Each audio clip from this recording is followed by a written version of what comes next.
Komið sæl og blessuð, velkomin að Rauðaborðinu. Ég gleymi nú alltaf að kynna mig en ég heiti Björn Þorláks og með mér meistarinn sjálfur, Gunnar Smári. Blessaður. Blessaður. Heyrðu, það hérna vaxandi titringur í samfélaginu.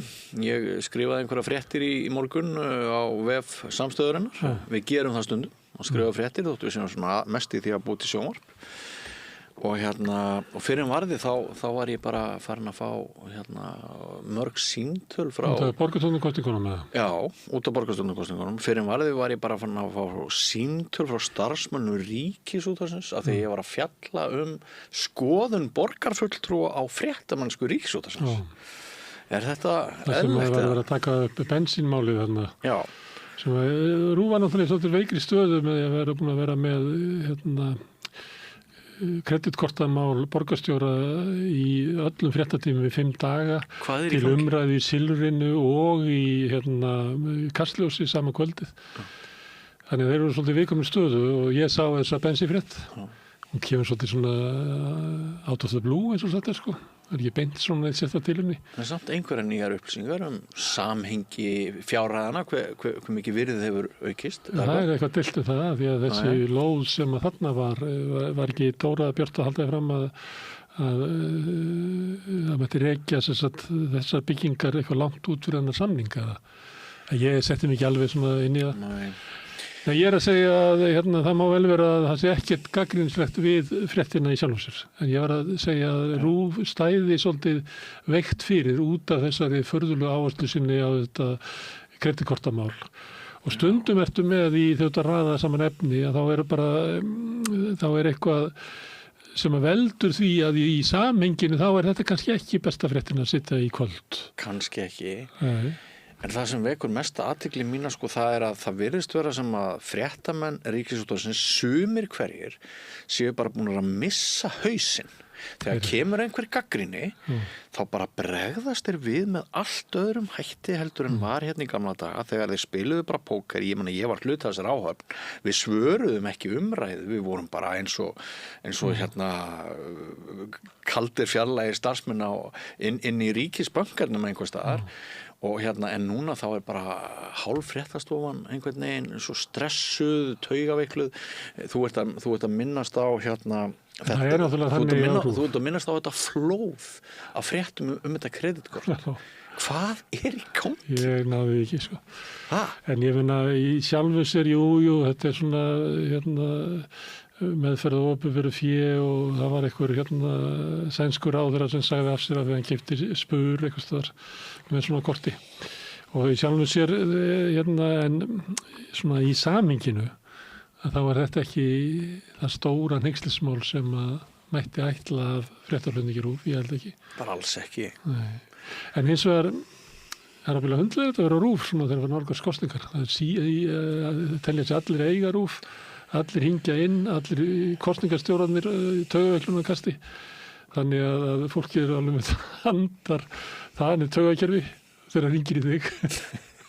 Þegar það sparkað í kotbóndan að þá sparkar hann í hundin.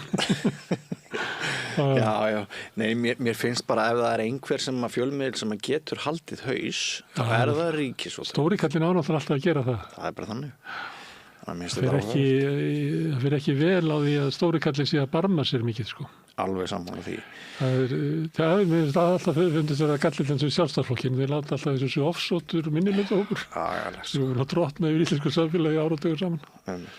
En ég sakna þess að séu kannanir, kannski koma kannanir í kvöld, ég veit ekki. Já, núna þegar við erum í loftinu sko, klukkan er rúmlega 8, þá er líklegt kannski að það hafi verið birt könnun heimildin er það ekki í kvöld í Tjarnarbíói og það er ekkit ólíklegt að þeir muni já, það er svona mjög líklegt. Er það svo ekki þannig að sín byrjar það ekki bara það leyti sem að við erum að byrja á heimildinni? Jú, ég held það. Er það svo ekki þannig að sko sjónvarpið með sínar kappræður á föstudagskvöldið? Vaninn var alltaf að þá yrði kynnt könnun í upphafi. En ég heldur hafði svona horfið frá því að þetta er svo leiðilegt að þurfa að fara alla rúndin að álitið á könnunni. Að þeir eru svona byrjar að byrta þetta svona í hádeginu og ég man þess eftir í forsetakosningunum að þá fannst Gallup það muna að þurfa að senda frá sér könnunina í hádeginu. Þannig að þeir sendu frá sér eftir kosningar hver könnunni hefði verið hefur haldið áfram. Mástu ekki eftir þessu? Jú, ég man það sem voru að sýna að þeir hefðu vist náð trendinu í áttina að höllu. Einmitt. Og sýnir svo væntanlega með beinu útsendingu á fimmtudagskvöldið og kappræður og sennilega könnun frá maskinu, það ekki? Eru þeir ekki alltaf með maskinu kannanir? En sko svona mér finnst það að ég vil fá könnun sem núna af því að það var bæði svo mikil munur á Gallup og maskinu síðast, það munaði bara 4% á samfélkingunni mjög miklu á miðflóknum, það var komin bara niður í 6,7% á maskinu, var eitthvað í 10% á Gallup, að það augljóslega var einhver mikil hreyfing. Einmitt. Það vera gaman svona síðustu vikuna fyrir kosningar að það byggðu á nýrri stöðu í staðan fyrir að fólk væri svona keiri í myrkri. Já. En sko ég aðeins að svona sjá fyrir mér kappræðunar á fimmtudagskvöldið hjá Sýn. Það náttúrulega kannski ekki mjög beittir spyrlar þar eftir. Jú. Það? Já. Og eins þetta með RÚV sko. Spyrlandi náttúrulega skipti ekki með allir virðingu. Skipti kannski ekki svo rosalega máli í þessu. Kannski ekki að þessu beittir spyrlar, þeir verður bara að hafa tök á þessu. Já. Því að langskemmtilegast náttúrulega að þessi borið, það sem þú segir til þessa sem að það sé samtal þeirra sem eru, frekar en að spyrlandi séu alltaf með svona sínar blammeringar. Mér finnst það skemmtilegra ef að næst sko Jón, þú sammála þessu sem að Sigga segir skólakerfið? Gæti þú samþykkt þetta með að byggja 1500 íbúðir, eitthvað svona? En sko, mér hefur fundist tilhneigingin vera svo að þetta verður alltaf linara og linara og þegar þau gefa frá sér dagskrárvaldið og láta gestina spyrja hver annan. Það RÚV sem að gera það. Þetta bara ekki lægi, sko. Þetta ekki hægt. En þetta hlýtur að vera vinsælt, því að þau byrjuðu á þessu fyrir einhverjum árum. Þetta velferðin, þetta ekki blaðamennska. Þau kynna þetta sem eiginlega svona skemmtilegasta efni. Já, á þetta alltaf að vera bara þannig, eitthvað svona mjúkt og skemmtilegt. Til hvers erum við með þetta almannaútvarp? Af hverju erum við með fréttastofu ríkisins? Til þess að þurfa ekki að vera næm fyrir markaðs áhrifum, þrýstingi, vondra viðskipta afla og svo framvegis. Þetta snýst að reyna að búa til stjórnmálaumræðu fyrir þá sem hafa engan áhuga á stjórnmálum. Og mér finnst vera svona að rísa upp andof gagnvart þessu að vera alltaf að éta einhverja sterka kjúklingavængi og leika. Þau voru upp á sviði í gær í einhverju podcasti að syngja, ég man ekki hvað voru. Ríða, drepa, þetta. Þú veist. Og Sanna var að kvarta yfir þessu á sunnundaginn. Ég heyrði Ólafur Þórn Harðarsson var að segja að hann hefði bara enga smekk fyrir þessu. Og ég held að sé þannig og ég sagði það einhvers þar. Þegar kosningasjónvarp var alltaf að vera að skipta yfir á kallinni með gítarnum fyrir þá sem að horfa á kosningasjónvarp hann hafa ekki engan áhuga á kosningum eða pólitík. Ég myndi bara sleppa þessu. Ég myndi bara hafa efni kosningar fyrir þá sem vilja setja sig inn í kosningar. Það er vonlaust að draga aðferðina hvernig fjallaðum mynda niður á plan þeirra sem hafa engan áhuga þessu. Þetta er svo að hafa vera að lýsa fótboltaleik fyrir þá sem hafa engan áhuga á fótbolta. Við erum alltaf að tala þá hvað lærin á leikmununum eða grasbrettuna eða eitthvað bara allt annað með fótboltan. Ég skil ekki þess að þróun En ég heyri það alltaf í sjónvarpinu, það var nú verið að ræða man ekki eitthvað staðar, kannski fyrir þar síðasta silfri, að þá kom eitthvað frá Sýn, fréttastofu Sýn sem að það var eiginlega hlutverk sjónvarpsins að vera með eitthvað annað heldur en samtal, vegna þess að samtali færi fram að stóruleiti núna í podcastunum.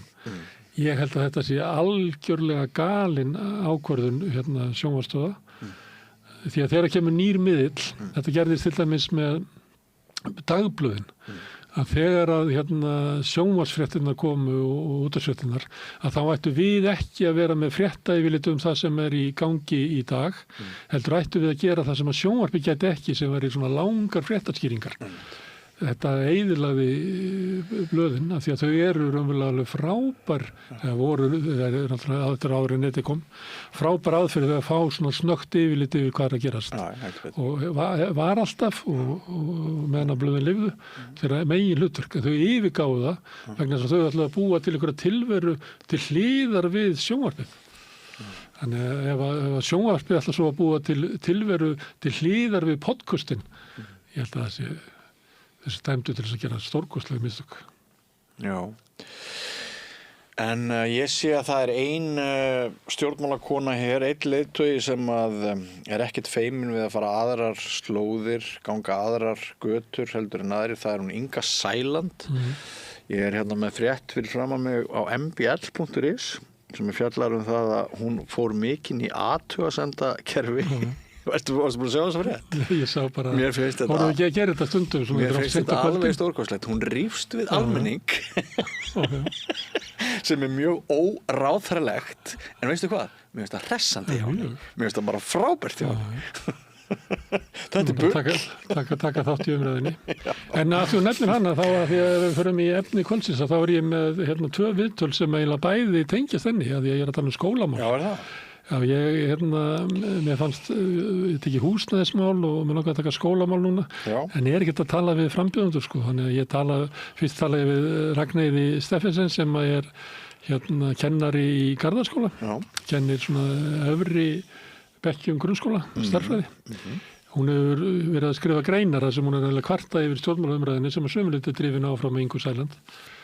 Og þannig ég ætla að ræða svona um skólamálin og skólamálaumræðina við hana og reyna svona glöggva mig á hvað þyrfti að gera, hvað væri mikilvægt að gera. Ég hef grunum að það sé ekki endilega að breyta því hvort það séu bókstafir eða tölustafir. Ég hef svona grunum að framtíð skólakerfisins ráðist ekki þar. Já. Og svo fæ ég líka hana Sigríði Ólafsdóttir sem er dósent á menntavísindasviði Háskólans og líklega svo manneskja sem er fróðust á Íslandi læsi. Að það er svona á bakvið allar skólamála umræðu hefur verið umræðu það að börnin kynni ekki lesa. Ef við fænum reikina réttunum hvort er það áróður eða staðreind að læsiskunnátta okkar barna er bara í frjálsufalli? Ekki í frjálsufalli, hún hefur náttúrulega dregið saman en það er vegna þess að til dæmis segir Sigríður það og ég held að Ragnheiður segir það líka sko, að börnin koma inn í skóla með miklu minni orðaforða. Já. Og það sem við ættum að bregðast við þá væri að mæta því bara að sum börn koma af heimilum þar sem er ekki töluð íslenska. Önnur koma af heimilum þar sem foreldrarnir eru bara mikið að gera. Stór hluta börnunum kemur úr leikskólum þar sem að starfsfólki talar ekki íslensku. Já. Þannig að nú erum við allir komið árganga sem hafa bara miklu minni orðaforða. Já. Og orðaforðin er eiginlega sko flutningaskipið sem þú notar til þess að skópla í því allri menntuninni. Þannig ef þú mætir mjög veikur til leiks með lélegan orðaforða að þá verður haltur alla þína skólagöngu. Þannig að nú ættum við kannski að vera með fókus á því að auka íslenskukennslu í leikskólunum og orðaforðakennslu á fyrstu árum grunnskólans. En í staðin fyrir að vera að nota fall í lestrarkennslu til þess að búa til einhverja krísu ástand eins og viðskiptaráð vill gera til þess að einkavæða grunnskólana, það er nóga liði til þess að vera í þeirri umræðu, ég bara nenni ekki. Nei. Ég sé enga ástæðu þess að við sem hjálpa viðskiptaráði við að búa til einhverja panik að við verðum að taka öll völdin á skólunum og setja einhverja MBA kalla frá viðskiptaráði til þess að vera með skeiðklukku á kennarunum hvernig þeir eru að kenna og þeir vita hvernig miklu betur hvernig kennslan á að vera og þegar maður er að tala við þá er þeir oft bara að vísa í hvernig námið var þegar þeir voru í skóla að við enga menntaþekkingu og byggja bara á eigin brjóstviti. Og þannig heyrum við nú mikið að stjórnmálafólki tala og því miður finnst mér stundum Inga Sæland tala svona. En ég ættum eiginlega að fá hana í spjallina, það er alltaf gaman að fá hana í heimsókn. Já. Komum aðeins betur að viðskiptaráði einmitt á eftir, en þú er sem sagt með 2 umræður um menntamál eins og þú hefur þarna rakið. Ég ætla að vera með 2 umræður einnig við Rauðaborðið í kvöld. Önnur snýr að Ríkisútvarpinu reyndar. Það er foreldrasamtök gegn áfengisauglýsingum hafa kært RÚV til fjölmiðlanefndar, veistu að hverju? Nei. Það vegna þess að það fjall dómur í héraðsdómum daginn sem segir að auglýsingar netsölur séu ólöglegar. Já. Og Ríkisútvarpið heldur áfram að birta auglýsingar ólöglega áfengissölu. Hvernig eru auglýsingar á það? Bara Smáríkið og þetta, afgreiðslustaðir. Þeir eru auglýsa á RÚV? Já. Ríkisútvarpið bara vaðandi í áfengisauglýsingum. Það kemur á daginn hér í spjalli mínu við Árna Guðmundsson, talsmann foreldrasamtaka gegn áfengisauglýsingum, og hann fer líka yfir könnun landlæknisembættisins sem sýnir að það ekkert hald í þeim upplýsingum sem hafa komið fram hjá netsölufyrirtækjunum að þau séu eitthvað að velta fyrir sér hver gamall viðtakandinn þegar pöntuð áfengisflaska. Það bara í miklu meiri hluta tilvika, þá getur bara hvaða barn eða ungmenni sem bara keypt núna áfengi í gegnum netið og sláandi tölfræði. En gott hjá landlæknisembættinu að gera sjálfstæða athugun á þessu. Nú, hitt málið sem að ég verð með í kvöld, það góðvinur okkar, hann Gísli Tryggvason, lögmaður, sem að kemur og ræðir við mig ýmis lagaleg álitaefni, og þetta oft tengt fréttum líðandi stundar. Við förum einmitt í kreditkort borgarstjóra, aðeins frá öðrum vinkli heldur en Ríkisútvarpið, og normaliseringu ofbeldis í kosningabaráttinu og fleira, Þannig að full ástæða til að mæla með því. Við endum þáttinn á því að hann Númi Snær Katrínarsson nuddari lýsir því fyrir Ásdísi Olsen að hugvíkandi efni hafi hjálpað honum að gefa eftir inn í mýktina og njóta lífsins eins og hér segir. En það sem að mér finnst kannski enn áhugaverðara. Það rosa margir á svona hugvíkandi efnum. Já, þetta ekki eitthvað sveppastöf? Jó, alls konar stótt, Já, margir á þessu? Það er kallað englarík, eða ekki? Englarík, já. Það er ýmis konar efni. Já, einmitt, það nú langt síðan ég held að það sé mikið í svona minni kynslóð. Það líka mikið af fólki sem hefur verið lengi í samtökunum. Já, ég meira þess að hættur reykja þannig að ég alveg klín.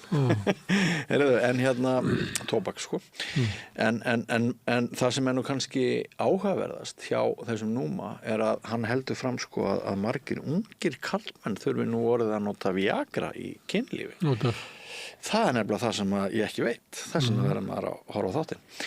Við endum sem sagt þáttinn á þessu, en þá komum við að því að þú varst nú aðeins að tala viðskiptaráð áðan og þú ætlar að hefja þáttinn á umræðu tengdri viðskiptaráði. Ég held að hann sé komin fram Brynjólfur Björnsson sem framkvæmdastjóri. Ég ætla að spjalla við hann viðskiptaráð, hvaða fyrirbrigði þetta og hver markmið þeirra og við, því að við kemur náttúrulega mjög oft við sögu og það kemur fram í allri umræðum skólamál og eitthvað fleira, við erum alltaf að tala viðskiptaráð. Þannig að mér langaði bara að hitta hann og fara svona yfir það. Hver anskotin þetta eins og ykkur sagði. Gæti nú orðið snerra?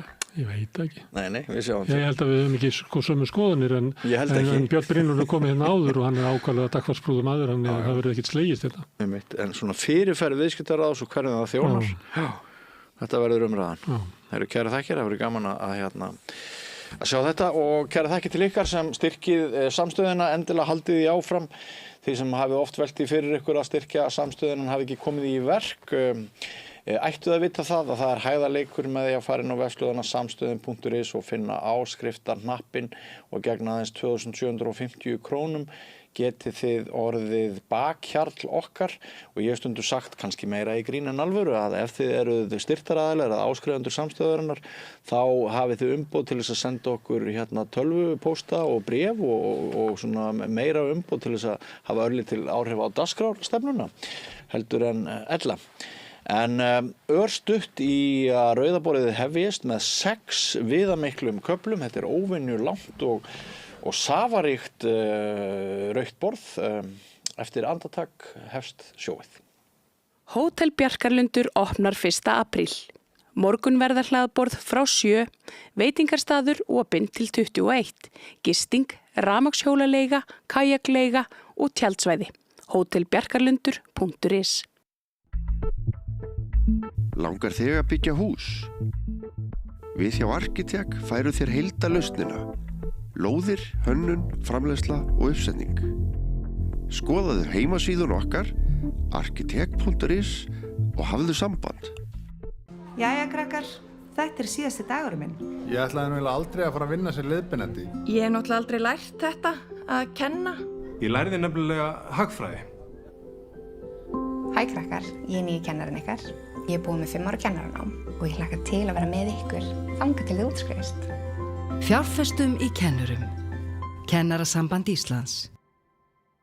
Samlokubrauð, maltbrauð, tékkneskt-brauð, súrdeigsbrauð, brauð ársins, Bernhöfts bakari, íslenskt handverk síðan 1834. Öflug verkalýðshreyfing lykillinn að öflugu samfélagi. Alþýðusamband Íslands, samstillt barátta í þágu launafólks í meira en heila öld. Samstaða skilar árangri. BSRB, afl í þágu almennings. Öflugur og ódýr auglýsingamiðill 40.000 manns sjá eða heyra þætti samstöðvarinnar í hverri viku. Ef þú vilt auglýsa, sendu póst á samstöðin@samstöðin.is.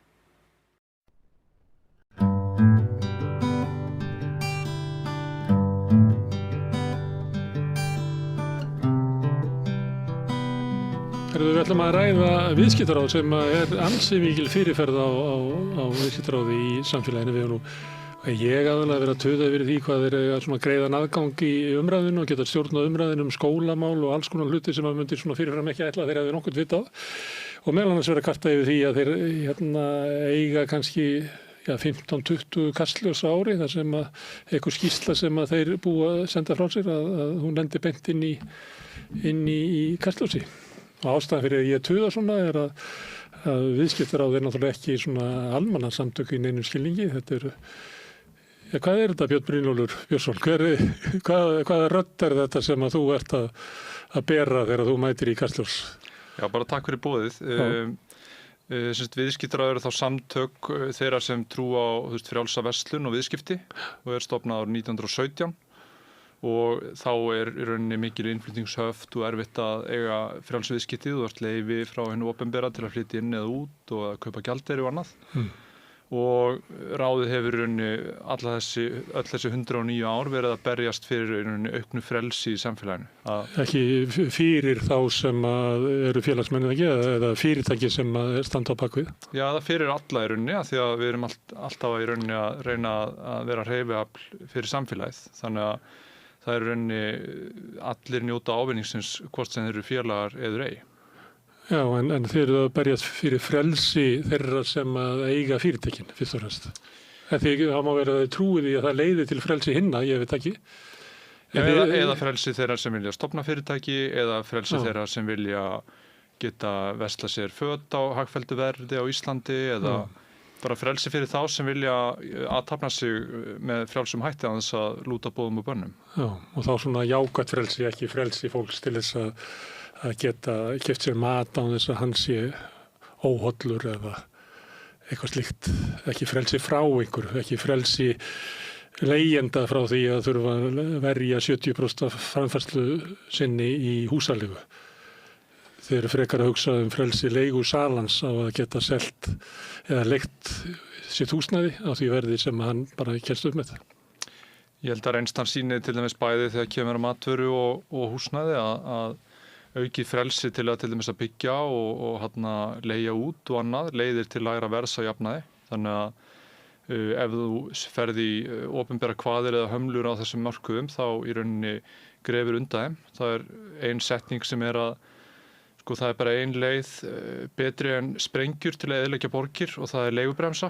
Já, þetta einhver frasi sem eitthvað sagði á 80 áratugnum og menn í þinni stöðu hafa endurtekið. Já, en við eins og getum séð kannski að það sem hið opinbera sterkar á húsnæðismarkaði eins og í Svíþjóð, Vínarborg og mjög víða, Þýskalandi, að þar ástandi húsnæðismarkaði miklu betra en hér, þar sem eiginlega frumskógarlögmálið sem gildir.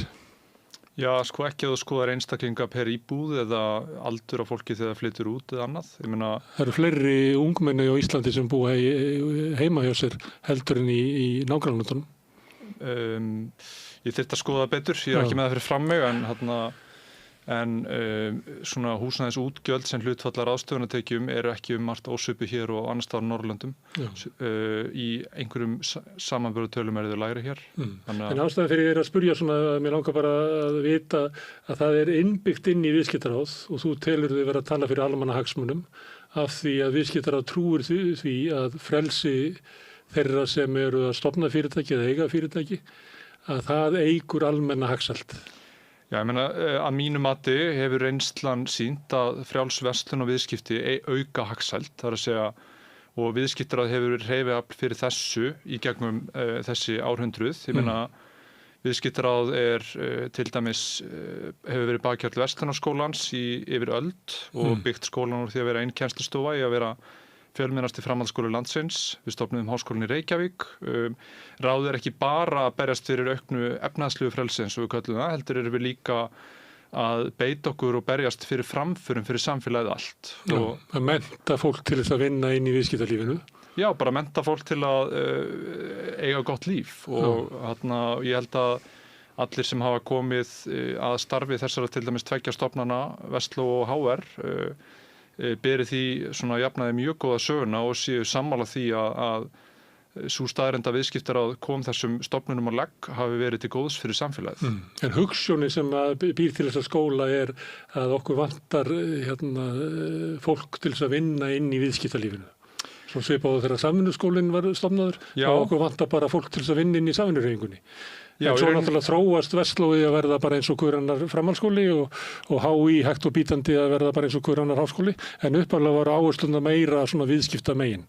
Já, í rauninni kveikjana því að annars vegar að styðja við bakið á Vestló og síðan að stofna háskólinni Reykjavík sem svona byrjaði sem tölvuháskólinn út úr Vestló, að viðskiptaráð og það fólk sem þá í stjórn þar að ræða sína milli að það sé skortur á ákveðnum tegundum færni þá í atvinnulífinu og vill styðja í rauninni við frekari uppbyggingu á þess hátta greinum. Það má nefna tölvunafræði sem dæmi og verkfræði og aðra svona verklega greinar sem þótti svona skortur á eins og til dæmis þegar HR var stofnaður og þegar Vestló var byggður upp þá í rauninni var það verslunarprófið gamla og þessi svona viðskipta þekking að því að Ísland í byrjun 20. aldar var ekki á þeim stað sem það í dag. Það var lítið fyrirtæki og lítið svona athafnir fyrirtæki eins og við þekkjum það í dag og þá hét þetta bara verslunarráð og voru bara kaupmenn. Þannig en svo var nafninu breytt í kringum aldamótin vegna þess að þá voru komnar miklu fleiri atvinnugreinar og þá var þetta útvíkkað bara úr verslun yfir í viðskipti í heild. Já, svipuð þróun og hefur verið í sambærilegum svona klúbbum eða hringborðum eða sem eru víða heim. Svona eru svipuð fyrirbrigði. Já, akkurat. En ef maður skoðar áherslur svona think tanks atvinnulífsins eða hagsmuna gæslu atvinnulífsins til dæmis eða fyrirtækjana í Svíþjóð, að þá eru þeir ekki jaft til dæmis andsnúin samkeppniseftirliti og þau virðist vera. Að þú ert að tala frelsi og aukna samkeppni sem að leiði til aukinnar hagsældar og þá þarf náttúrulega að vera virk samkeppni og það er ekki gott ef það sömuleitt eins og við búum við að hafa hér fákeppni. Það sem eru 2-3 fyrirtæki sem að skipta á milli sín markaði og við sem höfum alist hér upp og höfum búið hér hefum kannski erfitt með að benda á einhverjum svona merki þess að hér sé öflug samkeppni. En þið hafið alltaf verið eiginlega andsnúin því að ríkið hafi samkeppniseftirlit. Nei, við erum fylgjandi því að það sé samkeppniseftirlit, sérstaklega það kemur að ólöglegu verðsamráðu og öðru. Það sem við höfum gagnrýnt við núverandi fyrirkomulag sem sagt hversu mikil inngrip og íþyngjandi framkvæmd samkeppnislaga á Íslandi og það snýr ekki bara að eftirliti með ólöglegu verðsamráði sem auðvitað mjög alvarlegt brot og þekkist hvergi að ekki þessi eftirlitsstofnun sem fylgist með því heldur einnig samrunum. Það að segja þegar fyrirtæki að kaupa eða selja önnur fyrirtæki eða sameinast að það rosaleg hraðahindrun á öllum slíkum viðskiptum hérna á Íslandi. En það líka annað þar? Já, sko ekki í... Það virkar bara öðru sem markaðurinn hér minni? Ég skal nefna þetta dæmi. 8% af öllum inngripum í samrunum í Evrópu, sem sagt 8% af öllum inngripum að hálfu samkeppnisyfirvalda á Íslandi. Kannski að því að markaðurinn er svo lítill að þú mátt eiginlega ekki mikið hreyfa þig á þess að það komi til álita hjá Samkeppniseftirlitinu. Já, sko 8% af öllum samrunum í álfunni og meðan við erum 0,1% af íbúafjöldanum. Þannig að þú ert 100 sinnum líklegri til þess að lendi því að Samkeppniseftirlitið grípi inn í. Og það til dæmis rannsóknarnefnd opinbera eftirlitsstofnanir gerði samanburð á sko því hversu ánægt andlagið eða eftirlitsskyldir aðalar eru með eftirlit af hálfu eftirlitsaðala síns og bar saman 30 eftirlitsstofnanir á Íslandi og Samkeppniseftirlitið rak þar lestina. Það líka, ef þú berð saman sko, samkeppnishæfni úttektir, þá rekur Samkeppniseftirlitið á Íslandi líka lestina. Þannig að það eitthvað að þarna í framkvæmdinni og að okkar mati þarna pottur brotinn og það þarf að bæta bara stjórnsýsluna þarna. Þið hafið gagnrýnt Samkeppniseftirlitið mjög hart. Já, við höfum bara bent á þetta. Ég myndi segja að við gáum út úttekt í haust sem talaði sko, sem bara heiti á hlykkjóttum vegi, úttekt á samruna umhverfinu á Íslandi og þar vorum við að benda meðal annars á þessi atriði að Samkeppniseftirlitið sendi frá sér sko gríðarlega viðamiklar gagnabeiðnir sem tengjast ekkert sko þeim viðskiptum sem eru til rannsóknar. Þau taka sér mjög langan tíma í málsmeðferðir.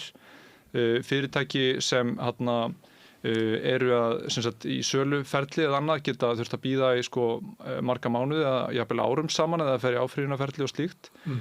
Og sko það má ekki gleyma því að sko of þungt eftirlit dregur úr samkeppni vegna þess að sko hvati fólks til að stofna fyrirtæki ræðist líka af því að fyrirtækið geti mögulega sameinast öðrum eða þú getur sem frumkvöðl komið í aðrar hendur og hagnast á því. Þannig að sko ef að Samkeppniseftirlitið stöðvar alla samruna eða kaup eða grípur inn í og sem það gerir ekki. Já, sko, það gera það í það hleypa hellingi í gegn. Það gera það 100 sinnum meira en í öðrum löndum. Þannig að það finnst mér vera ekki vísbendingum hóflega stjórnsýslu. En þú verður að taka tilliti til stærða markaðarins eins og ég var að reyna að vísa í að það kannski það er oftar sem að samrunar á Íslandi koma til álita hjá Samkeppniseftirlitinu heldur en kannski í Þýskalandi þar sem stór markaður og kannski stærð markaðarins ítir undir meiri samkeppni. Hér sáralítið samkeppni. Fyrir? Já, það er ekki verður meiri þegar það verður fyrirtæki verður saminuð? Gögnin rann ekki stóðunum til þetta og í stærri löndum eru líka oft sko 3 eða 4 símfyrirtæki, 3 eða 4 tryggingafélög. Þannig að sko þetta fákeppnistal finnst mér dálítið svona einfalda myndina. Sko versta myndin fyrir neytendur og almenning einokun. Það það sem við viljum forðast. Já. Sko það sem þú kallar fákeppni ef að 3-4 fyrirtæki sem ekki í neinu samráði og eru hvert sem þurfi ekki að hafa samráð vegna þess að þau bara taka nótis af verðinu hvort fyrir annað. Þú kannast við sögunum að krónan heiti krónan vegna þess að það er vöru sem fylgst með að það er alltaf 1 krónu dýrari í krónunni til þess að halda aftur að samkeppni. Já, en þarna kemur inn á sko markaðshlutdeildir ekki allt vegna þess að ef að þú ert í frjálsu samfélagi, það sem efnahagslegt frelsi, þá hverju sem kleift að stofna fyrirtæki. Þannig ef að þér finnst sko krónan eða bónus vera með of há verð, þá getur þú stofna matvöruverslun. Það svolítið þegar 2 eru búin að koma sér fyrir með þessa markaðsstöðu. Ekki 2 heldur, það eru 4 eða 5. Það eru svona kannski 2,5 eða eitthvað svona sem eru. Sko, erfiðleikarnir þínir við að koma inn á þann markað að því að þetta eru fyrirtæki sem að eiga sko heildsölurnar og eru með rosalega sterka stöðu á markaði að það bara hægara sagt að gert að ætla að fara að búa til matvörukeðju í samkeppni við þessa. Þannig að sama með tryggingamarkaðin og fleira. Það sem oftu er reynt að búa til eitthvað til dæmis FIB tekið þátt í einhverju tilraunum við að búa til einhverja samkeppni til þess að verja neytendur að yfirleitt þetta svo erfitt að eiga við þessa stóru sem að sumuliti hafa mótað allt viðskiptaumhverfið, stundum allt lagaumhverfið að sínum starfum. Samkeppniseftirlitið hefur líka eftirlit með því að ekki séu sko óþarfa aðgangshindranir á markaði og ég tel að það sé miklu mikilvægari mælikvarði heldur en markaðshlutdeildir. Vegna þess að ef að þú ert á markaði og verðleggur þig of hátt miðað við kostnað, þá ertu í rauninni að opna á tækifæri fyrir einhvern annan að koma inn. og það eins og einn frumkvöld sagði, þinn hagnaður mitt tækifæri. Leið einhver rukkar of mikið, þá hann í rauninni að segja, heyrðu, hérna tækifæri fyrir þig til að koma inn. En forsendan fyrir því þá efnahagslegt frelsi, það sé að stofna fyrirtæki og koma því í gang, þurfu ekki að bíða eftir leyfum, þurfu ekki að bíða eftir hlutum lengi af hálfu hins opinbera, heldur að geta aðtapna sig. Og hvati til að stofna fyrirtæki líka það sá fyrir marga hagnaðarvon. Það að segja að þú stofna fyrirtæki og ætlar að gera eitthvað með hagkvæmari hætti en aðrir og selja það þá að hærra verði en þinn kostnaður og hagnast. Og þessi hagnaðarvon það sem Adam Smith kallar ósýnilegu höndina. Það að segja fólk sem að stofna fyrirtæki af græðgi í raun að vinna fyrir samfélagið. Vegna þess að þau eru að skapa hluti með hagkvæmari hætti, selja það með hagkvæmari hætti en sínir samkeppnisaðilar og búa þannig til verðmæti þóttu séu innan gæsalappa eigingjörn. Já, en staðan sem við búum við að á flestum mörkuðum fákeppni, þar sem eru 2-3 fyrirtæki sem ekkert mikið skárra heldur en einokun, en þeir eru alltaf að selja vöruna á sama verði, við þekkjum það í olíufélagunum og að sumuleyti í matvælafyrirtækinu og það hafi komið inn búðir, Costco fyrst og svo hvað heitir það í Kópavoginum sem Já, Spar.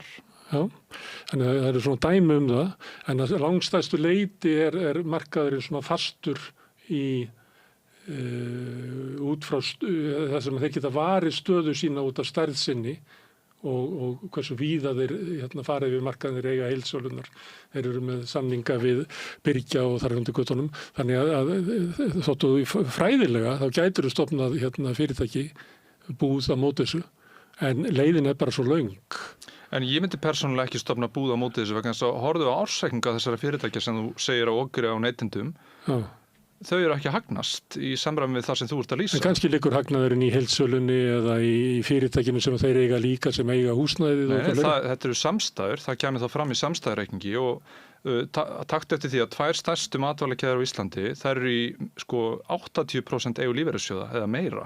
Þannig að það á náttúrulega við öll fyrirtækin. En þessi saga að einhvern veginn gráður eða vondi kapitalistar séu að okra á fólki í matvælaverðum stenst hvorki skoðun út frá arðsemi félagana, né út frá eignarhaldinu, né út frá gengi annara sem hafa verið að koma inn á markaðinn. Þannig að þetta tal að fákeppni þar sem 3-4 fyrirtæki starfa á markaði sé óeðlilegt ástand, það rímar ekki. Það ekki þannig að í stærri löndum séu 100 fyrirtækja með tryggingarstarfsemi. Það alltaf þannig að 3-4 séu með alla markaðshlutdeildina og það nóg til að skila bróðuparti af ávinningi samkeppni til neytenda. Já, en við erum að borga hærra verð út í búð, miklu hærra verð en nemur flutningskostnaðinu frá Evrópu. Ertu þá að leggja saman innkaupaverðið erlendis, flutningskostnaðinn, dreifingarkostnaðinn og kostnaðinn við að halda út í verslunum? Já, það veit allir Íslendingar sem hafa ferðast, sem hafa farið út í matvörubúð í útlöndum, að verð hér mjög hátt. En hafa þessir Íslendingar líka verið með störf erlendis vegna þess að við erum með hæstu laun í heimi? Nei, það eru hærri laun í Sviss. Það eru hvergi hærri laun á greidda vinnustund en á Íslandi. Sviss þar með talið. Þið reiknar það út. Nei, það seðlabankatölur. Það eru hæstu laun í heimi á Íslandi. Þetta hefur verið vefengt og Þetta er bara í nýjustu skýrslu seðlabankan, Þetta eru bara opinbergögn. Já, en það eru hærri laun í Sviss. Það eru til dæmis lágmarkslaun í Sviss eru kannski 50% hærri en á Íslandi. Það eru þeir sem eru á lægstu laununum og verðlagið í Sviss ekki 50% hærra, það eru svona 7% hærra. Sviss orðið fyrirmyndar ekki þitt? Ég bara tek dæmi það sem eru há laun. Já, ég held að til dæmis að ef við tökum Svissin dæmi, Sviss ágætt dæmi landi sem hefur vegnað vel vegna þess að það hefur verið með mikið efnahagslegt frelsi og ég búin að vera í rimmu við stéttarfélögin undanfarið og þar hafa þau verið að tala að þau sé að berjast fyrir kjarabótum og ýmsu með sinni baráttu núna á síðustu árum. Og ég hef verið að benda á Sviss sem dæmi land þar sem eru miklu færri stéttarfélögum, miklu veikari réttindi á vinnumarkaði heldur en í mörgum öðrum Evrópuríkjum. Það gefa kantónunar út lágmarkslaun, myndirðu vilja það? Það ríki gæfi út lágmarkslaun að það væru svona 750 krónur á mánuði. Það eru lágmarkslaun sem eru ákvörða saminum, en í Sviss að því að það eru veik stéttarfélög að þá gefa kantónunar út lágmarkslaun og borgirnar reyndar að þá var það svipað á hér að hérna Reykjavíkurborg myndi gefa út að lágmarkslaun var hérna 800.000 krónur á mánuði. Reykjavíkurborg ræður sínum lágmarkslaunum sjálf, rétt eins og... Sem að þau borga, en ég að tala að ef þú ert með rekstur í Reykjavík þá eru lágmarkslaun þar. En stéttarfélögin náttúrulega semja lágmarkslaun við atvinnureikendur, bæði hérna Samtök atvinnulífsins og líka hið opinbera. Og það eru kjarasamningar í Íslandi hafa lagalegt ígildi, þannig að það eru lágmarkslaun á Íslandi. Það samið það, en þú varst að tala að vera veik stéttarfélög í Sviss og varst að glotta mér að hafa þetta ekki dæmi að því að þá ég að taka dæmi að samfélagi sem eru veik stéttarfélög. Það sem eru veik stéttarfélög, eins og við til dæmis í Bandaríkjunum líka, að þar gefið þau opinbera út lágmarkslaun og það gert í Sviss og þau lágmarkslaun eru svona 50% hærri en á Íslandi. Og skatturinn étur það ekki upp og verðlag étur það heldur ekki upp. Þannig að í Sviss er láglauna fólkið varið betur þannig að þau hafi eðlilega framferðslu sem heldur en úr okkar kerfi. Já, ég þarf að kynna mig betur lágmarkslaun í kantónum í Sviss. Já, en það er hærra. Þetta oft svona sem að menn lenda í því að velja sér tölur hér og þar og að sömuleyti vinni þið við það að búa til framsetningu á einhverju stöðu sem að þjónar best ykkar félags, við getum ekki sagt mönnum eða fyrirtækjunum sem að standa á bak við þetta.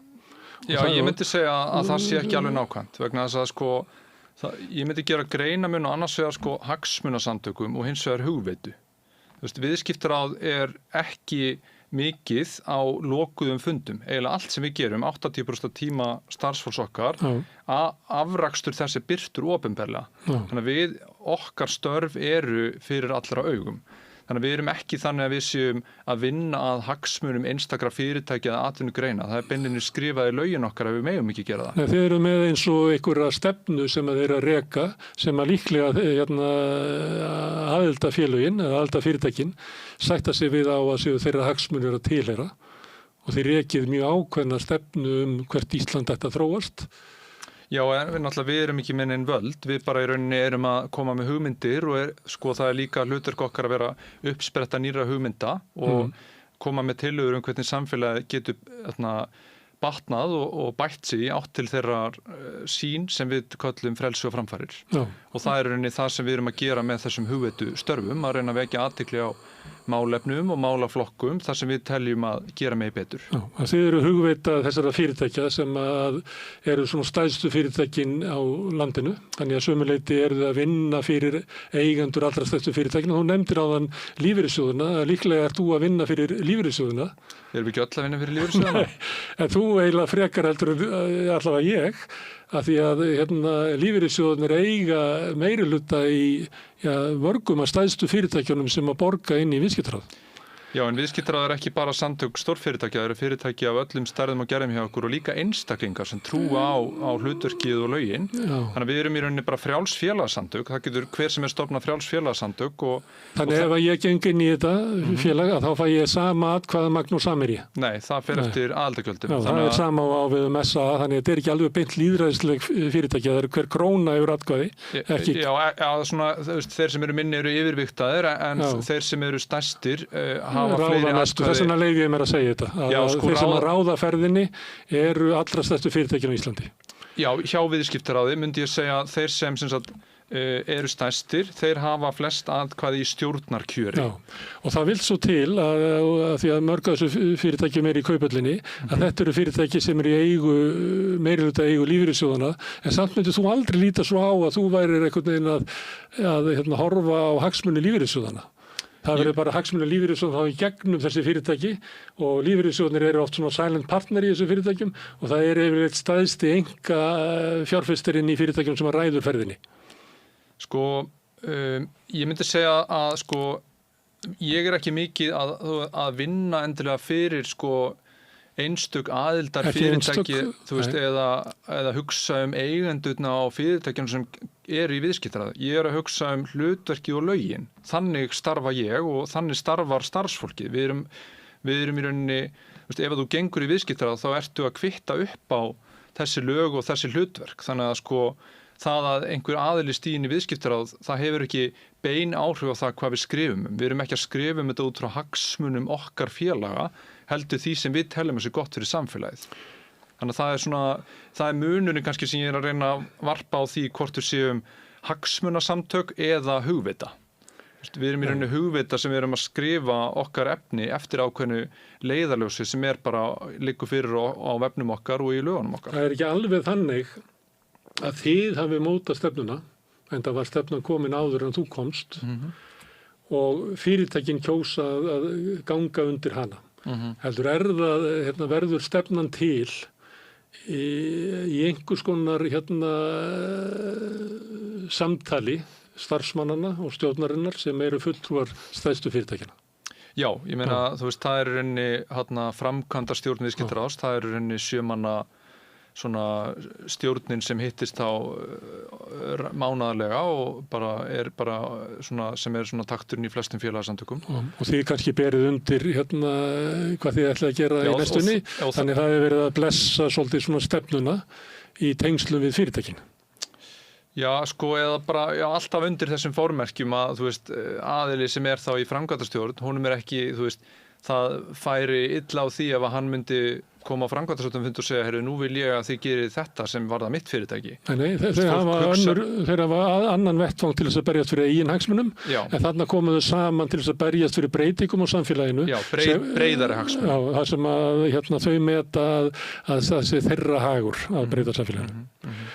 Og í gegnum þetta samráð eða samtal eða hvernig sem þetta verður til, ég held að það nú ekki oft atkvæðagreiðslur þannig, ekki stefnu, að þá kemur út stefna sem er hægt að lesa þannig að þið viljið aukna einkavæðingu, þið viljið einkavæðingu inn í opinberum rekstri, inn í skólakerfi, inn í heilbrigðiskerfi. Þið viljið ekki... Einkarekstur, ég held að sé mikilvægt að vera með nákvæm hugtök. Þú veist, það er til dæmis munur á einkavæðingu og einkarekstri.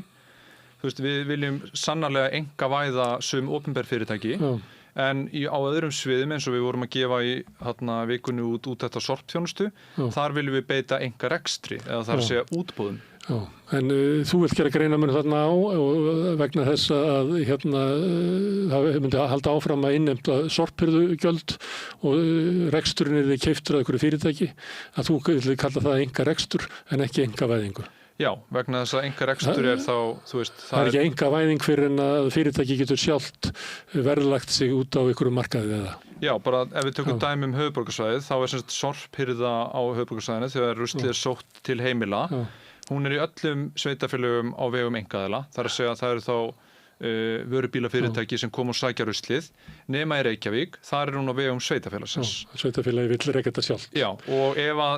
Ég held að svona almenningur ger ekki endilega þennan greinamun á einkarekstri og einkavæðingu. Nei, og ég held að það sé, þú veist, upplýsandi þá að reyna aðeins að leyfa fólki að átta sig á því að þú veist, það er eðlismunur vegna þess að eins og til dæmis í tilfelli Reykjavíkurborgar þá erum við að tala fyrir því að Reykjavíkurborg hætti að aka eftir sorpinu sjálf og bjóði út þjónustuna eins og önnur sveitarfélög höfuðborgarsvæðin gera. Reka þetta sjálf.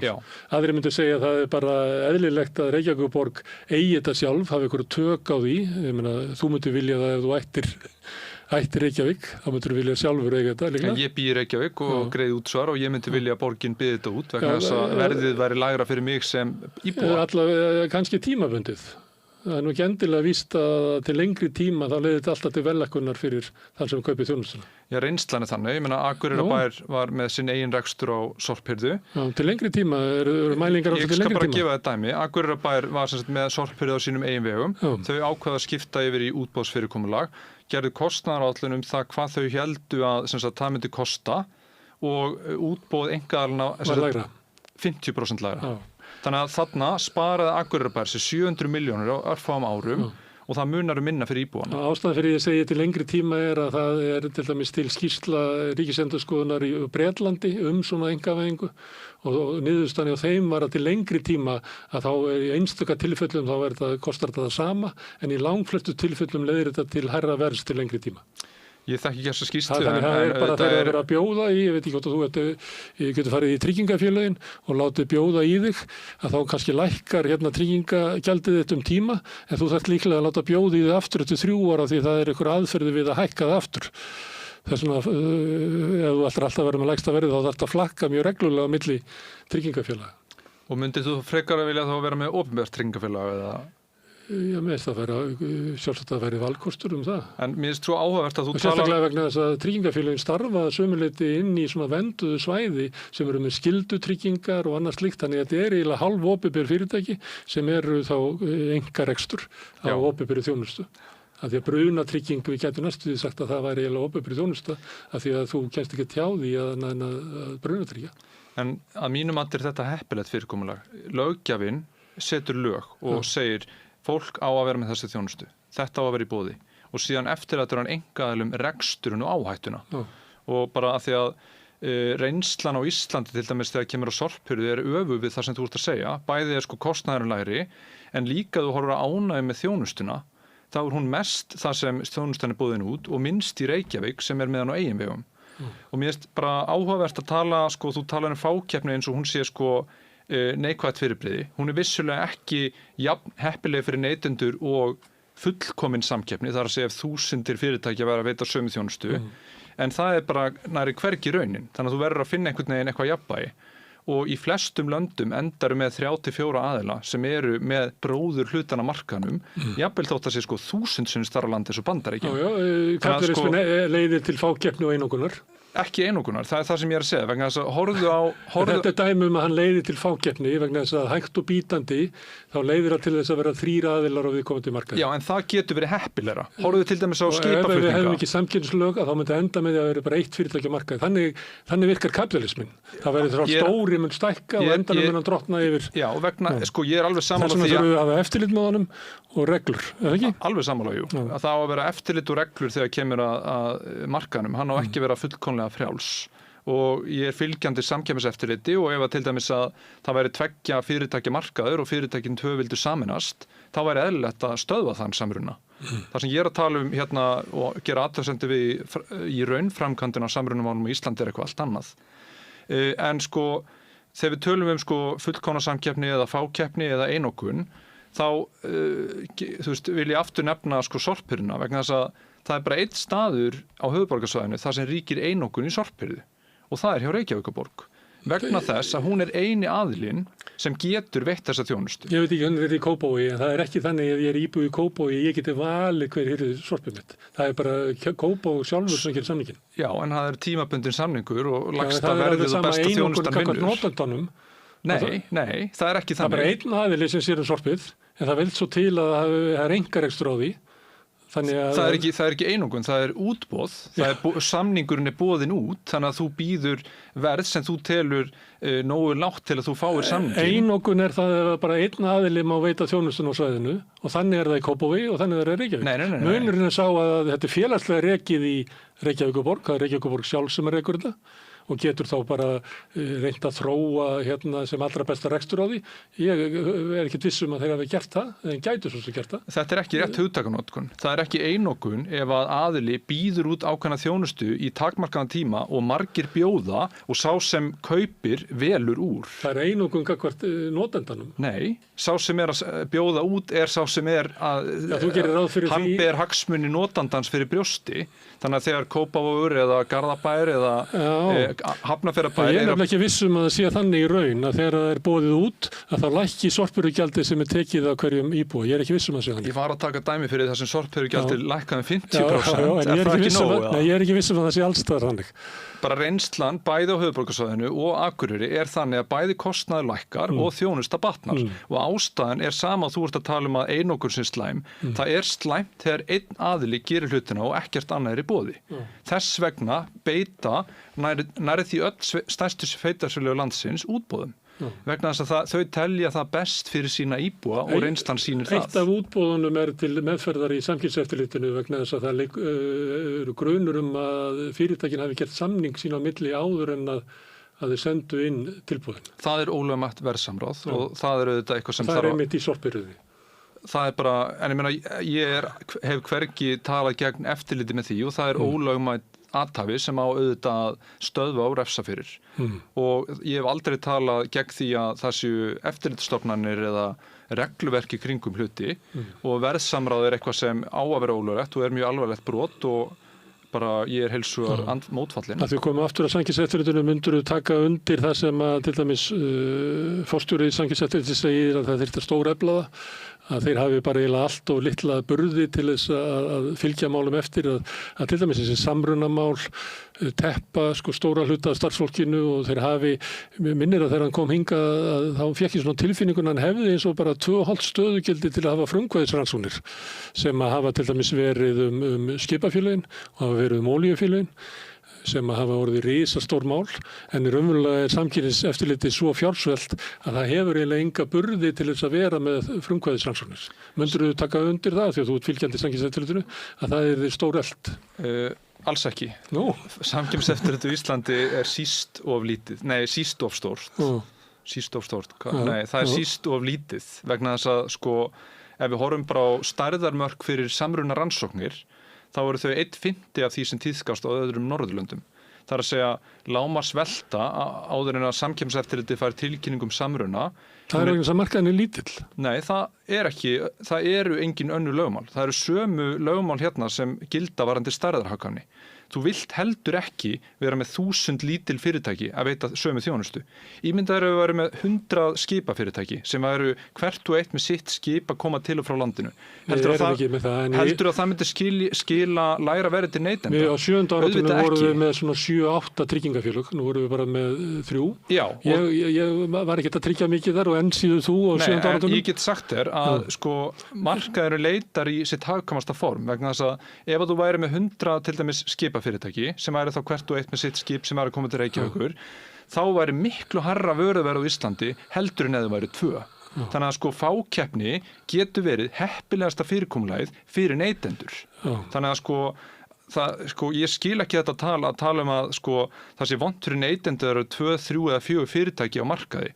Ef það er mikill fastu kostnaður þá myndast mikil stærðarhagkvæmni og henn er þá deilt með neytendum vegna þess að samkeppni er samt til staðar. Samkeppniseftirlitið hefur verið gagnrýnt fyrir að þeir taka yfirleitt stærðarhagkvæmnina, rökin fyrir stærðarhagkvæmnum fram yfir samkeppnina. Það er auðvitað, þau vega stærðarhagkvæmni ekki nógu þungt. Ég hef heyrt á gagnrýni að þeir gera allt og mikið að því að sætta sig við rök fyrirtækjanna stærðarhagkvæmni. Stærðarhagkvæmni muni leiða til ódýrara verðs vegna þessi sparnaður inn í sameiginlega fyrirtæki sem muni fara til neytenda, en það gerist ekki og Samkeppniseftirlitið allt og mörgum tilfellum sættir sig við þessi rök en er ekki með það að leggja höfuðáherslu og að halda samkeppninni gangandi. Ég var að nefna við áðan að inngripin þeir eru 100-falt algengar en annars staðar. Finnst þér það merkjum Ég veit að þetta er ekki gagnrýni sem kemur frá ykkur En það er aðrir sem gagnrýna Samkeppniseftirlitið fyrir að vera ekki nógu öflugt. Já, ég bara er að tjá þér mín sjónarmið og þau eru stutt af gögnum og það er bara ekki þannig að Samkeppniseftirlitið sé ekki að grípa nóg inn í. Þau eru að grípa inn í 100 sinnum meira en önnur Samkeppniseftirlit. Og þegar þú segir að það sé vegna þess að markaðurinn sé svo lítill, þá á það ekki við vegna þess að stærðarhagkvæmni lögmál stærðarhagkvæmni eiga alveg eins við á Íslandi. Við eigum ekki að sætta okkur við að vera með miklu minni og óhagkvæmari fyrirtæki en annars staðar. Þá fáum við hærra vöruverð sem þér er svo illa við og okkur öllum er illa við. Ég meina, við viljum til dæmis, ég held að eiginlega enginn hafi lækkað vöruverð jafn mikið á Íslandi og viðskiptaráð með því að berjast gegn himinháum tollum, vörugjöldum og sköttum. Og bara eitt dæmi það eru tillögur sem við komum með upp úr 2010-11 að afnema tolla og vörugjöld á allt nema landbúnaðarvörur. Og það var síðan gert af stjórnvöldum nokkrum árum seinna og í kjölfarið opnuðu stóra keðjur eins og H&M, Lindex og Zara og fleiri. Áður þurftur að fara til útlanda til að kaupa þessar flíkur. Nú getur við gert það á netinu? Já, en ef þú hefði gert það á netinu áður, þá hefur þurft að borga 40% skatt. Ef þú ætlaðir að kaupa sjónvarp í gamla daga, þá þurftur að borga 80% skatt af sjónvarpinu. Og þetta er það sem hækkar vöruverð. Ekki ímyndaða okrið, vegna þess að okrið sem þú lýsir kemur hvergi fram í ársreikningum þeirra sem eiga að vera okrar svona mikið. Já, þú getur tekið til dæmis sögu af Costco. Þegar þeir koma inn á markaðina þá eru þau með umtalsvert lægra verð heldur en var hér áður. íslensku keðjurnar lækkuðu ekki sitt verð. Heldur biðu bara þangað til að Costco var búið að ná markaðshlutdeild sem að þessi búð réð við. Þá var kannski svona ákvörðun sem að Costco stóð frammi fyrir að þeir opna aðra búð upp í Grafavogi eða eitthvað svoleiðis til þess að auka enn markaðshlutdeild sína. En þeir tóku það ákvörðun að færa sig frekar upp í verði og vera bara svona 5% undir íslensku fyrirtækjunum. Og nú Costco búðin í Garðabæ, sú búð Costco sem skilar mestu marði í heiminum. Af því að það inn á svæði hins íslenskra okurs. Þetta svona frásögn af því hvernig samkeppnin getur virkað í fágilsmarkaði. Ég væri til að fá heimildir. Varstu inn á fundunum hjá Costco eða hvernig veistu þetta? Ég bara svona ákveðnar heimildir. Þetta bara getgátur? Já, en það því að þeir skiljaðu ekki eftir en þeir segja þetta sjálfur sem að reka, þessir englendingar sem að reka þetta, að þeir sé að reka þá búð í heiminum sem að skila mestu marði. Já, ég meina eins og ég segi aftur, ef að íslensku aðilarnar eru þá hærri en þeir, ættu þeir þá ekki verið að skila ofurarði? Hann ekki til staðar.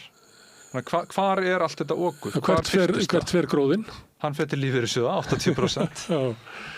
Þetta þá það líka, þetta alltaf líka saga Haga og Festi, að þeir geta frekar mist tiltekna hlutdeild heldur en að fara í verðsamkeppni við nýja aðilann. Og ég held að það hafi nú lengi verið raunin að þegar að hinn búðin kom í Kópavogi, að þá svara stóru aðilarnir ekki, heldur bíða það af sér. Þannig að samkeppnin ekki alltaf, þannig það ekki verðsamkeppni í matvörumarkað og bara eiginlega aldrei nema þegar Costco kom. Þá bara var ekki samkeppninni svarað. Þannig ég bara benda á svona dæmi úr raunheimunum okkar að það ekki alltaf þannig að samkeppni leiði til lægra vöruverðs. Ég bara, eins og ég segi, ég bara, íbúðir sem ekki seljast. Ég að lýsa því fyrir þér að við erum með stórar matvörukeðjur, 3-4 og þær eru að vinna sín störf og allt þetta starfsfólk með eins hagkvæmum og skilvirkum hætti að þau geta og eru að reyna að verðleggja sér lágt til að halda sinni markaðshlutdeild, enda kemur það fram í ársreikningum þessara félaga að þau eru varla að ná arðsemi sem svarar fjármagnskostnaði. Þannig að bara þetta okur sem þú ert að tala ég væri til að sjá hvar það kemur fram. Vegna þess að þú talar hærra vöruverðin í öðrum löndum, rétt. Ég hef stundum leikið mér að ég tók dæmi. Það alveg rétt, en ef ég fæ að klára, þá eru launin líka hærri í öðrum löndum og ef þú tekur vöruverð eða til dæmis útgjöld í mat samanborið við önnur ríki, þá eru þau í mörgum tilfellum lægri á Íslandi. Þannig að ekki gleyma því að kaupmáttur á Íslandi mjög hár, laun eru mjög há og það þýðir að kostnaður þessara fyrirtækja líka hærri og það eðlilegt að vöruverð sé þá einhverju marki hærra. Matvælaverð sem lægra á Íslandi heldur en í Evrópu fyrst og fremst mjólkurafurðir sem niðurgreiddar. Já, niðurgreiddar sem sagt, þannig að þær eru lægri kannski út í búð en þú borgar líka fyrir það með hærri sköttum. Ég veit að segja stundum að það sé lægra verð á Íslandi en það fyrst og fremst í þessu tilfelli. Nei, ég að segja að það sé almennt hærra verð á Íslandi vegna þess að launin eru hærri. Og það þýðir að öll fyrirtæki sem starfa á Íslandi þurfa að rukka hærra verð til að eiga fyrir kostnað. En ástæðan fyrir því að innkaupapókin sé 50% dýrari á Íslandi heldur en í Hollandi ekki laun. Nei, ástæðan fyrir því... Munurinn á laununum ekki þessi. Nei, ástæðan fyrir því eru tollar. Það eru himinháir tollar á nær allar landbúnaðarvörur á Íslandi og það leiðir til gríðarlega hás matarverðs. Hvort sem lítið til mjólkuvara, smjörs, kjötvara eða annars, þá það er 100% tollur á ost. Það er 150% tollur á smjör. Þetta eru svo miklir ofurskattar að það ótrúlegt að íslenskur almenningur sættir sig við þetta. Ég hef borið þetta saman og auðvitað hef ég tekið kjúklingabringu og svona vegna þess að það er langmesti munurinn af því að hér eru verndartollar til að verja einhverja 3 framleiðendur sem kannski eru í þínu félagi. Það skiptir engum máli hvort þeir eru í félaginu mínu ekki vegna þess að í viðskiptaráði í hlutverkinu að við berjumst fyrir verslunarfrelsi og lægri sköttum. Og það þýðir að við höfum alltaf frá stofnun okkar barist gegn tollum, vörugjöldum og öðrum innflyttingshömlum. Þannig að þið getur tekið úttekt á kjúklingamarkanum á hvernig verndartollarnir búa til ofurhagnaðar inn í mata. Ég ætla ekki að fara að nafngreina einhver einstök fyrirtæki hérna, en við höfum gert úttekt á á landbúnaðarkerfinu og bentum þar á himinháa tolla, meðal annars niður á kjúkling eða alifugakjöt. Það sem sko... Sem eðlilegt að gera aðgreina það frá venjulegu landbúnaði það sem að fólk sér alltaf fyrir sig bara eitthvað fjölskyldubíli á Suðurlandi. Þetta fyrst og fremst 3 fyrirtæki þarna eins og alls þar annars staðar sem að drottni við markanum hvað sem eru egg, svín eða kjúklingar. Og þarna komum við inn á það að sko að við erum að tala fyrir ákveðnum sko hugsjónum og það myndi sko, ég myndi aldrei flett upp í félagatalinu áður við ákvæðum hvort að við myndum fjalla þetta. Við fjöllum alltaf og reglulega það að tollar séu skaðlegir og það er afnema á. Og við myndum vilja afnema alla tolla á landbúnaðarvörur í Íslandi. Og alla tolla almennt. Já, alla tolla almennt. Og þetta er í rauninni það sem, þú veist, ég held að fólk fatti ekki alveg þegar þú sko ferð út í búð og sérð hvað smjörið er dýrt eða hvað kjötið er dýrt eða annað. Þú áttaðu ekki á því að stór hluti ástæðinu fyrir þessu háa vöruverði á matvöru eru tollar. Það er vegna þess að þú getur ekki flutt inn kjöt eða ost. Ég held að fólk gerir sér alveg grein fyrir þessu. Sá sem er út í búð. Þú hefur í þessu viðtali bara talað sko gráðuga kaupmanninn og það er rauninni það sem viðskiptara hefur verið að berast fyrir frá stofnun sem er andúð á kaupmönnum. Ég var að tala fákeppni, ég tók matvörubúðar, ég tek ekki tryggingarnar, skipaflutninga, olíuflutninga. Þetta endar alltaf í andúð á kaupmannum. Sá sem endar á að selja vöruna og rukkar verði fyrir allt sem á undan er gengið, hann fær alltaf skammirnar. En sko, þú sérð ekki á kvittunni hversu mikið af kjúklingaverðinu fór í tolla. Ég held að sé engin sérstök andúð hérna, Bónus var eins og vinsælasta fyrirtæki á Íslandi. Þannig að það er ekki þannig að það sé eitthvað svona rosalega mikil andúð sem er kynnt undir að fólk var að hata kaupmannin. Maðurinn sem þú varst að lýsa, konan sem varst að lýsa út í búð sem er að undra sig á því hvað þetta er dýrt allt saman. Ég held vitið alveg með tollana, ég held vitið og ég meina margir af þeim sem að þú myndir spurja viðkomandi, viltu afnema tollana? Og þá myndu svara nei, ég vil vernda íslenskan landbúnað út af ýmsum ástæðum, getur verið bara út af einhverju rómatík að vilja viðhalda byggð, óttast að byggð muni leggjast af ef við hlýðum þér og afnemum alla tolla, eða þá að menn velta fyrir sér matvælaöryggi og alls konar hlutum. Þannig að ég held að fólk svona, ég meina, þetta er búið að vera umræða sem að Jónas Kristjánsson kveikti í Dagblaðinu sko fyrir 50 árum. Þannig ég held að allir sem búa þekki þetta svona ágætlega. Já, gott, en sko því er til að svara, til dæmis tollar voru afnumdir á tómata og paprikur hérna og agúrkur fyrir nokkrum árum og þá snarlækkaði vöruverð þessum tegundum. En íslenski grænmetisbændur, þeir hafa náð mjög góðum árangri þegar kemur að því að rækta þessar tegundir áfram. Og ég persónulega vel alltaf frekar íslenska tómata, jafnvel þóttir síðan dýrari en þeir innfluttu vegna þess að mér finnst þeir bragðast betur. Og þannig að sko ég hef engar áhyggjur af íslensku landbúnaði að hann get ekki starfað í virkri samkeppni við erlendar afurðir. Já, en það eru margir í íslensku landbúnaði og margir aðrir sem hafa áhyggjur af því. Já, en það lýsir bara vantrú á eigin getu vegna þess að íslensku landbúnaði er fullkomlega að færa það. Það lýsir vantrú kannski líka á svona skapandi virkni kapitalisma sem að þú hefur mikla trú á, að það leiði alltaf til bestu niðurstöðu. Ekki alltaf, ég tala fyrir þetta eftirliti og einhverjum ramma, þú veist, ég er ekki blindur, ég er bara að tala um að við viljum virkja krafta, frjálsar samkeppni innan þess lagaramma sem sko víðtæk sátt og skilgreiningir Já, en þeir sem eru með aðra skoðanir hafa ykkur rök fyrir því. En ég ætla aðeins að ég verið að byrja þarna með mennta hvort að þið viljið einkavæðingu eða einkarekstur inn í skólakerfið. Ég myndi alltaf tökum bara örstutt. Ég myndi segja sem sagt að ef við horfum á leikskólastigið, þar er mikill einkarekstur.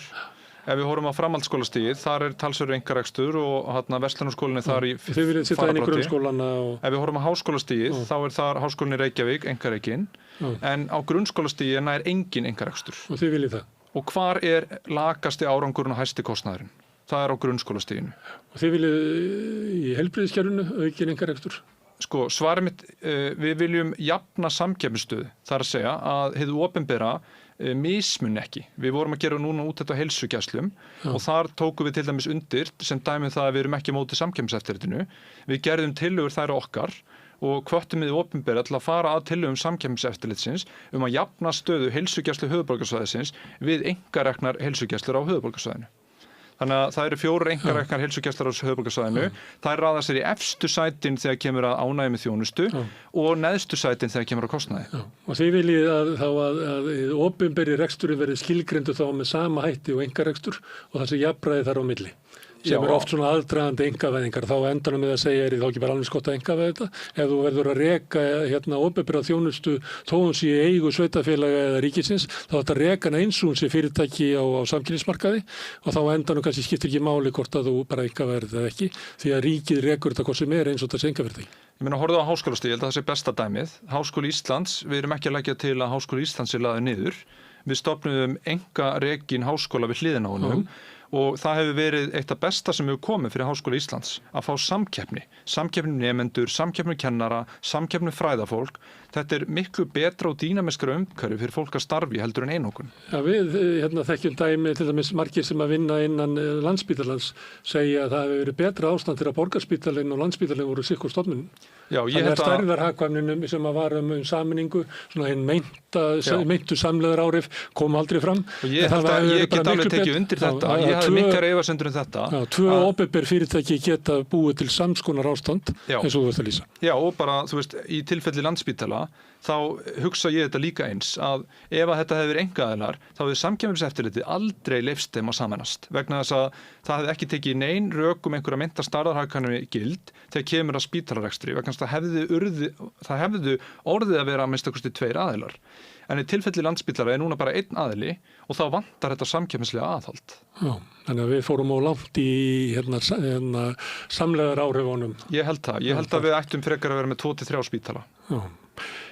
Orkan, Landsvirkjun, þú vilt einkavæða hana eða ekki? Ekki bara einkarekana? Jú, sko, til að okkar núna að selja hlut í henni. Það að segja að hið opinbera haldi áfram á meiri hluta í félaginu en að skrá í hinn hlutan á markað og sem sagt selji þannig 35% hlut. Það okkar til að. Til hvers? Til að fá verðmæti fyrir þá sem búa hérna og greiða skattana. Það er áfram rekið bara af ríkinu? Já, en ef þú ert komið með verð á bréfin og ert komið með... En þá fristni á ríkinu að selja restina? Nei, þá bara ertu komið með samkeppnislegt aðhald og gagnsæi og bara ákveðnar kröfur og upplýsingagjöf og annað sem bara myndi bæta starfsumhverfi fyrirtækisins. En Landsvirkjun sko risa fyrirtæki og þú ætti ekki að fara að brjóta það upp eins og símafyrirtækinu voru brotin upp í Bandaríkjunum 80, þannig að þetta verður bara alltaf risa fyrirtæki. Hvaða gagnir að því að selja þessi 30%? Fjármunir. Hið opinberir í miklum skuldum og að greiða mjög háa vexti að því. Og með því þá koma aðilar inn sem að vilja fá arð, eða ekki? Jú, bara arð í samræmi við áhættuna af rekstrinum. Og Landsvirkjun hefur borgað gríðarlegan arðinn í ríkissjóð? Já, sérstaklega á seinustu árum. Það var auðvitað engin arður fyrstu árin, en núna er arðsemin aukast og allt er þetta endurspeglað í útboði. Þannig að verðið á þess að 30% yrði bara mat á því hvað Landsvirkjun mun borga tilbaka á næstu 20 árum. Þetta er svo traust fjárfesting að það verður langur tími sem yrði. En á endanum eftir 20 árin þá er ríkið alveg á sama stað.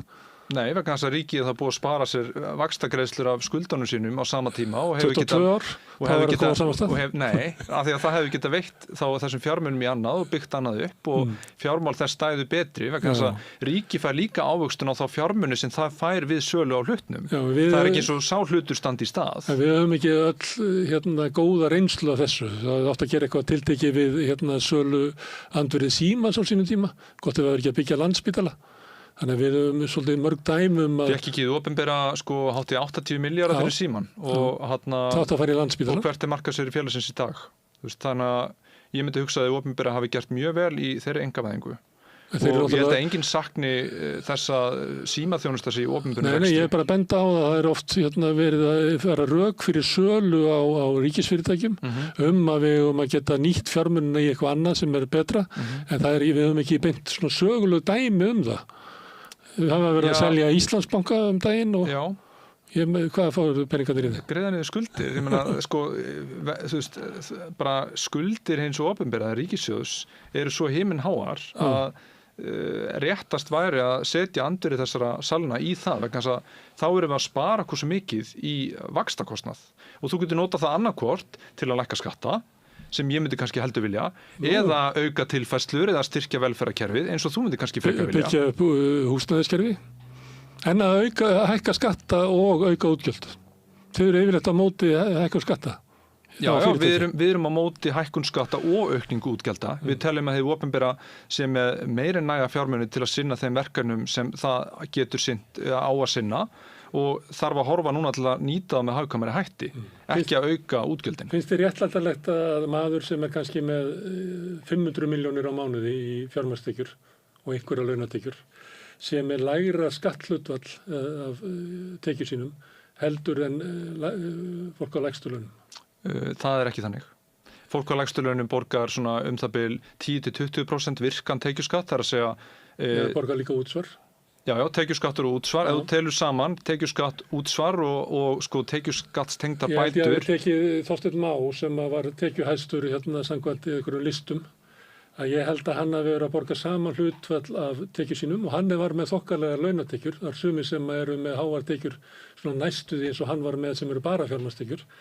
Að hann var að borga með minnir að hafa verið sama og svo sem var með eitthvað 510 krónur á mánuði. Já, ok, sko, ég myndi segja einstaklingur sem með fjármagnstekjur, ef hann vill neyta þeirra, ef hann vill nota þeir, þá greiðir hann 37,6% skatt af því. Þannig að sko fjármagnstekjurnar eru nú ekki lægri en það. Ef ég stofna fyrirtæki á 100 krónur og hagnast 100 krónur, þá byrja ég að borga 20 krónur í tekjuskatt og svo vil ég taka það út til mín og eyða því persónulega, þá þarf ég að borga 22 krónur í viðbót. Þetta er rök sem þið hefur verið með. Þetta er ekki rök, þetta er bara svona. Nei, þetta er hvergi í heiminum þar sem þú sér þetta samhengi á milli fyrirtækjaskatta og fjármagnstekjuskatta, að þau einhvern veginn falli saman við launatekjur. Þú hlýtur að vilja bera saman epli og epli. Ef það svo væri, ef þú vildir þetta, að þá myndir þú leggja til þrepaskiptan fjármagnstekjuskatt þannig að fjármagnstekjuskatturinn myndir rýma við efra þrep. Nei, þá verður þetta að refsa þeim sem standa sig vel í að búa til verðmæti. Vegna þess að sko þetta að refsa þeim sem að vinna mikið. Sko, ef að fjármagnstekjur eru ekkert annað en viðurkenning annars fólks af því að þú hafi staðið vel í að ráðstafa fjármunum og sért að fá ávöxtun á þá. Og þá viljum við sem samfélag að þessir einstaklingar haldi eftir sem mestu af þessum fjármagnstekjum inni í fyrirtækjum. Þú vilt það, ekki við. Já, við sem viðskiptaráð haldi sem mestu af þessum fjármagnstekjum inni í fyrirtækjum og endur fjárfesti þar í verkefnum sem búa til meiri verðmæti. Þarna býrðu til vél sem eykur smá saman hagvöxt og leiðir til betri lífskjara fyrir alla. En sá sem með há laun, þú vilt ekki beita sömu rök að það sé einhvern veginn viðurkenning okkar á því að vinna hans sé mikilvæg og þess vegna hann lendir í efra þrepi sem 46% skattur sem að maðurinn sem að þú ert svo ánægð með að fá mikla fjármagnstekjur vegna þess að hann einhvern veginn... Hann ekki að fá þar eru inn í félaginu. Ef hann vill taka þær út, þá greiðir hann 37,6% í skatt. Þannig að sko þetta tala að fjármagnstekjuskattur sé miklu lægri en skattur og laun, það stenst ekki skoðun. Vegna þess að... Þú leggur alltaf saman skattlegningunum á fyrirtækið og skattleggja á hans. Það annars að fyrirtæki eru sjálfstæður lögaðili, ekki viltu leggja það til að eigendur og að sé gert upp gagnvart skattinum saman eigandinn og fyrirtækið. Þú vilt að fyrirtækið sé sjálfstæður skattaðili. Tvímælalaust. Og það borgar sína skatta. Já, en fyrirtækið... Þegar það borgar síðan út, þá er það algjörlega ný... Þá aftur skattur. Það ekki... Fyrirtækið sjálfstæður skattaðili. Rétt. Já, en þú vilt það. Já, en við erum... fyrirtæki alltaf samansafn af einstaklingum, ekki satt? Við erum að bera saman kjör fólks eftir því hvort það sem launatekjur eða fjármagnstekjur, það ekki? Við erum að bera saman launafólk annars vegar og fólk með fjármagnstekjur hins vegar. Þú nefndir einstakling með fjármagnstekjur, ekki satt? Sá einstaklingur, ef hann vill nýta þessar fjármuni til dæmis til að kaupa sér bíl eða hús, þá getur hann ekki gert það fyrir hann búin að greiða 37,6% skatt á hagnaðinum. Þá er þetta að leggja saman það sem að fyrirtæki borga því? Já, ég er að bera saman einstakling með fjármagnstekjur og einstakling með launatekjur. Einstaklingur með fjármagnstekjurnar er búin að borga 37,6% skatt af fjármagnstekjunum áður en hann má eyða þeim. Þannig að það er samanburðurinn sem þú vilt gera. Það er rétti samanburðurinn. En þetta er samanburður sem þú vilt endilega tengja saman skatt fyrirtækisins og einstaklingsins, að þú finnur það hvergi í skattkerfi nokkurs lands þar sem hefur verið að gæta því að þetta samhengi sé. Þannig að þetta einhver svona furðuleg kenning sem orðið til á Íslandi og menn éta hver upp eftir öðrum að sé einhvern veginn fullkomin réttlæti, en það hvergi í heiminum sem menn horfa á þetta réttlæti. Þetta svona víðar. Hvað mennur þetta? Þetta ekkit sér íslensk kerfi? Skattkerfið ekki búið til þannig að það sé samingi þarna á milli. Að samanlagður skattur fyrirtækisins og fjármagnstekjuskatturinn sé einhvern veginn í flútti við launaskatt. Jú, þetta var hækkað af síðustu ríkisstjórn, fjármagnstekjuskatturinn var hækkaður úr 20 í 22% og þá var sagt, já, við ætlum að gera þetta til að virk skattlagning sé svo sama á fjármagnseigendur og launþega. Þetta verið til í umræðinu hérna á Íslandi, en ef þú skoðar samhengið á milli fjármagnstekjuskatts og fyrirtækjaskatts og launaskatts í öðru löndum, þá hvergi þetta samhengi, þannig að menn ekkert að leita þessu réttlæti sem að þú ert að tala sig eins og gullin regla. Þetta réttlæti sem þú talar Þú byrjaðir á að nefna fjármagnseiganda og sagðir að hann borgaði lægri skatt en launamaður. Ég að segja að það ekki rétt. Sá sem með fjármagnstekjur greiðir tæplega 38% skatt á meðan launamaður með til dæmis 500.000 mánuði nær 10-20% í skattlagningu. Ég tók dæmi og spurði því hvort þetta vera réttlætanlegt að Þorsteinn Már sem var skattastur, þess vegna tekið dæmi á honum. Hann með lægra skatthlutfall launa sinna heldur en manneskja sem með 520.000 krónur á mánuði. Ekki eitthvað að ríkinu? Þetta ekki rétt hjá þér. Þú vilt taka launin hans í 46% jaðarskatti og fjármagnstekjurnar hans í 37,6%. Já, því þú tekur fyrirtækið Samherja með. Já, ég meina fyrirtæki býr til hagnað eða fyrirtæki kaupir eitthvað sem hækkar í verði. Þú greiðir 20% af því og svo að það ætlar að taka út, þá greiðir aftur 22%. Þú ert að hafna því að fyrirtæki sé sjálfstæður skattaðili, þannig að það eigi að skattleggja. Nei, vegna þess að þetta býr til hvata fyrir fyrirtækin og eigendur þeirra að endur fjárfesta þeim verðmæti sem verða til í félagunum í öðrum verkefnum. Þú telur að peningarnir sé betur varið í höndunum á Þorsteini Má heldur en ríkisvaldinu eða sveitarfélaginu? Ég myndi orða þannig að já, algjörlega, vegna þess að markaðurinn... Þess vegna viltu hafa lága skatta af efnamiklu fólki?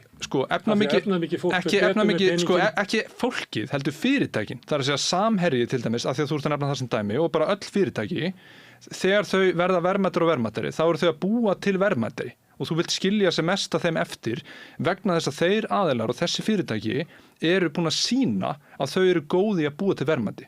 Þannig að þú vilt hvetja þess aðilar til að endurfjárfesta og halda áfram að gera vel. Það sé betra að hafa lægra skatthlutfall á Þorsteini Má vegna þess að hann fer betur með peningana heldur í það opinbera þar sem að við myndum nota þetta til að byggja vegi eða heilbrigðisþjónustu eða eitthvað fleira, að hann muni einhvern veginn gera meira úr peningunum, að það sé betra fyrir bæði hann og samfélagi allt að hann hafi lægra skatthlutfall heldur sá sem með 520 krónur.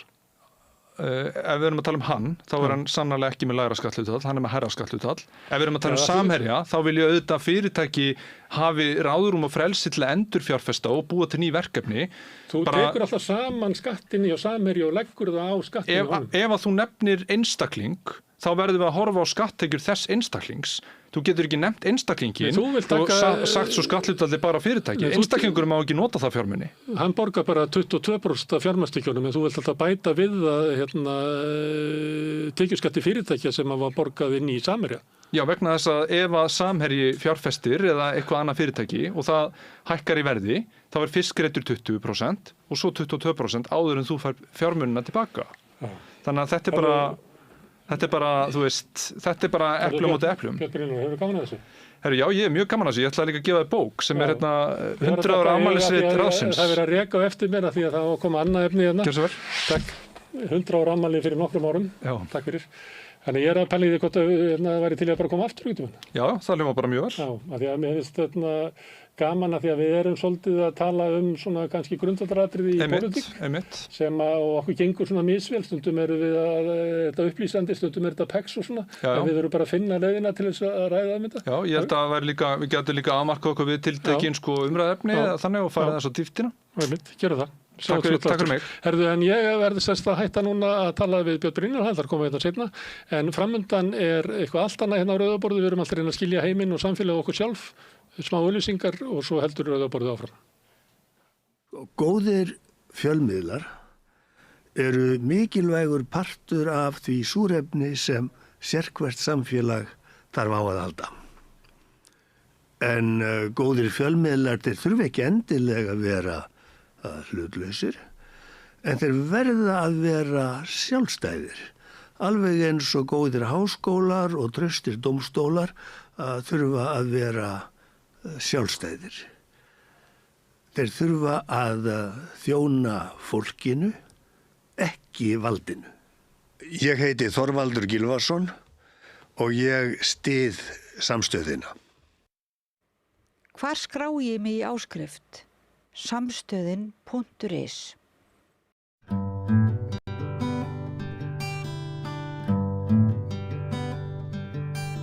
Já, það hafa orðið miklar menningarbreytingar á skömmum tíma á Íslandi hvað varðar sölu og aðgengi að áfengi. Og það full ástæða til þess að hafa áhyggjur af því hve auðvelt fyrir börn og ungmenni að redda sér áfengi núna með tilkomu netsölu. Foreldrasamtök gegn áfengisauglýsingum hafa ennfremur kært Ríkisútvarpið til fjölmiðlanefndar tengt áfengismálum, sem sagt. Og hann komin hingað talsmaður samtakana Árni Guðmundsson. Ertu velkomin, Árni. Takk fyrir, takk. Sko, ég ætla að ræða hérna dálítið áhugavert mál. Já. Skýrslu sem að þér tókst að kría út úr landlæknisembættinu. Já, ekki að kría út, ég bara... Með vísan til upplýsingalaga. Já. En allavega, þetta hérna, hér aldurs eftirlit. Niðurstöðu mælingar sem framkvæmdar voru í janúar að beiðni embættis landlæknis og hérna við ætlum að ræða þetta á eftir. Já. En fyrst ætla ég að ræða við þig þessa kæru. Já, kannski frá aðeins að setja inn í, ég sá nefnilega að það mjög góð fyrir þá sem áhuga á. Það var þannig að landlæknisembættið gerir umsögn frumvarp Gríms Grímssonar og fleiri að heimila sölu, áfengis út allt eila, en netsölu, smásölu. Já, Gríms þingmanns Viðreisnar. Þar raki augun í að landlæknisembættið hafði, ég held bara fram að sölufyrirkomulag væri sölufyrirkomulag væri ábótavant og vitnar í eitthvað og þá hugsa ég að það hlýtur okkur gögn á bak við það. Og á þeim forsendum þá skrifaði landlæknisembættinu bréf með til upplýsingar og óska eftir að fá þessa skýrslu sem ég fekk síðan í dag. Já, fékkst hann bara í dag? Já, rétt að sagt gær. Já. Þannig að því sé öllu til hagahaldið. Já. Við ræðum þessa skýrslu betur eftir. En sko, þú nefnilega kemur hér alveg fullur réttum vegna þess að áður en við settumst þá vissi ég ekki það sem að ég var að nefna á þann að hérna, þessi samtök sem þú ert talsmaður fyrir, foreldrasamtök gegn áfengisauglýsingum, að þau hefðu kært RÚV til fjölmiðlanefndar. Hverjar eru sakir RÚV, segir þau? Það var þannig að það var þessi dómur sem féll daginn gegn Smárikinu það að þar færi fram ólögleg starfsemi og það bara mjög afdráttarlaus dómur, hann bara mjög skýr. Síðan það þannig að við fáum mikið fjölda ábendinga þessi samtök, foreldrasamtökin. Og meðan annars fengum við bara mjög fljótlega ábendingar á það að í ríkisútvarpinu, í RÚV, væru auglýsingar meðal annars í fjölskylduþætti frá þessu fyrirtæki sem þegar hafi verið dæmt fyrir ólöglega starfsemi. Já, eftir að dómur fellur. Eftir að dómur fellur og þá fór maður að hugsa RÚV hefur auðvitað einhvers konar skyldur til að fara eftir lögum í landinu, ekki bara kannski lögum. Skyldur maður ætla? Já, og auðvitað siðferðilega skyldur líka og eru auðvitað svona flaggskip íslenska fjölmiðlunar og menningarstarfsemi í landinu. 10 milljarðar á ári. Í tekjur? Já, þess vegna velti maður fyrir sig ef það búið dæmaði fyrir ólöglega starfsemi og þú getur haldið áfram að auglýsa hérna ólöglegu starfsemi og það fannst fólki, ekki bara mér heldur fullt af fólk sem sendi okkur ábendingar þannig að það var til þess að við höfðum sambandi fjölmiðlanefnd sem hefur eftirlit með fjölmiðlum í landinu bentum á þetta og svo endaði með því að samtökin sem slíkt skrifuð út á svo bréf, formlegt erindi þetta, þar sem við spurðum þetta og skoruðum auðvitað RÚV að hætta einni birtingu á því sem að þeir kalla löglegar áfengisauglýsingar. Það er þetta 0,0 dótari sem ekki til eða kannski eitt brett einhver stærri upp í Breiðholti eða Eskifirði eða hvar sem það er. Það er verið að auglýsa óáfenga vöru með sterkri tilvísun til hennar áfengu og þetta kemur kannski í sekundubrót 0,0 einhvers staðar og í einhverjum tilfellum þetta greinilegt en í öðrum tilfellum ekki. Þá vorum við að skora á stjórn RÚV að hætta þessum vitleysisgangi að taka augljós og útusnúninga úr skýrum lögum og siðferðilegum boðskaplagana sem einhvers konar alvöru auglýsingar. Þetta við lifum í siðuðu samfélagi og við erum greint fólk, flest okkar, og við sjáum alveg tvískinnungin í þessu. RÚV á að vera í fararbroddi ekki bara lagalega, heldur siðferðilega líka. Þannig að ég heyri að þú gerir greinamun á því hvort einhver tveggjamanna fjölmiðill sem að er að reyna að stunda einhverja blaðamennsku og teygir sér langt siðferðislega í auglýsingum, hvort sá fjölmiðill er að flagga einhverjum áfengisauglýsingum eða Ríkisútvarpið. Já, enginn á bara að gera það. Það var til dæmis aldrei reynt á þessar fyrir lögum þessar 0,0% auglýsingar. Það allt myndmál, allt talmál, bara 1,0,0 í restina og það tekið sem létt bjórsauglýsing eða ekki áfengi. Ég held að allir fjölmiðlar sem eru á alvarlegum nótum og starfa einhvers konar heilundum eftir einhverjum dæmi, þeir eiga auðvitað ekki að taka þátt í því að auglýsa öðruvísi heldur en það sé löglegt eða einhverju tvískinn og setti. Það er þetta spurning ef við ætlum að vera með samfélag sem tekur ekki siðferðilegan boðskap lagana til greina.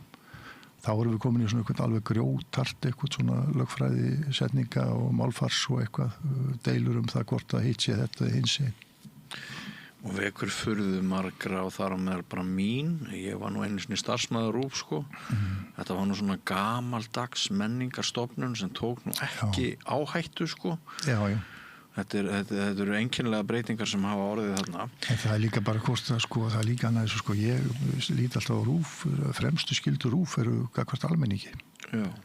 Og mér finnst það bara eins og í þessu máli það getur vel verið, ég veit ekki, það getur vel verið að það verið einhvers konar meðvitundalegs og auglýsingadeild RÚV. En ég það verður bara að vera alvöru standard hjá Ríkisútvarpinu hvað þetta varðar. Og þú ætlar að láta reyna á þetta með þessari kvörtun, þessari kæru til fjölmiðlanefndar, taka þessi langan tíma að Nú veitum við ekki maður, við sendum bara erindi og eitthvað svona og það var alveg augljóst að fólk margir voru bara mjög hiss á þessu og í raun og veru og sem það er alveg, ég meina þegar að búið að dæma starfsemi ólöglega þá hlýtur það einhvers konar ávísun á það að starfsemi sé ekki auglýst í fjölmiðla allra landsmanna. Manstu textaskilabóðin, manstu hvað þeir segja í auglýsingunni? Þetta var bara opið klukkan þetta og sala þetta er einhver svona auglýsing. Afgreiðslutími og eitthvað svona dæmi og þetta var bara eins og hefði ekki dátt sér stað. En í dómunum segir? Algjörlega ólögleg starfsemi. Ólögleg starfsemi?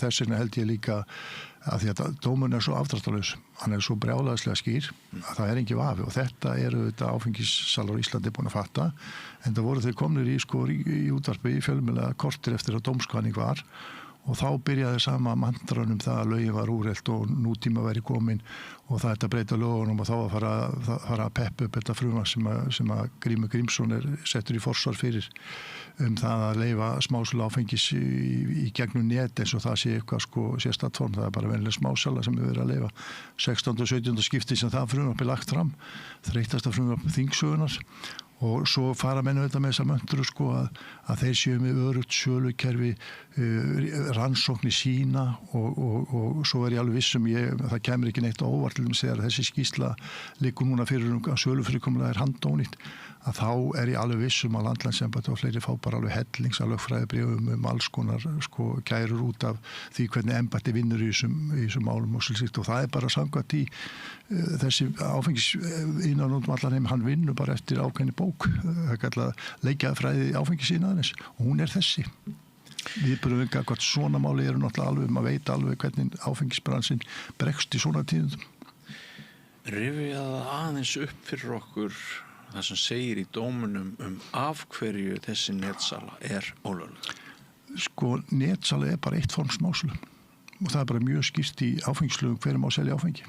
Og töfur. Já, alveg það bara, þetta er hverju læsri mannesku ljóst. Þannig að ég get gengið inn á veitingahús fengið mér hvítvínsglas þar og ég er ekki að brjóta neinu lög því að veitingahúsið má selja mér glas á hvítvíni. Já, það er veitingasala. Já, en ég á ekki geta gengið inn í eitthvað fyrirtæki eða hringt eitthvert og sagt skutlið til mín einni vodkalösku. Eða farið inn og sótt á lagari, svo þetta kallast. Eða sótt á lagari. Sem lagarin er þá verslun til dæmis og eitthvað svona. Af því að hér er einokun ríkisins á þessu sögur. Já, sko, þetta er hérna fyrirkomulag sem er Þetta er bara fyrirkomulag sem er tíðka meðal sem Skandinavíu og hefur virkað. Forvarnamódel. Algjörlega. Og svo getur maður, því ég rakst einhver gögn daginn eða einhver umræðu, ekki gögn, heldur var einhver verið að skrifa einhver úr áfengisiðnaðinum að skrifa einhvers konar lýðheilsugrein og þá rak ég unni því þetta var allt tölur sem voru svona mjög sambærilegar og svo fannst mér þetta skítið og þá sá ég að vantaði Danmörku og þá var það tekið út úr sem Danmörk er með það kerfi sem að þetta fólk dreymir að selja helst alla sólarhringinn alltaf og öllum nánast og niður í börn sko.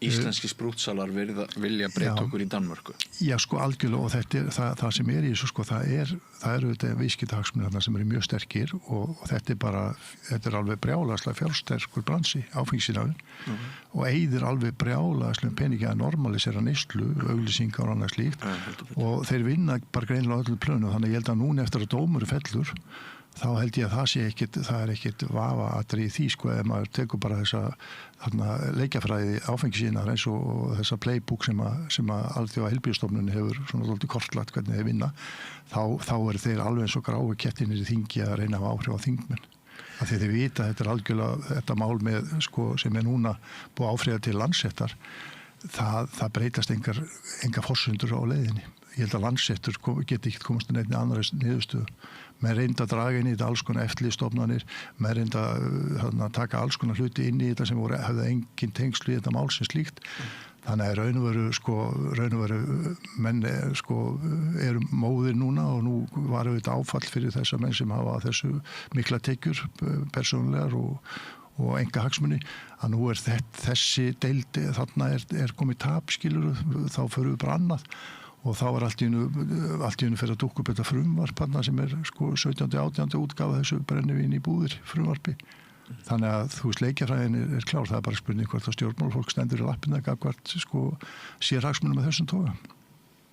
Það segir sitt slagkraft sprútsalana að ríkisútvarpið ekki bara auglýsi, heldur haldi áfram að auglýsa eftir að dómur fellur og þar á bæ sko í gamla daga var þetta þannig að Bylgjan var svona kallað til einhverja businessmenn sem vildu fá að selja brennivín og ríkisútvarpið hélt sig svona stóð í lappirnar sko, var varfærið en það þarf ríkisútvarpið ekki á tekjum að halda auglýsingatekjum, hæpnum auglýsingatekjum og tekjum sem að má ræða hið siðferðislega í tengslum við en ríkisútvarpið sko, þú minnast á þennan þáttarna daginn eftir að dómur fellur já.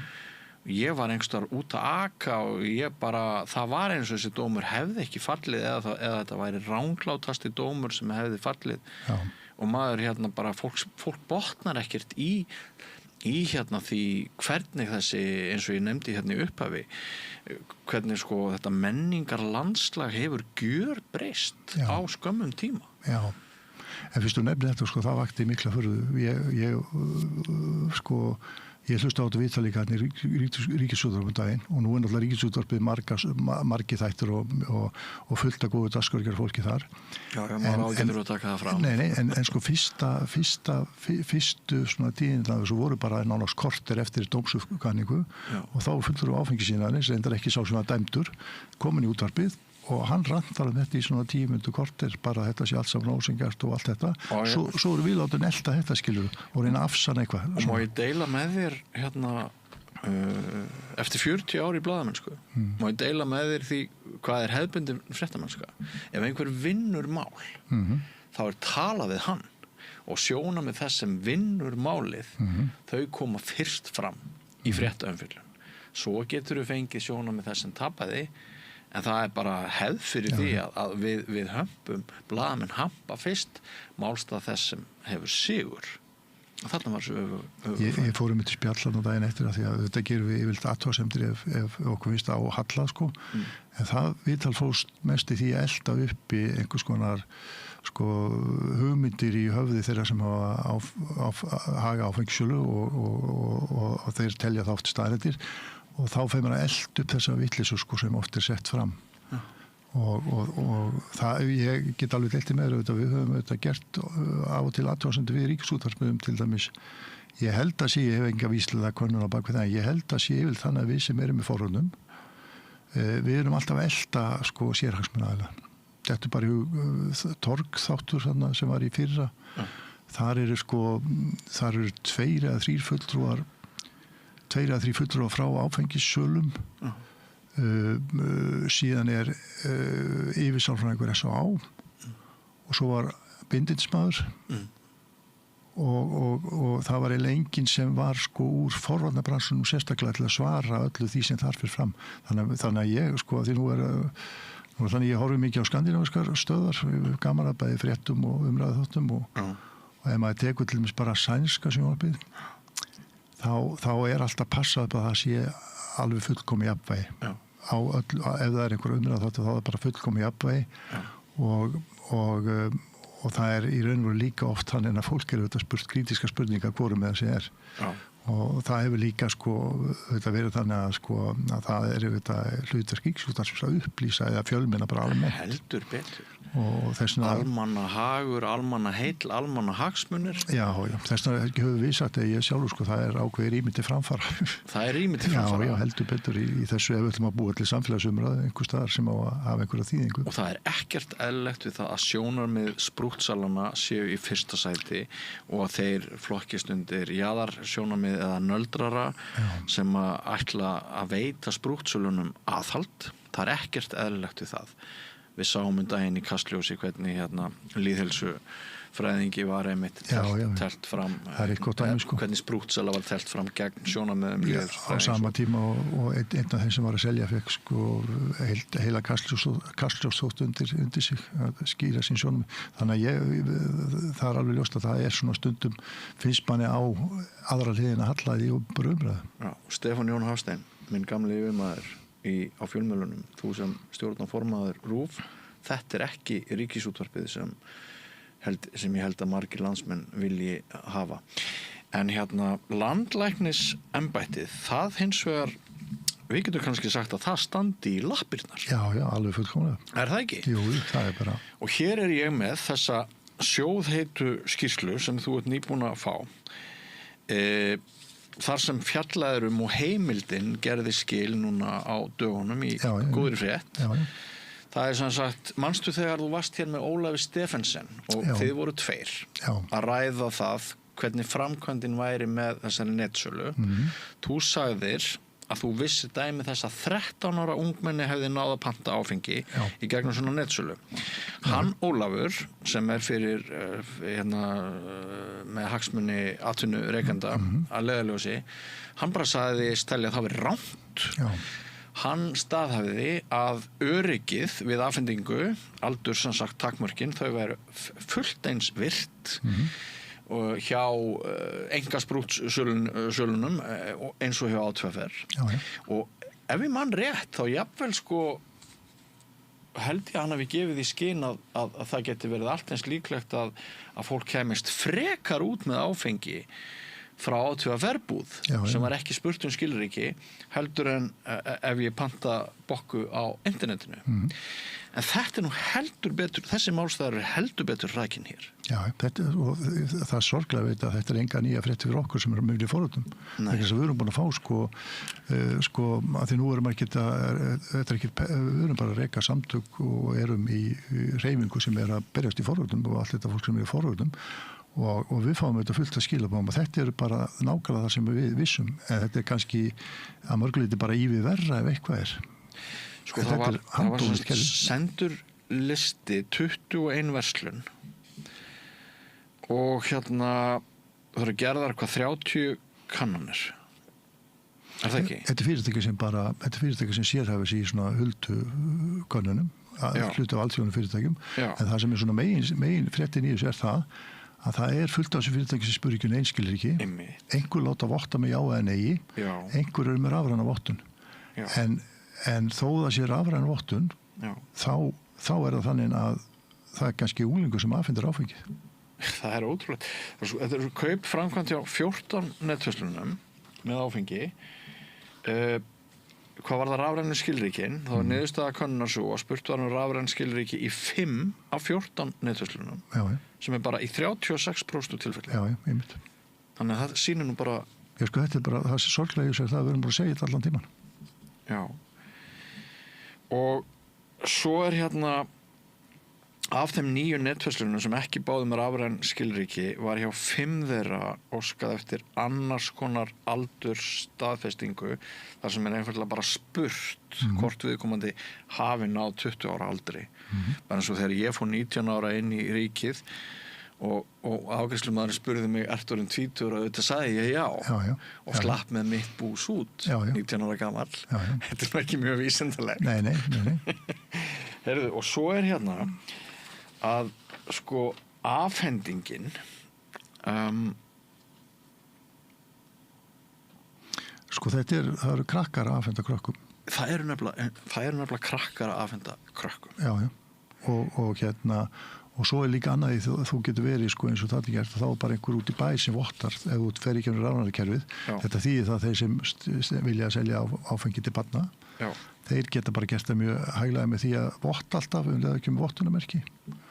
Og það eitt af því sem kemur sko fram þarna, það ekkert mál og svo var líka, það reyndar ekki þessari skýrslu, það var líka á tímabili voru hérna einhverjir ungi menn sem fölsuðu sko skilríki, rafræn skilríki sem nýttust um einhver tíma. Það að kaupa núna fölsu skilríki segja mér sko. Yngstu börnin á heimilinu mínu. Já, það gekk alveg kaupum og svolum. En sko þessina þegar menn segja sko kerfið eins og einhver helt fram að kerfið er 100% örugt. Það er algjör fyrra sko. Heldur betur. Þetta náttúrulega svört skýrsla. Hún alveg kolsvört skýrsla, það bara ekkert flóknar af það. Og upp úr þessu gert minnisblað og í þessu minnisblaði Ég sko í raun og verið þetta bara ástæðan fyrir ég fyrir að gefa skaumir það ég sé þetta bara í umsögnum svo við talum áðan. Það eru umsögnum frumvarpi sem Grímur Grímsson fóstrar að leyfa smásölu áfengis að þar heldur landlæknir því fram, embættið heldur því fram að það sé mikill misbrestur á sölufyrirkomulaginu. Og þá fer ég á stúfun og segi hvað hafið þið fyrir ykkur því og ég veit að landlæksembættið það skrifar ekki kommu eða bókstaf á þess að hafa eitthvað á bakviða og þá heyri ég af því að það hafi verið gerð hana könnun og þá óska ég þegar í stað eftir því að fá þessi gögn í ljósu upplýsingalaga og sem heimildin hefur meðal annars verið að fjallum á einhverju svipum forsendum. Einmitt, við ætlum bara að vitna það síðan að texta frá embætti landlæknis ef framkvæmd aldurs eftirlits ófullnægjandi kann það að fela í sér brot á lögbundnum skildum og grafa undan markmiðum lagana að takmarka aðgengi ungmenna að áfengi. Einnig skýrt í lögum 75/1998 áfengi að ríkið eigi að fara með smásölu áfengis.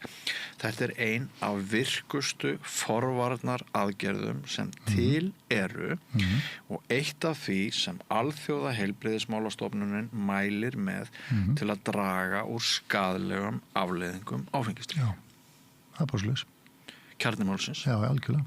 Týnist út allt. Já, fyrir þetta það sko landlæknisembættið bara í fyrsta lagi þarna að standa vörð þau velferðarsjónarmið sem samfélagið sammála Einmitt. Og hérna, þannig að sko þetta alveg, við vissum auðvitað að þetta var ekki, við vissum að við var pottur brotin en ég hafði ekki alveg fantasíu það að fatta þetta væri alveg í lamasessi. Þetta mölbrotið sko. Og líka allir bara það afhendingarstaðir eins og einhverju olíufylgur með afhendingarstaðir, það aldrei spurtu skilríki þar. Eða fyrir einhver droppbox það aldrei spurtu skilríki.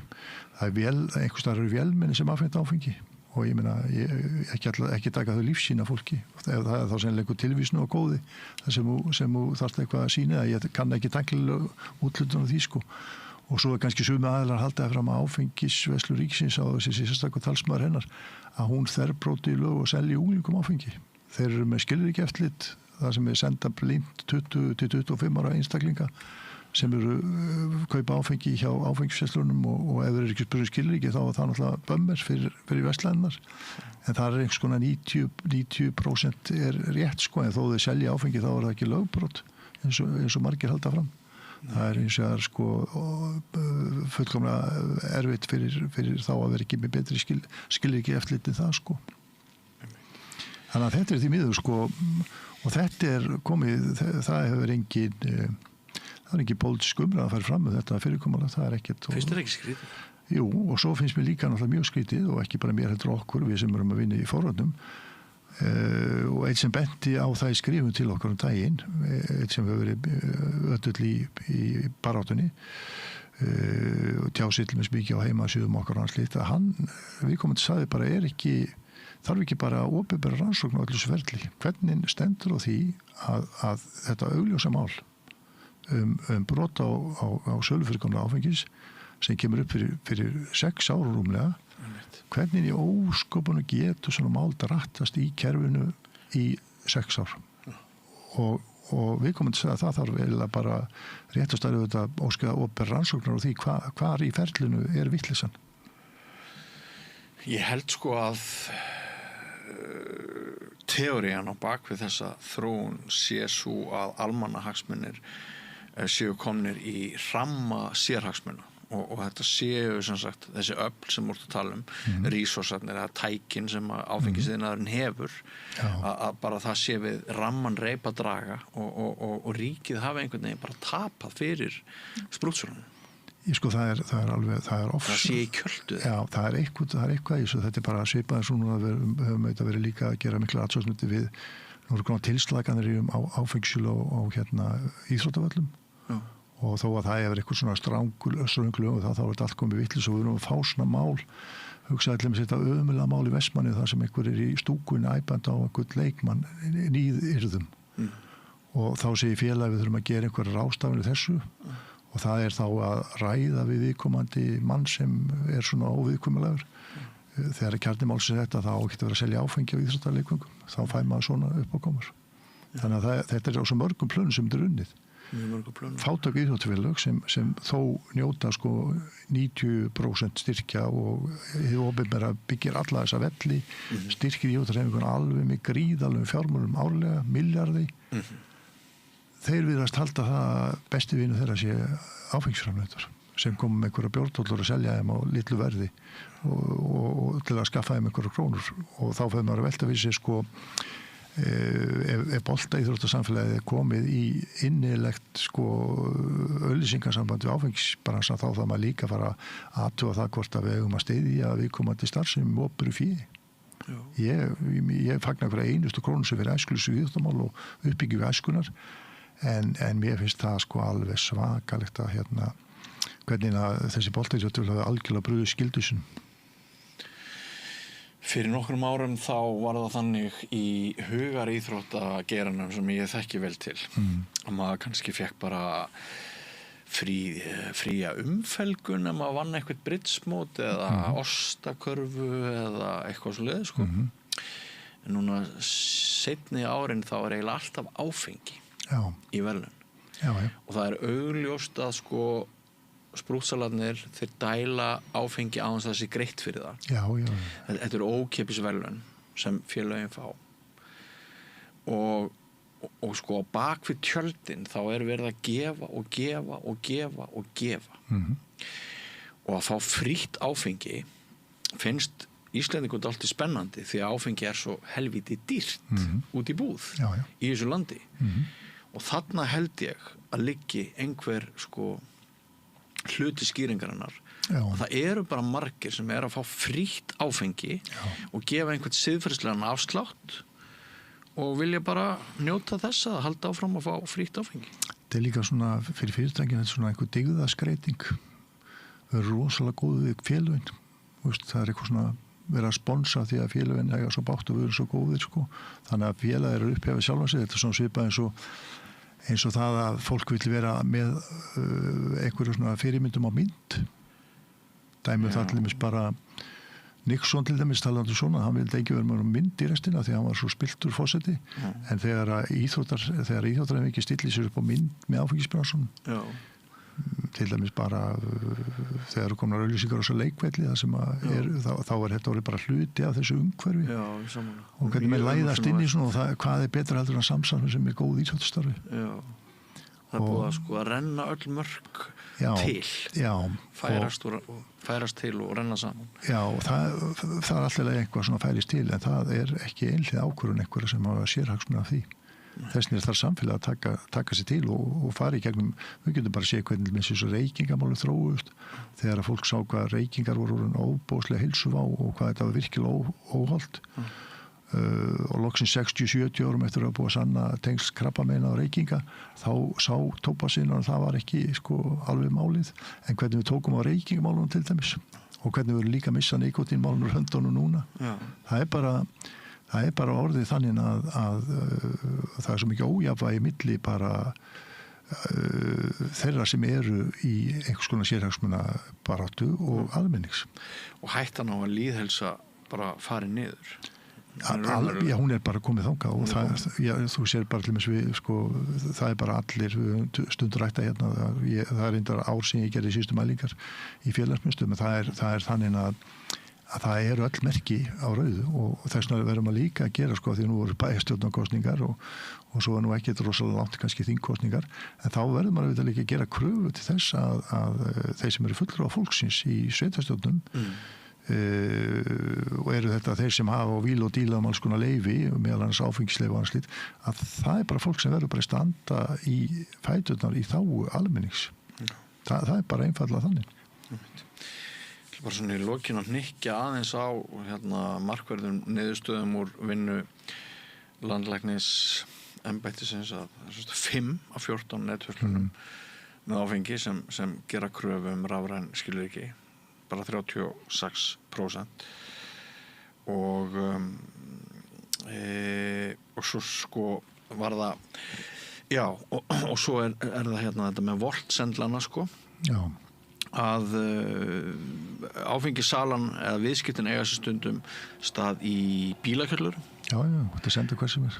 Já, og mjög oft engin tilraun gerð til þess að sannreina aldur þeirra sem tóku áfengi. Já, það kemur þetta ekki fram í skýrslunni þessari en við höfum fengið ábendingar frá fólki fólk sem átti fleiri en 1 og fleiri en 2 fólk sem er sem sagt á ættingja sem er gjörveikur af alkoholisma sem hefur fengið bara í dauðadruknu ástandi afhent áfengi bara við dyrnar og það ætlum við sér í líki lögum þú mátt ekki selja fólki undir áhrifum áfengi og það er alls konar svona þannig að þú ætlum að líka í eigin saur og þvægi og ælu ég bara, þú veist, svo framlega svo borga fyrir sendingun og allt þetta og þessina er ekki, það er ekki það var dálítið einfalt þarna í viðtali heimildinu þá var þarna eitthvað sem fyrirtækjum alltaf bara skamma sendlana en þú mátt ekki, börn mega ekki afhenda öðrum áfengi alveg sem að hvort þið krefja þann sem eru afhenda áfengi skilríki og þannig að það er eins og við erum að tala um það er alveg, það er stórkostlegt rými til framfara í þessum málum. Þetta er sláandi skýrsla sláandi umfjöllunarefni við erum búin að ræða þátt Ríkisútvarpsins sem að skildi ætla að stæði í stafni gegn svona skaðlegum þjóðfélagsbreytingum því það er ekkert sem segir manni að allt fullorðið fólk geti ekki gert sér glaðan dag með áfengi þegar það kýs þótt að sé böndum komið á þetta stjórnleysi. Það er ekkert neyðar ástand ríkjandi áfengisölum og það hefur ekki verið. Þeir sem vilja ná sér áfengi það er mjög einfalt að gera það. Það er það ekki. Og við sem eigum börn, við vitum að það getur skipt öllu máli hvort börnin okkar hefja neyslu áfengis hvað við segja 16, 18, 20 helst ekki fyrir 25 því þá fyrst er framheilin búin að þroskast þannig að hann getur orðið fyrir skaða fram að því Já, ég meina þetta líkur allt fyrir en þetta er bara, þetta er dálítið sérkennileg samfélagsþróun verður maður að segja heldur betur og ekki kannski beint byggð upp á einhver lýðræðislegum forsendum heldur fyrst og drifið áfram af einhverju sérhagsmunum Við höldum áfram að vera fúlukarlarnir hérna rauðaborðar á samstöðunni. Já, neini, þetta er bara, það þarf bara að ræða þessi máli sem við erum að ræða þetta og miklu víðari vettvangi líka. Kæra þakki fyrir komuna, Árni. Sömuleiðis, takk fyrir mig. Og áframgöngu við göttuna kæru hlustendur ekki fara langt, nýrkafli eftir andartak. Ég heiti Kristinn Sigmundsson og styð samstöðina. Samstöðin óháð sjónvarpsstöð sem fjallar þjóðfélagsmál á vandaðan og yfirvegaðan hátt. Ég skora á ykkur að styðja hana með því að gerast áskrifendur. Samstöðin ómissandi.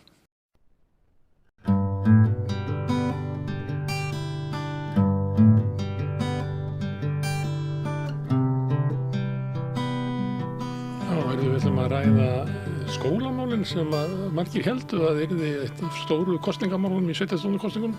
Það eru grunnskólanir sem að tilheyra sveitarfélögunum, ríki rekur framhaldsskóla og háskóla. En það hefur ekki orðið, en samt mikil skólamálumræða og gustar í kringum menntamálaráðherra Ingu Sæland sem virðist ætla að keyra í gegn töluverða miklar breytingar í skólakerfinu og kennara sambandið og margir kennarar finnst það að vera full hratt af stað farið, kannski ekki ígrundaðar breytingar, heldur svar við einhverju svona, ég veit ekki hvað það getur kallað, svona skólamála umræðan sem hefur verið undanfarin misseri, svolítið harðnandi, fyrir mikið fram í mokkanum, knúin áfram svolítið að viðskiptaráði og fleirum og margir taka þátt í. Við erum hérna að koma með skóla, kennara úr framhaldsskóla sem Garðaskóli. Úr grunnskóla. Garðaskóla sem grunnskóla, það unglingaskóli. Unglingaskóli, það efri hluti grunnskólans, Ragnheiður Steffensen. Já. Herði, ég fekk því að þú varst að skrifa á Vísi og varst að tala þessa umræðu, því að við höfum svolítið verið að ræða umræðuna við sumuleyti velti maður fyrir sér hvort það sé geta að ná botn í þessu með að skilja hvað knýr áfram umræðuna frekar heldur en að skoða einstök mál sem að deilt. Já, sko, að ná botn í hvað knýr hana, við gerum okkur ekki alveg grein fyrir hvað knýr Morgunblaðið og Viðskiptaráð, en við erum alltaf tilbúin í skólaumræðu og við vitum alveg rauninni hvað það sem þarf að bæta við sem erum á gólfinu. Og okkur finnst vera svolítið öfugt farið að hlutunum. Háttvirtur menntamálaráðherra að virðist alltaf koma inn með svolítið gassagangi og kannski ekki alveg byrja það sem okkar upplifun að sé kannski það sem að í rauninni mest kalli á.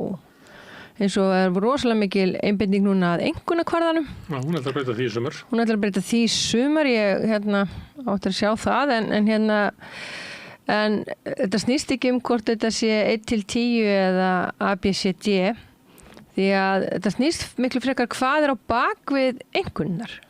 Og það í rauninni þar sem bjátar á. Það að segja að það var búin til, það var skrifið ný og mikið breytt aðalnámskrá sem að í rauninni á mörguleiti gott tæki, gefur skólum ákveðið mikið sjálfstæði en hún sleppti alveg takinu af í rauninni hver grunnurinn. Það er að segja náminu. Þú veist, hversu langt á skólinn að fara, til dæmis hvar hittist grunnskólinn, framhaldsskólinn, þú veist, núna í dag getur verið sko ár munur á því hversu langt börn fara í algebru í stærðfræði til dæmis.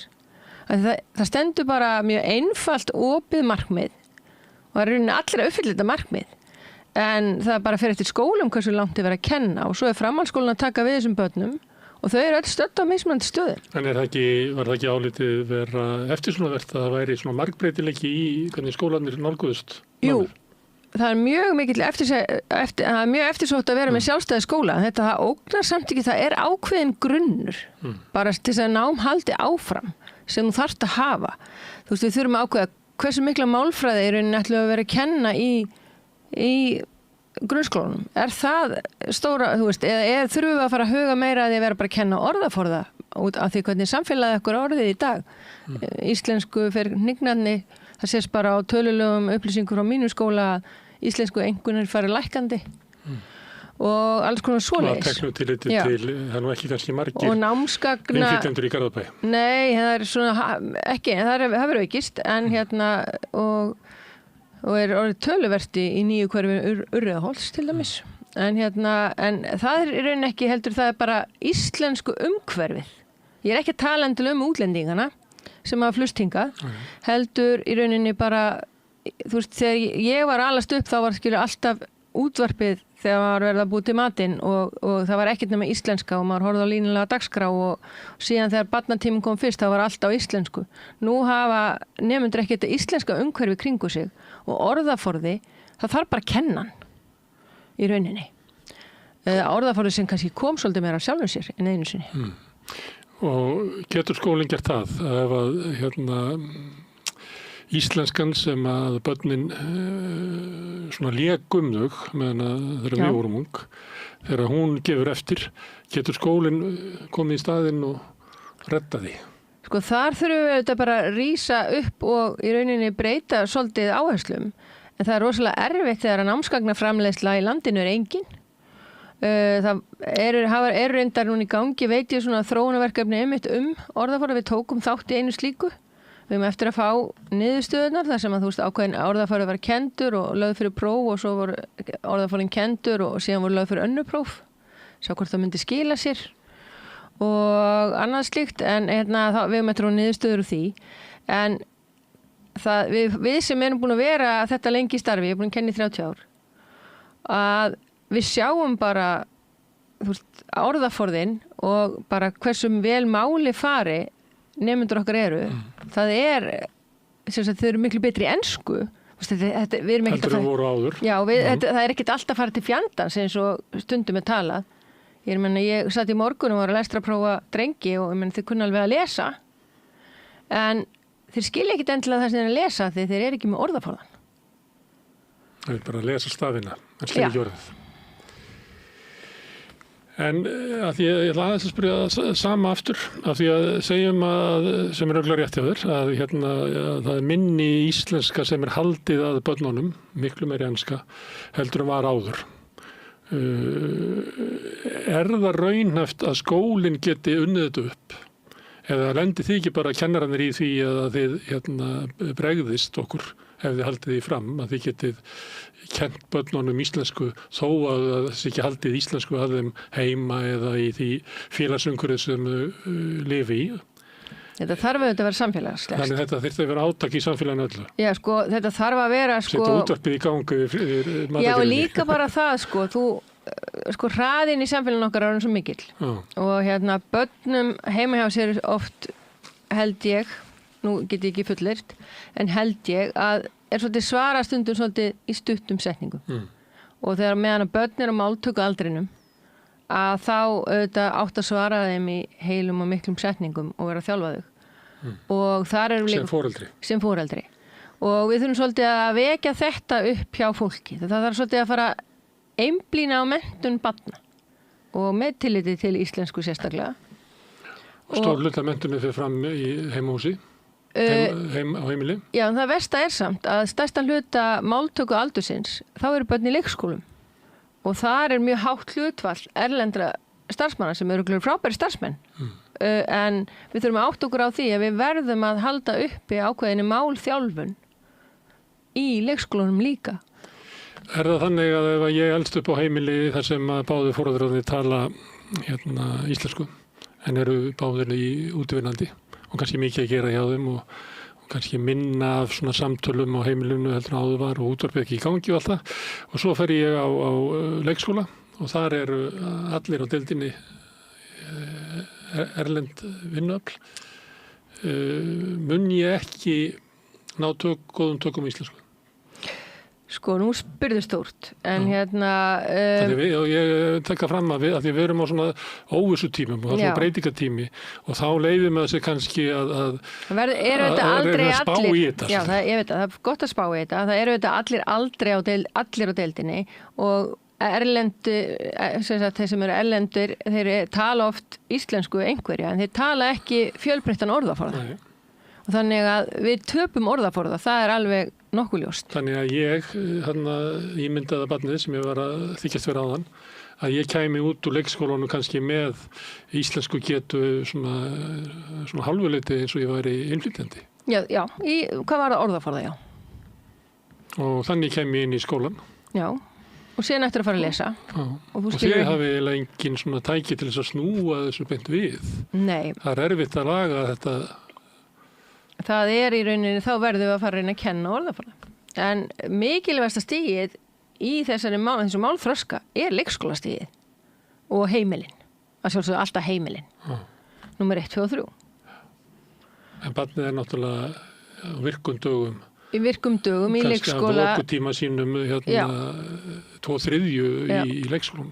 Þú veist, 2-3 ára barn sem að sígur inn eins og svampur. Við verðum að fóðra þennan svamp, sko. En ef að þetta er aðstæðan og ef að ég á barn sem að er á leikskóla það sem að kannski einn á deildinni, svo ég sé innfæddur Íslendingur, eitt séu innflytjendur sem að skiljanlega þeir sem koma hingað á fullorðinsárum ná aldrei fullkomnum tökum á íslensku og tala með reim og eru með takmarkaðan orðaforða. Ætti ég þá að leggja höfuðáherslu á að ræða við barnið yfir morgunmatnum og kvöldmatnum? Já, alveg bara frá því þú segir það. Og taka bara 5 korter frá því að vera í sífellu tali allar athafnir sem það þarf að gera á mótana. Já. Og lesa fyrir það. Nú tampustu við okkur. Já. Tannkremið er blátt. Já. Er það kalt tannkremið? Já. Nærið alveg inn að jöxlum, en augntönnin. Fékkstu kul í tennunnar? Fékkstu kul í tennunnar. Reyna að búa til sem fjölbreytilegasta samtal hversdagslega hluti. Já, og svo lesa fyrir börnin. Og lesa fyrir börnin. En nú erum við að tala það að það séu breytingar í samfélaginu, en það eru kröfur á skólan að skólinn reddi þessu. Og sömuleyti kemur það líka frá kennurum, það eru umkvörstun á kennurum að það hefur orðið breyting í samfélaginu, það eru fleiri í bekknum sem eru með ýmiss konar greiningar og þurfa annars konar athygli heldur en það var kannski fyrir 20-30 árum. Og svo er fólk sem hefur ekki íslensku sem það er ekki talið íslenska á heimilinu, lítill stuðningur við íslensku nám þar og það verður alltaf erfiðar að kenna þannig að bekkurinn breytist. En kröfunir á mig er alltaf það sami að ég skori vel á PISA. Já, við verðum auðvitað að taka PISA með pínlitlu fyrirvara. Því við erum lítil þjóð í PISA sem þýðir að við þurfum það þarf allt landi að taka þátt í PISA til þess að sé þetta að mæla það á meðan að þetta eru bara úrtök út í heimi. En við sjáum, það er alltaf einsmælt á Íslandi og við sjáum að leiðin er bara svona. Já, við sjáum það. Við ljótum að taka mark á því. Já, en við sjáum líka að við skorum vel í hvernig börnum líður, við skorum vel í öllu sem kemur að list og verkreinum. En við viljum að börnin komi læs út úr skóla. Já, við viljum það.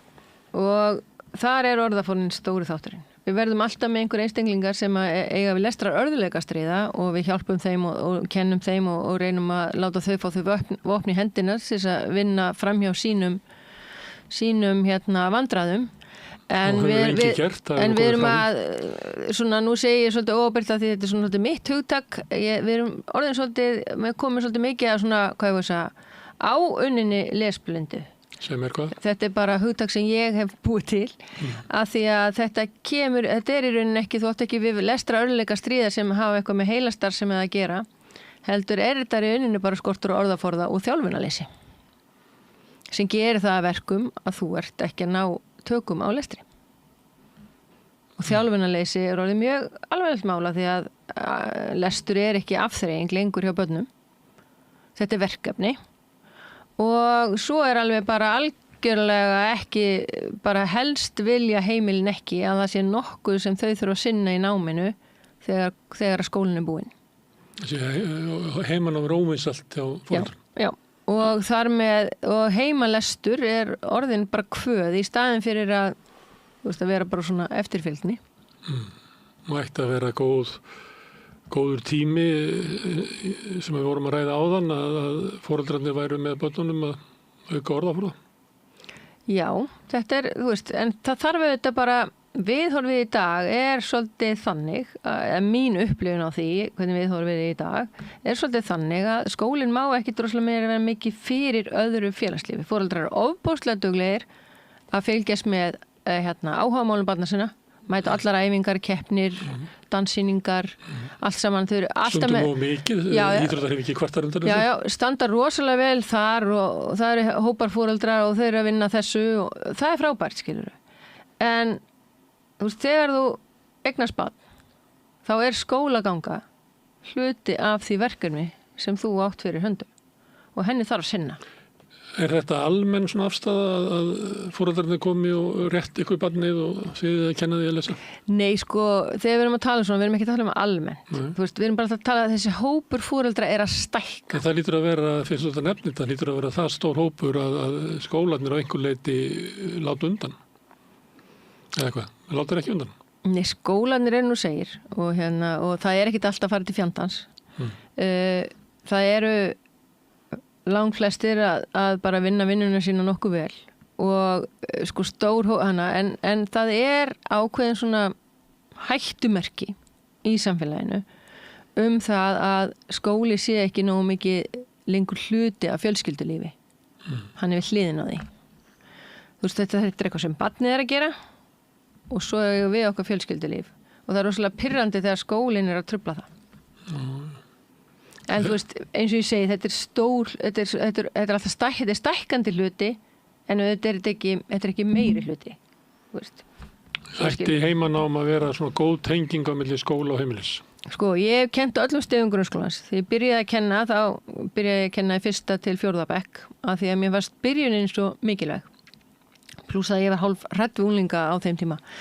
En af því ég var bara rétt nýskriðin að vera unglingur sjálf.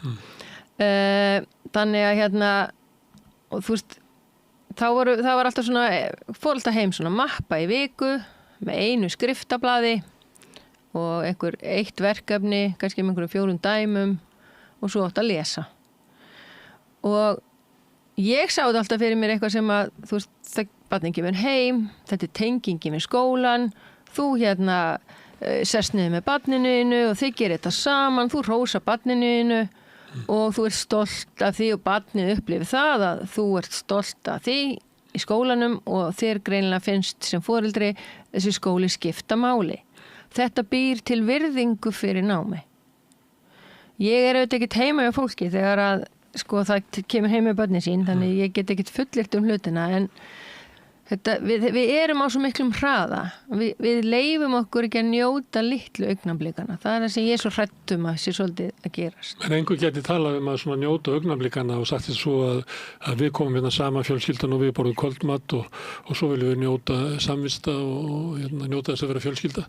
En svo yngsti, hann þarf að vinna að vera fyrir vinnuna.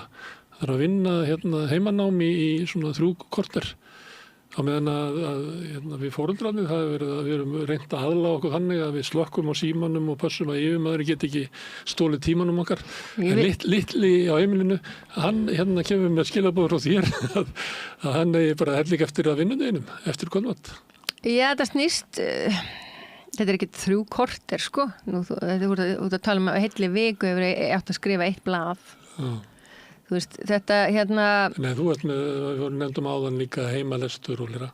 Já, en það hefur bara alltaf verið, sko, börn hafa lesið heima alltaf. Þú last heima, ég las heima og við lásum heima. Og þannig eruð við læs. Ég verði að læsa áður en fór í skóla. Já. En þú ert að segja þess að draga úr þessu? Já, ég er að segja að það er nógur tími til þess að eyða í, sko, tómstundi barnana. En það er ekki nógur tími til þess að eyða í skóla. Það er, sko, og þá segi ég, sko, ég er ekki alhæfa foreldra, bara langt frá því. Ég er bara að segja að þessi hópur er að stækka og það er hættulegt. Ok, samfélagið er að breytast og þá er leiðandi breytast kröfurnar sem það sem að þyrfti að vera í náminu, til dæmis að þyrfti að leggja áherslu á að kenna orðaforða og annað slíkt. En á sama tíma þá er kannski kennurum ekki treyst fyrir því að aðlaga námið. Það er svolítið svona gegnum gangandi í þessar umræðu eins og menntastjættin þegar hafi farið með skólakerfið okkar eitthvað út í skurð, lagt áherslu á að börnunum liði vel í skóla og bent og hitt og þetta, bara gleymt að kenna börnunum að lesa, reikna og skrifa. Já, hluti af þessu nú bara það að það eru auðvitað ekki til námsgögn í þessu landi. námsgagnaframleiðsla hér hefur auðvitað bara verið, ef ég var að námunda þá myndi ég námunda engin. Því að ég er búin að kenna í 30 ár. Á þeim tíma hafa verið prentaðar, búið til 2 sinnum starffræðiefni. Já, svo vil maður tala við starffræðina því ég er starffræðikennari.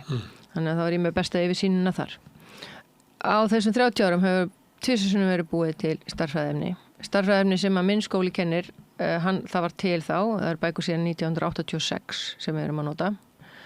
Þar kom inn efni þar sem að voru engin sýnidæmi. Það var engin leiðbeinandi kennsla.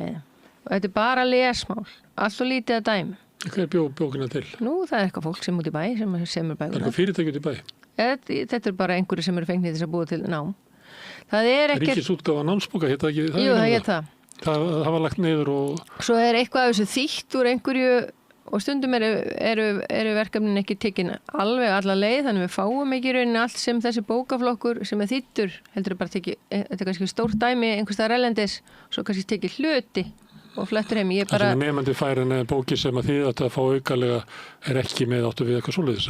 Nei, ég er að meina, skilurðu, þetta er bara hluti af bókaflokknum, svo ertu með einhverja aðrar, þú veist, það getur verið stundum, en ég hef ekkit sérstaklega rannsakað það, eina sem ég veit að þessar bækur duga engan veginn í hópkennslu.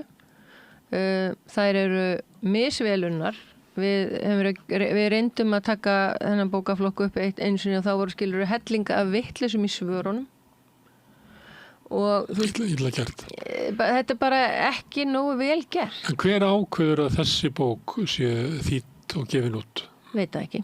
Bara eitthvað bókútgáfa út í bæ sem að kannski talar við 7 Nei, þetta er væntanlega einhvers konar einhver sem hafi verið yfir þess á þeim tíma.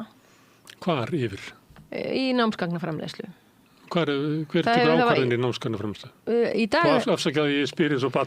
Já, í dag verði ég að vita, ég var alla að veita, en það er komið, það er svið núna innan menntamálráðuneytis, þetta er menntamálráðuneyti, sko. Sem þarf að samþykkja bókina. Já, sem að stýrir því hvað er gert, og það hefur kannski bara verið, lítið sett í þetta.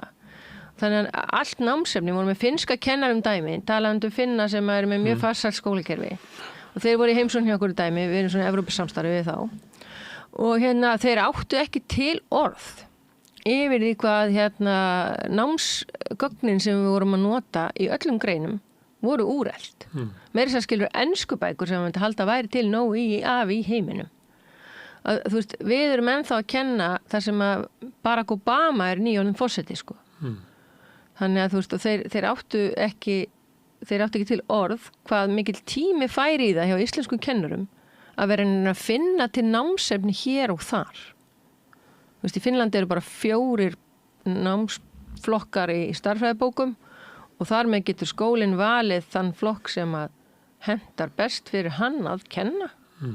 Og hann getur jafnvel takið það hér og hana, þú veist, þannig að við... Og sífellt verið endurnýja kennsluefnið. Þannig að við erum með, sem sagt, skólakerfið, það fyrir ofbáslega mikil tími hjá hverjum kennara í að rauninni finna til námsefni og hann í staðin fyrir að vera að spá í hvernig hann ætlar að framkama kennsluna eins lifandi og hægt er. Hvað meinar að finna til námsefni bara á netinu? Nei, sko, ég veit til dæmis erum bara alltaf að ljósita kabla úr bókunum sem við framleittir árið 1986 og erum að binda þar inn svo það er varvetist nú, svo séum ekki sóa pappir og öðru slíku og svo erum við að ljósrita og svo erum við að reyna að búa til reyndar mun gervigreindin að hjálpa okkur heilmikið. Við erum orðin svolítið vinkonur hennar núna. Það er að mata hana og segja hennar búið til eins verkefni nema bara öðrum dæmum og þá gubbar hún því út í sér. Og það er hægt en maður er ekki að láta hún að reikna það en þá reyndar. Hún skilur íslensku ekki nógu vel til þess að geta að reikna starffræði. Það getur búið til dæmin? Hún getur búið til dæmin, já. Og en hún skilur ekki hugtæki samsetti vextir og eitthvað svona dót. Það er endurmeta námið út af breytingum á íslensku getu nemendana og lestrargetu þegar þau koma í skólan. Það er að auka námsgagnaframleiðslu stórlega. Já. Og það er líklega svona átak að við myndum heita innviðar, sko. Já, ég kom með tillögu og sko það er svona, kennara geta sóttu námsleyfi 1 ár. Já. og fengið og þá verður það að fara að læra í félag grunnskóla kennara, þá þurfa þeir að fara í háskólanum og bæta við sig einhverju þar. Jafnvel þó þessi heimilsfræði kennara, þá verður að fara að taka einingar í háskóla. Mátt ekki fara að læra einhverja matarlist einhverstaðar út í heimi og til þess að poppa upp kennsluna hérna. En ég myndi vilja að menntamálayfirvöld myndi búa til námsefnis gerðaraleyfi. Þar sem að reynslumiklir kennarar sem eru búin að finna hvar þörfin gætu kannski í teimum, 2-3 manna teimum, sett fram hugmyndir að námsbókum og sóttum að fá að framleiða þetta og ef að þörfin væri og fjármagn til að þá fengi þeirra ársleyfi til þess að færi þessa vinnu. Og ef við myndum setja svakalega orku í svona verkefni að þá gætu við á skömmum tíma snúið þessu við og útvega skólanum betri verkfæri hendurnar. Og ef við myndum ganga þeim frá, ég veit ekki hvort það of sósíalísk hugsun, en að afrakstu þessari vinnu, að því þú værir þá að mannsamendi launum frá ríkinu meðan þú væri að þessu, að þá væri þetta eign ríkisins en ekki höfundaréttavarið og þar með væri hægt að væri allar endur nýjanir og breytingar og bætingar mjög auðveldari og þar með verðum við komið minna kostnaðar samt kerfi. Höfundaréttur eitthvað vandamál í þessari nýtingu á námsskólum? Höfundarétt... Er það bara réttur útgefandans? Já, útgefandans eða höfundaréttur eða hvað það nú sko. Ég er ekki nú bara, það þekki ég ekki nú vel sko. Þetta er það að vera innan ríkisins, þannig að en þetta er náttúrulega svona bara hálft skref í áttina því sem að Finnarnir hafa það. Hljómaði eins og Finnarnir væru bara með alvöru stofnanir sem að væru bara sífellt að endur með þetta námsgögnin. Sko við erum auðvitað bara lítil þjóð og við erum lítið tungumál samfélag líka. Finnar reyndar auðvitað afmarka tungumála, þannig að það er kannski gaman að horfa á þá. En við getum kannski skiluru ekki farið allavega þar sem þeir eru. En við getum samt haft virt útgáfuferli ef við kjósum það. Og það er miklu auðveldara að vera með stóran hóp barna og halda upp í aga ef að gögnin sem er með í höndunum eru þannig að það getur verið ákveðið sjálfstæði í námi hjá nemendum. Það er, þó að námsbækur er ekki að stjórna námi, heldur er hæfni við meðan að gera það. En vel samið námsefni eftir þeim hæfniviðinum sem eiga hana, það er gífileg hjálp í þessari hópa kennslu sem að verður alltaf til þess að reyna að halda kostnaðinum á menntakerfinu niðri.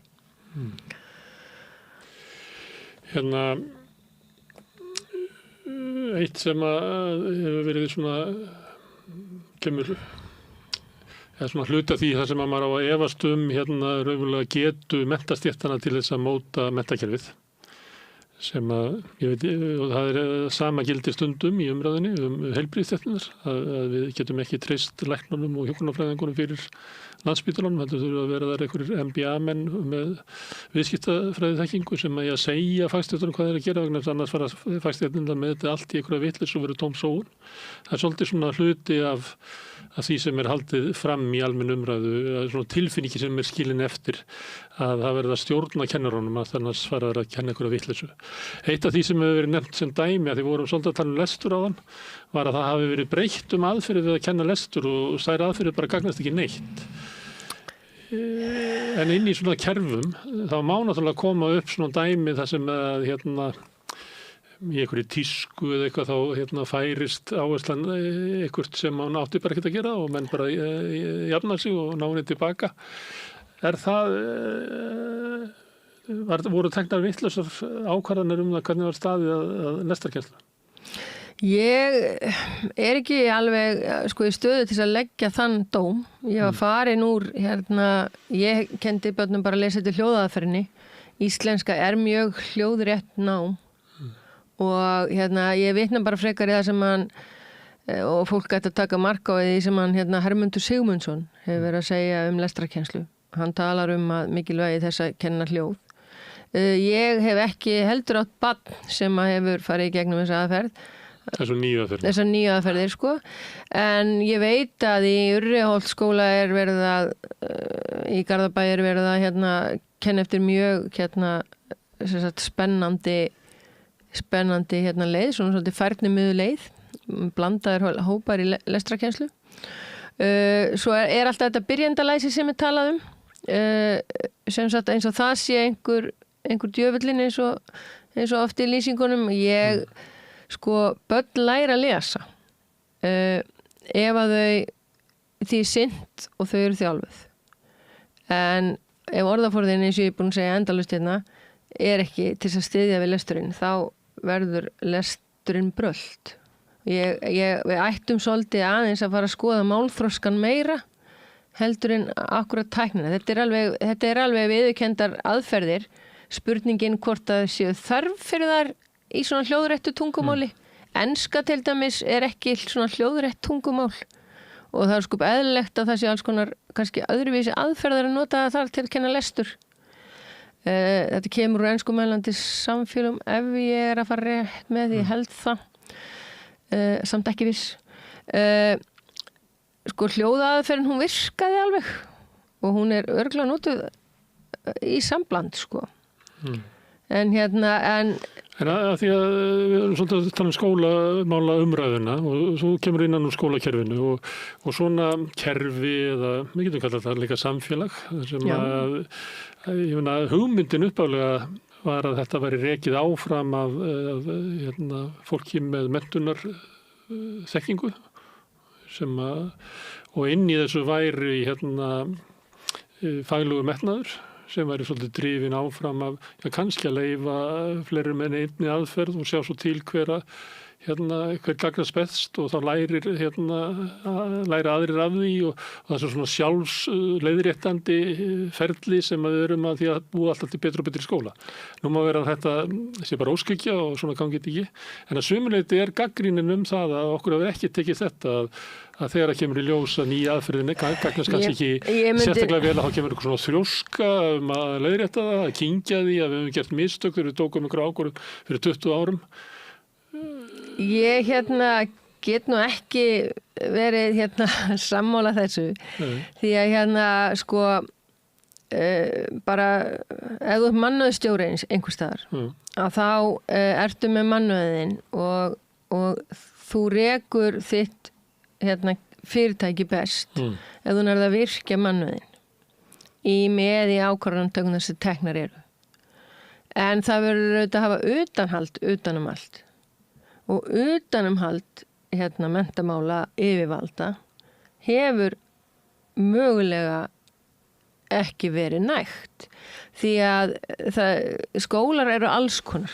Þeir eru litlir og stórir og litlir skólar þeir byggjast svo rosalega uppi á þýðinu sem í þeim meðan stærri skólar það er alltaf meðaltalið er alltaf svipað einhvern veginn af nemenda þýðinu sem þið fá. En hitt bara svona, í þessum árgangi er þetta svona, næsta árgangi er þetta öðruvísi. Þú er með svona litlar einingar. Litlar einingar í litlum sveitafélagum. Og kannski hafa ekki einu svona peningana til þess að reka þetta eins og stóru sveitafélagin getur gert. Samsetning foreldrana getur líka verið öðruvísi. Já, samsetning. Það er bent á það að ef það væri leiðrétt fyrir stéttamun að þá væri munurinn á milli höfuðborgar og landsbyggðar ekki eins mikill og hann sýnist vera í PISA. Já, og það er alls konar svona. Og sjálfstæði skóla er mikilvægt og að virkja þann mannauð sem er þar og eflan með því að koma með nýja öfluga inn. Það er ekki mistakaskref að sjálfstæði skóla er ekki mistakaskref en hins vegar að setja ekki aðeins stífari stefnu grunninn. Það er að segja hvert erum við að fara, hvar líkur grunnskóla og hvar byrja framhaldsskólinn. Þannig að við séum ekki öll á sikkurum stað og við höfum allir verið á góðri leið en þú veist, og svo tekur framhaldsskóla þá eru þessi nemendur sem að fá svona, það er bil á milli þessara nemenda. Vant upp á svona skýr markmið. Já, það vantar skiluru, þú veist, er áherslu atriði grunnskólana að kenna alla málfræði. Þú veist, hversu langt erum við málfræði í íslensku? Hversu langt kennum við algebru? Hvenær tekur hann við? Þú veist, hæfni við með aðalnámskrá fyrir að það er svo auðvelt fyrir mig að tala um starffræði, því starffræðikennari. er að nemandi geti einfalda stæður og leyst jöfnur. Þú veist, flóran á stæðum og jöfnum er bara Hvað eru stæður? Stæður eru, þú veist ekki hvað eitthvað er. Þú bara einfalda þær, skilur. Þetta var ekki til þegar ég verið skóla. Jú, þú bara vissir ekki að hétu stæður. Þegar í jöfnum þá finnur þú hvað exið er og í stæðum þá ertu bara með eitthvað flókið sem þú ert að einfalda eins hana og svo ef einhver segir eitthvað exið þá getur þú fundið út hvað þetta er. En sko það sem gerist... Þetta getur náttúrulega mjög mismunandi flókið dæmi. Já, og sko það er allir að uppfylla þetta litla viðmið af því það segir ekki neitt meira. Þannig að það er allir búinir allir nefndir sem geta leist einhverja stæður, einhverja jöfnur þegar ég ekki á grunnskólan en svo koma þið í framhaldsskólan og það er gat. Ég hef heyrt í samtölum við kennara að það sé eiginlega frekar þannig að sko útskýringarnir námskránni séu eiginlega miklar. Að þú eigir að gera þetta og þetta og þetta og þetta. Og er að gera margt, ekki mikið. Já, margt, já. En það er ekki... Þá er það að meta félagsþroska og alls konar hluti, en þú ert að tala það vanti bara skýrari markmið sambandi við svona, hvað er að segja, grunnnámið. Já, sko, hæfni við mig, hversu langt á grunnskólinu fara og hvar tekur framhaldsskólinn við. Og síðan þurfum við að vera með einhverjum milli við mig, þannig að, þú veist, yngsta stigið þarf að vera komin hingað. Og við erum með hæfniviðmið en þau eru mjög opin og þannig að þú sko skólar geta upplifað að þeir sé að uppfylla sömu markmiðin en getan á milli nemandana í fæinu er mjög mismunandi. Eitt er að vera með svona skýr markmið. Þú nefndi líka utanumhald og utanumhald er oft þannig að til þess að geta haldið utanum hvernig námið er í ólíkum skólum og þá þarf ég að fá mælingar á því. Þess vegna þarf ég að fá PISA og ég þarf að fá samrænt próf og ég þarf að fá allra mesta prófum og það sem þarf að vera að mæla er svona sem er raunverulega vera að mæla sömu hlutuna milli skóla. Þannig að ég hef bara áhuga við í eftirfylgninni minni hvað mörg orð á mínútu og eitthvað slíkt en hvernig barninu líður í skólanum, þú getur með það allt öðruvísi heldur en kennarinn upp í Breiðholti eða á Súgandafirði. Þannig að ég hef engan áhuga á því. Ég hef bara áhuga á því sem er sko mælanlegt, sannarlega mælanlegt. Og það sem er mælanlegt það er það sem er gert og fókusin verður þá mér finnst þetta að vera svolítið svona stemmingin á bakvið viðskiptaráð og Mokkan og kannski Ingu Sæland að við mælum þá bara það sem er sannarlega mælanlegt. Lestrargetuna stærðfræðiþekkinguna og sleppum þessu hvort að barninu líður vel eða hverju félagsþroski þess og hendum því bara. Já, þetta get ég lesið út úr að sé krafan og maður er að átta sig á því hvað knýr þetta áfram. Við veitum ekki hvað knýr þetta áfram en þú veist, ég veit ekki hvort þetta tengist, stundum er ég að segja byrju, hvað eru stödd í kjaraviðræðum akkurat núna, er þetta til að berja kennara niður, veist, ég veit ekki hvað knýr þetta áfram, ég verð alveg viðurkenna það, við erum eiginlega alveg furðulostin sko. og því að sko, ég er ekkert á móti mælingum, ég er starffræðimanneskja og en það má ekki verða þannig að eina sem skólanir einblíni á er að uppfylla mælingarnar og við förum aftur í bara eitthvað algjört drill þar sem að nemendur sátu bara og lestu verkefni á blaði. Ákveð ekki, þá kunnu krakkarnir að lesa. Já, þá kunnaðu ekki að vinna saman, skipuleggja sig og þróa með sér það sem að atvinnulífið er að kalla eftir. Ekki ef þú hlustar á viðskiptaráð, ef að viðskiptaráð er Já, ég veit ekki talsmaður atvinnulífsins. Ég veit ekki, það er líka til samtök atvinnulífsins. Ég held að þau takk ekki þátt í þau eru geta verið skólakerfið. Já, og svo, þegar samtök iðnaðarins eru hins vegar mjög góð stuðningsaðili við skólakerfið. Sko stóru málin, já, en þessi stóru málin er hins vegar er að við þurfum að fara að byggja upp iðngreinamálið. Þú veist, það er það sem að menntamálaráðherra ætti sérstaklega að vera að snúa sér að. Okkur vantar námsbækur. Það snýr að beint að menntamálaráðuneytinu. Í aðalnámskrá grunnskóla er einkunnakvarði A, B, C, D og C+ og B+ í þessu þetta er einkunnakvarði sem var settur þarna af ástæðu af því að við viljum við vera með þennan stanslösa mitt barn er betri en þitt barn Já, samkvæmt skoðanakönnunum og Inga Sæland vitnar í það og segir að bara krakkarnir vilja það. Já, en sko skoðanakannanir byggjast á því að núna er auðvitað búið að vera, það sem gerðist með hennar mælikvarða er að hann var ekki í aðalnámskrá grunnskóla stendur að við lok grunnskóla á að gefa, að þið átt að gefa skólanum frjálsræði. Það var átt að gefa í þessum bókstöfum. Það var ekkert talað hvernig átt að gera hitt. Og bara nú tala ég, þetta er bara mín prívat þetta er bara mín algjör enga skoðun, að fór af stað eitthvað furðulegt og í gegnum mentorkerfið og búið var til einhvern svona hæfni við með að flaumur sem að var mjög skrúðbúið orðalag sem að enginn skildi og svo var farið að gefa þessu liti eins og þetta verið umferðljós og ætlast til þess að foreldrar myndi skilja þetta. Sko, kvarðin ABCD, hann var aldrei notaður. Hann er óbúslega leiðbeinandi, einmitt fyrir foreldra. Það er bara þannig að ef barnið þetta er með B, þá er allt í góðu. Það er bara góður leið og svo getur þú sem foreldri velt fyrir þér, þú veist, getur það mögulega gert ennþá betur. Ef barnið þetta er með C. Ég gæti verið B í námsárangri en verið svo bara D í félagsþroska. Er það ekki litillinn aftur að ná utan á það?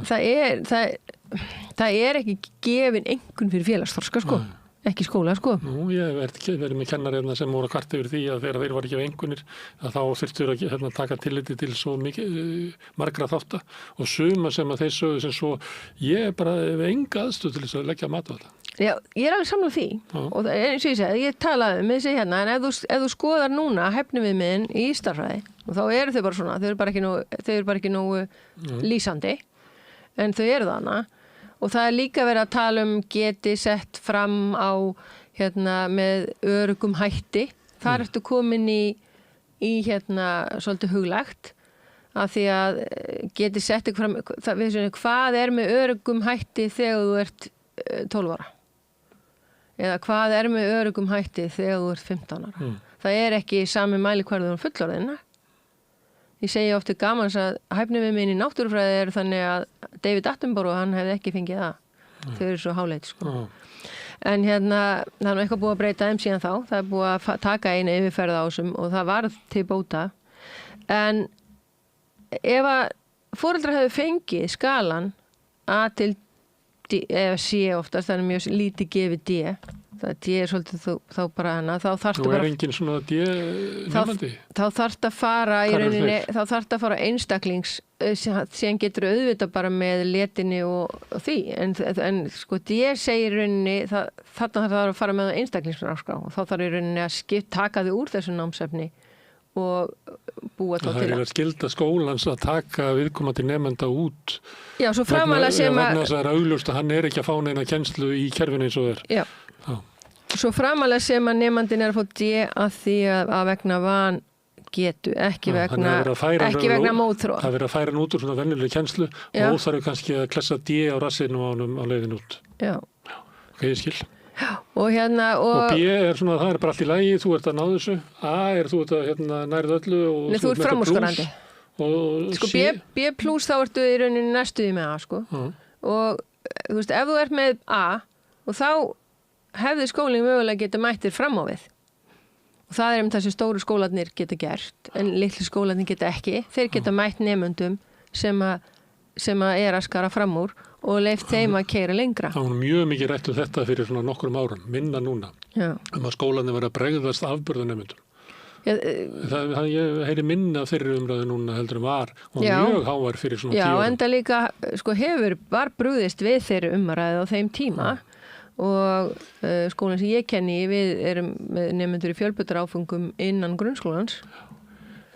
Það er eðlismunur þá á milli bókstafana og tölustafana. Bókstafinir eru hugsaðir svona eins og hillur að nefndin bara í þessari hillu og svona, og það bara margir í þessari hillu og það ekki verið að búa til eitthvað svona samanburð, þá segja sumir sem hafa tekið þátt í umræðinni að hvernig á barnið mitt að geta unnið sig upp í A eða fær bara alltaf B, að ég þarf að fá að vita að hvort það sé 8,3 eða 7,2, það bara, og þá kemur tölustafinir og þeir eru bara eins og reglustika. En sko, námsmat ekki bara próf, bara svo við áttum okkur á því. Það, þú veist, þeir sem að vilja tölustafna vilja að það sé svo. Já, þeir sem að tala þetta eru einstaklingar sem voru í skóla fyrir mjög mörgum síðan og það hefur bara ýmislegt breyst og til þess að búa til allt þetta fólk sem að kemur með þessar alls konar flottar hugmyndir inn í og að búa, þú veist, það börn að næstu kominu með einhverja fyrirtækja hugmyndir þegar þeir eru ennþá bara 16-17 ára og þú veist, þannig að þetta hefði ekki gerst í því kerfi sem þeir eru að tala og við viljum nýsköpun í þessu landi og og þá eigum við að vera að þroska þá hæfni líka og ég auðvitað í þessu fagi sem heitir stærðfræði sem auðvitað bara tölur og það ekkert mál fyrir mig að hoppa úr á milli kerfa og bara segja mig í hvað einhvernarkerfi ég á að gera og ég hanna það bara kringu stærðfræði en við erum bara með alls konar bara önnur fög eins og náttúrufræðin, þú veist, þau eru að gera rannsóknir, þau eru að gera tilraunir, þau eru að, þú veist, að rannsaka vistkerfi, þau eru að gera skýrslur, þau eru að gera alla hluti og það ekki allt sem getur verið einhver prósenta. Þannig að þess vegna í rauninni flokkunin, grófari flokkunin, miklu sanngjarnari fyrir nemendur. Því annars förum við aftur að rífast 0,1. Við rífumst endalaust 0,1 við nemendur því það var af hverju fekk ég 9,4 en ekki 9,5 eða 8,4 en ekki 8,5 því 8,5 hefði hækkað mig upp í 9 en þetta lækkað mig. Ég fer yfir einhverja blöð með dótturminni, hún alltaf með þessar hugmyndir að hún hefði og hann sé að fá aðeins og lægra það hefði ekki verið réttlátt einhverja gjöf. Það munar að hún hefði átt að fá 9,4 en ekki 9,2. Já, þannig að sko ég meina, þegar þú tekur stærðfræðipróf þá alltaf gefið, þú veist svona mörg rétt stig af þessum mörg stigum, þú getur alltaf reiknað út prósentur, einhvern 1-10 eða bara hvað það sem þú allt nota og það bara óskup eðlilegt að foreldrar hafi aðgang á því líka til að átta sig betur á stöðunni en hafið ekki áhyggjur af því þó að barnið þitt hafa B og einhver sem var með nokkrum stigum færra heldur en þitt barn fekk líka B, þetta snýst ekki alltaf að sýna fram að barnið sitt sé betra en annara. Ég hef aðalega heyrt rökum að það sé auðveldra að klifra sig upp. Að það sé svo erfitt þegar maður bara í einhverju hillu og maður veit eiginlega ekkert hverju staðan ég kannski að fara að detta niður í... Ég held að það sé svolítið... Ég held að vera spurtkennaran. Já, ég held að þetta sé svolítið afleiðingin af litunum og krossunum og öllu því. Það hefur... Þú veist, bara, og nú kann mögulega einhver reiði við mig yfir því, en það hefur auðvitað bara, það mjög óljóst. Ég horfði sjálf á svona námsmat úr skóla, hjá barni skólastjórans míns og hann sagði, getur þú sagt mér hvernig barnið mitt stendur sig í stærðfræði? Og ég horfði á hvað var grænt og hvað var gult og hvað var eitthvað. Og ég var bara viðurkenna það að ég, stærðfræðikennarinn, gat það ekki. Það blandast allir lítinn, þá verður þetta bara grá klessa. Herðu, en það alveg rétt sem þú að segja að stundum í umræðinum að heyra það að fólk eiginlega óma eitthvað af því frá því það var í skóla. Og ég hef alveg var við það á Rauðaborði, ég náttúrulega tala mikið við kennara og svona fólk sem með menntun og vil svona helst að umræðin sé þar. En svo hef ég líka pröfað að því að skólinn skiptir máli bara svona eitt af því sem við eigum samílegt og það svona eðlilegt að allir hafa einhverja skoðun á því að þegar ég þessum bara fólk úr hinn og þessum áttum, þá heyrir maður þetta mjög fljótlega að fólk ekkert að tala skólan eins og í dag. Heldur það bara að vera að óma einhverju gömlu. Eftir sem áður við með menn sem voru bara skólastjórar fyrir stuttu síðan, Jón Pétur Símsen, sem alveg á viðskiptaráð Ingu Sælands brautinni, Og það eru skólamenn svona eins og skiljanlegt hvað eru margir bara, það eru starfandi kennarar sem eru á þessari línu ef þetta svart og hvítt. Já, ég meina innan nákvæmlega og ég ætla að vona innan viðskiptaráðs gangi menn ekki bara í takt. Ég ætla að vona að séu skipta skoðanir innan viðskiptaráðs, annars þetta mjög lélegt ráð. En þeir reyna nú að mæta fram alltaf með sömu afstöðu. Já, en skóla... Leysa ágreiningin í bakarbyrgi. Já, en skóla, en sem sagt, menntastjættin stór og það alls konar skoðanir. Og mín skoðan bara mín skoðun. Og þeirra sem ég þekki sem hafa sömu skoðun og ég. Þú hefur grunum að þín skoðun samsvari sig betur við svona skoðanir fleiri heldur en til dæmis Jóns Péturs? Ég vil meina það. Þó svo ég og Jón Pétur getum alveg verið sammála ákveðna þætti og höfum hist í svona umræðum einu sinni og það gekk bara, við getum alveg verið sammála ákveðna þætti. En ég, það ekki til nein ein lausn. Núna allt einhvern veginn að leysast bara því að við ætlum að gefa frá 1 til 10 og þá verður bara allt rosalega gott. Það ekki þannig. Við þurfum að búa til samfellu í námi. Það það sem skiptir mestu máli og núna hún ekki til staðar nógu vel á milli grunn- og framhaldsskóla. Og það að vera að leggja áherslu á bókstafi og tölustafi dregur athygli okkar frá því sem við ættum raunverulega að vera að sinna. Það gerir það líklegra að skólinn muni frekar hrörna en kannski ekki leiða til síðmenningarlegs hruns eða hvað ég veit ekki. Samfélagslegs hruns, sagði Inga. Ég veit alveg að menntamálráðherra meinar vel. Hún vil koma inn í þetta starf og hún vil skilja eitthvað eftir sig. Það bara baráttu manneski sem gerir það. En við þurfum aðeins að kannski anda með nefinu og vera tilbúin í að hlusta á fleiri raddir en sínar eigin. Og hún hefur sína reynslu af skólakerfinu en það ofboðslega langt síðan og svo hefur hún reynslu gegnum börnin sín. En ekki góða reynslu. Ég hef ekki sett mig inn í hana. Hún var í átökum við skólastjóra. Já, ég hef og það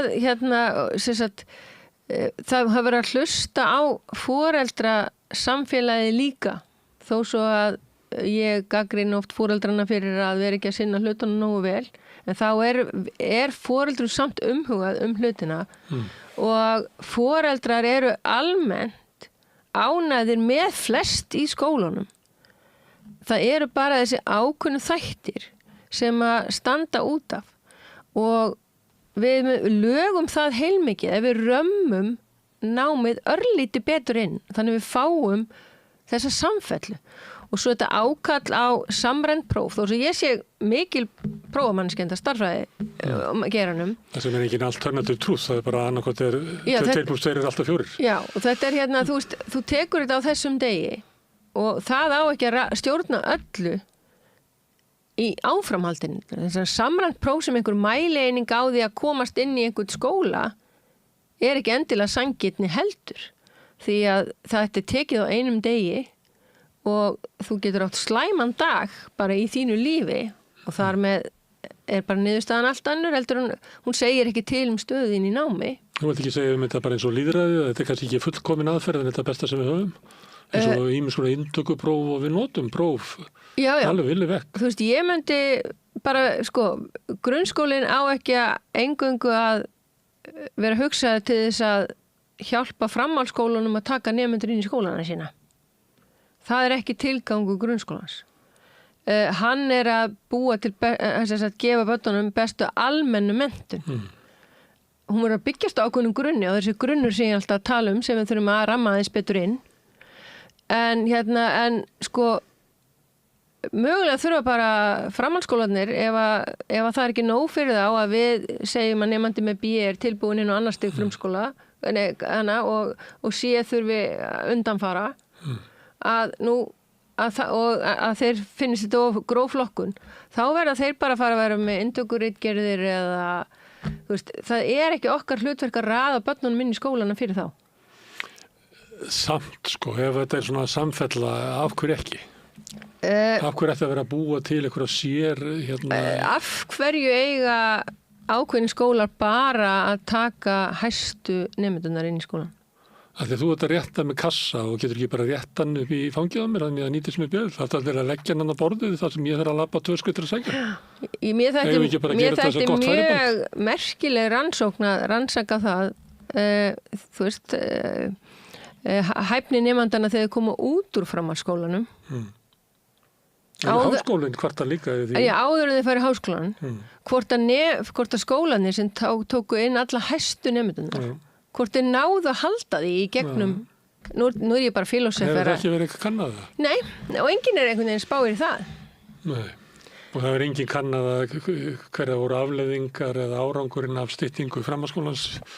Það voru lítið verið kannað, það er náttúrulega eitt í þessu sem er vandamál í skólakerfinu, að við erum að sigla eitthvað en við erum ekki með dýftamæli. Og þar byrjaði svolítið þetta ójafnvægi í grunninum því að skilaboðin frá framhaldsskólanum voru svolítið að það var skorið neðan af og sagt grunnskólinn verður að taka við þessu en það var enginn sem fylgdi því eftir þannig að þetta var svolítið svona grunnskólana tökum við þessari áskorun eða ekki sumir grunnskólar gerðu það aðrir ekki og þess vegna er orðið ákveðið gat í þessum það snýst alltaf starffræði á íslensku sko og svo af hverju líka þarf að vera svona rosalega góður í starffræði til þess að fara inn á félagsvísindabraut í framhaldsskóla. Starffræði er allstað grunnur. Það spurja krakkar að þeir skilja það ekki. Nei, nú er ég starffræðikennari og þykir starffræði mjög mikilvægur hlutur og veit hún þroskar rökhugsun og alls konar. En af hverju þarf hún að vera svona mikil hindrun? Ég skil vel að góð íslensku kunnátta sé mikilvæg. En af hverju að því að ég horfi, mér er svo illt í hjartanu því ég horfi á nemendur, þeir eru standa sig ofboðslega vel í öllum fögum en það er eitthvað haft hann í starffræðinni þau bara skilja ekki tölur það er eitthvað sem bara hindrar það en þetta er samt krakkar sem að sinna náminu og reynir eins og þau geta en það bara gengur ekki upp, það vantar svona einhvers konar eins og ég segi stundu við þau, það vantar bara svona aha-momenti hjá þér og en þau komast ekki inn í skólan sinn þó svo allt hitt sér glimrandi en þau ætluðu ekkert að fara að læra meiri starffræði þau ætluðu bara að fara félagsfræðibraut sem kennir minni starffræði heldur en kendir í grunnskólanum sko.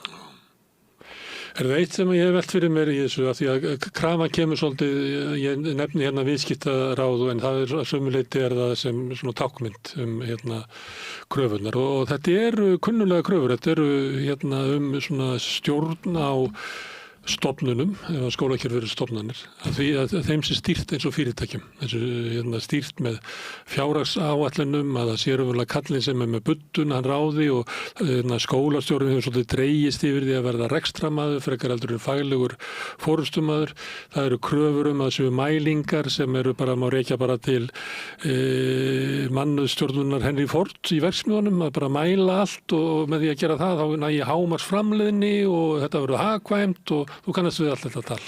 Og þetta er orðið svona bara gegnugangandi og flæðir yfir það sem áður voru stofnanir sem að byggðu á okkur öðru. Og mér stundum, ég velti fyrir mér, erum við ekki bara svona léleg í því að virða stofnanir og að reka stofnanir og koma með eitthvað tungutak og eitthvað fleira á móti þessu sem er svo vel brýnt og vel skautað, að það er bara búið að flæði yfir í allan ríkisreksturinn, að við að reka hann eins og bílaverksmiðju. Að þið sem eru inn í þessu samfélagi sem að skólakerfið er, þessari stofnun sem að það er, sem á að geta þroskast og þróast sjálf af svona innri hvötum en ekki bara svipunni sem að kemur frá kallinu með budduna. Hafið ekki bara verið of léleg í því að byggja upp svona virðingu og stolt og svona skilning á því hvernig stofnun getur best fleytt sér áfram? Jú, það má orða þetta á marga vegu. Við höfum í rauninni líka bara svolítið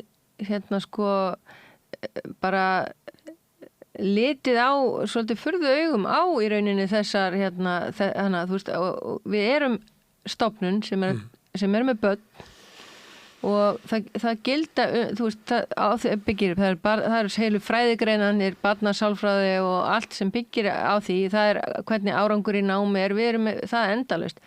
En við eiginlega, okkur finnst við ekki þurfa að verja okkur fyrir viðskiptaráð. Ég skal bara segja þér alveg svo Viðskiptaráð Viðskiptaráð með ríkisstjórnin í bandi, sko. Já, viðskiptaráð bara viðskiptaráð. Og við erum ekki í viðskiptum ef ég er að reyna að orða þetta. Við erum að reyna að búa til skapandi einstaklinga. Ekki bara station eða sportbíl. Nei, við erum ekki bara að framleiða eins marga fyrir þessar, við erum ekki að framleiða, við erum að hjálpa til við að móta einstaklingin til þess að hann geti orðið það besta sem hann getur orðið. Já, en ef að þið viljið hafa það þannig að þá þurfum við að taka þátt í almennri umræðu þar sem að við erum í sameiningu að móta samfélagið og væntingar okkar til þess og fleira og ef að svo sem enda þetta viðskiptaráð að það sé svo sterkt og öflugt að það nái svona næstu í trotnandi stöðu í fjölmiðlum, ekki bara inn í mokkanum og maður sé svona þáttaraðir og rúf sem að augljóslega eru sprotnar upp úr þessu sömu hugsun. Maður sér kannski 10-15 kastljós á ári skólamál, það sem meir og minna alltaf spurt út frá sjónarhorni viðskiptaráðs. Þannig að ég sé ekki betur en að þið séu svolítið að tapa og þá kannski ekki klókt að vilja bara ekki taka þátt í umræðinni af því að hún eiginlega ekki boðleg. Já, við erum svolítið að reyna að snúa umræðinni. Ég reyndi að vera dugleg í því, skrifaði fullt af greinum í blöðin. Og ég þakka fyrir að kominninga út af því. Já, kom einu gær líka. Misti kannski af henni en sko ég veit ekki, ég myndi bara vilja að sjá faglegri vinnu frá menntamála yfirvöldum í að í rauninni tækla þessa hluti líka þú veist, sko viðskiptaráð bara ágætt til síns brúks en það ekki að stýra skólamálum þeir nálgast þetta þannig að þetta muni keyra hagkerfið koll ef áframhaldi sko það búið að vera svona svolítið verið að finna gamla blaðúrklippur þar sem skólamál og það var eitthvað 1980 eitthvað þá var sama bölsinin hún ekki ennþá orðin sko við erum lítið samfélag og allar mælingar á eru erfiðar af því að við erum lítið þýði miðað við alheiminn, mjög lítið þýði. Það ákveðin teikn á lofti það að íslenskan geti verið að valda okkur vandræðum í orðaforðunni allt þetta. Við þurfum átak þar. Við þurfum átak þar. Það ekki að því að skólinn hefur ekki staðið sig, það bara að því að samfélagið hefur breyst. Og þetta stór átak, þetta ekki ná að senda bara eitthvað poppar að hringir í kringu landið Nei, með einhverja frasa Nei, þetta Við þurfum að ákveða milljarðaverkefni sem þarf til þess að berga íslenskunni Já, við þurfum að standa upp fyrir íslenskunni sko. Það það sem við þurfum að gera og það verið að vinna ákveðin skref en þetta allt voðalega lítið Við vorum að taka þátt í einhverju eins og ég sagði orðaforða einhverju svona prófa orðaforða kennslu og eitthvað annað þannig að skólinn að reyna sitt en við þurfum sko skýrari já við þurfum eiginlega að fá samfélagi með okkur í þetta við þurfum að vekja foreldra til umhugsunar tungumál og það umhverju sem barnið í Látum þetta vera lokaorðin, Ragnheiður. Takk fyrir komuna og gaman að ræða við þig skólamál. Takk. Við ætlum að halda áfram við rauðaborðið, við erum alltaf að reyna að skilja samfélagið okkar og okkur sjálf í leiðinni. Næsti kafli eftir augnablik. Frjáls fjölmiðlun á í vök að verjast, allstaðar, ekki bara á Íslandi. Peningavaldið og sterku hagsmunaöflin eiga greiðan aðgang að stjórnvaldi og fjölmiðlum og eiga jafnvel sína eigin fjölmiðla. Þess vegna samstöðin svo mikilvæg. Hér pláss fyrir alla raddir, málin eru krufin til mergjar og samtölin eru stór og innihaldsrík. Samstöðin mikilvægt lýðræðistæki. Ég heiti Kristín Helga Gunnarsdóttir og ég styð samstöðina. Ódýr og öflugur miðill 40.000 manns sjá eða heyra þætti samstöðvarinnar í hverri viku. Ef þú vilt auglýsa, sendu póst á samstöðin@samstöðin.is.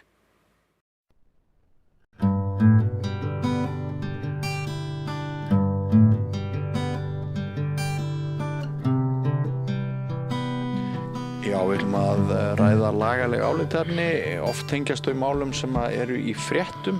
Við kallum þennan þátt til gamans réttur settur en nær væri nú að kalla hann lagahornið. Hann komin hingað sérfræðingur samstöðurinnar, Gísli Tryggvason, lögmaður, vertu velkomin. Takk. Nú stutt í kosningar. Og eitt af því sem að fólk að tala það að það hefur áhyggjur af því að við þurfum að vaka svo lengi eftir tölum.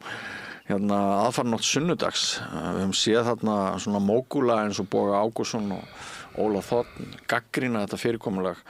Þú ert í yfir kjörstjórn, skils mér, eða áheyrnarfulltrúi. Já. Ert þú sammála þeim gagnrýnisröddum sem hafa komið fram undanfarið að við ættum einhvern veginn að breyta lögum og reglum og gera þetta þannig að við fengjum töluna miklu fyrr? Ég veit það ekki, ég er náttúrulega ekki eins vel að mér í þessu eins og Bogi og Ólafur. Þeir hafa verið í þessu áratugum saman. Ég hef bara einu sinni verið við talningu fyrir löngu síðan. En það væri væntanlega hægt að breyta lögum þannig að það mætti byrja að telja fyrr. Mér skýrst að það sé ekki heimilt en sumir kannski byrji samt og séu þessana fyrstir með tölunar. En hvað sé að hér í Reykjavík hafa menn fyllt lögunum og ekki byrja að telja fyrir 10. Já. Og það er kannski búið að flokka eitthvað. Já. En í rauninni er þetta svona félagslega kannski bara valið á milli þess hvort sniður að vaka fram eftir nóttu og bíða til síðustu tölum eða taka sunnudaginn snemma og gera þetta þannig að félagslegu viðbyrði. Ég hugsa að það væri bara svolítið sniðut. Já. Einhverju hafa nefnt það en það myndi vera mikil svona kultúrbreyting hjá okkur Íslendingum. Það líka tekist á það að kannski innan víðfeðms kjördæmis gæti talning átt sér stað á fleiri en einu stað. Já, og það held ég sé nú kannski kjarnin að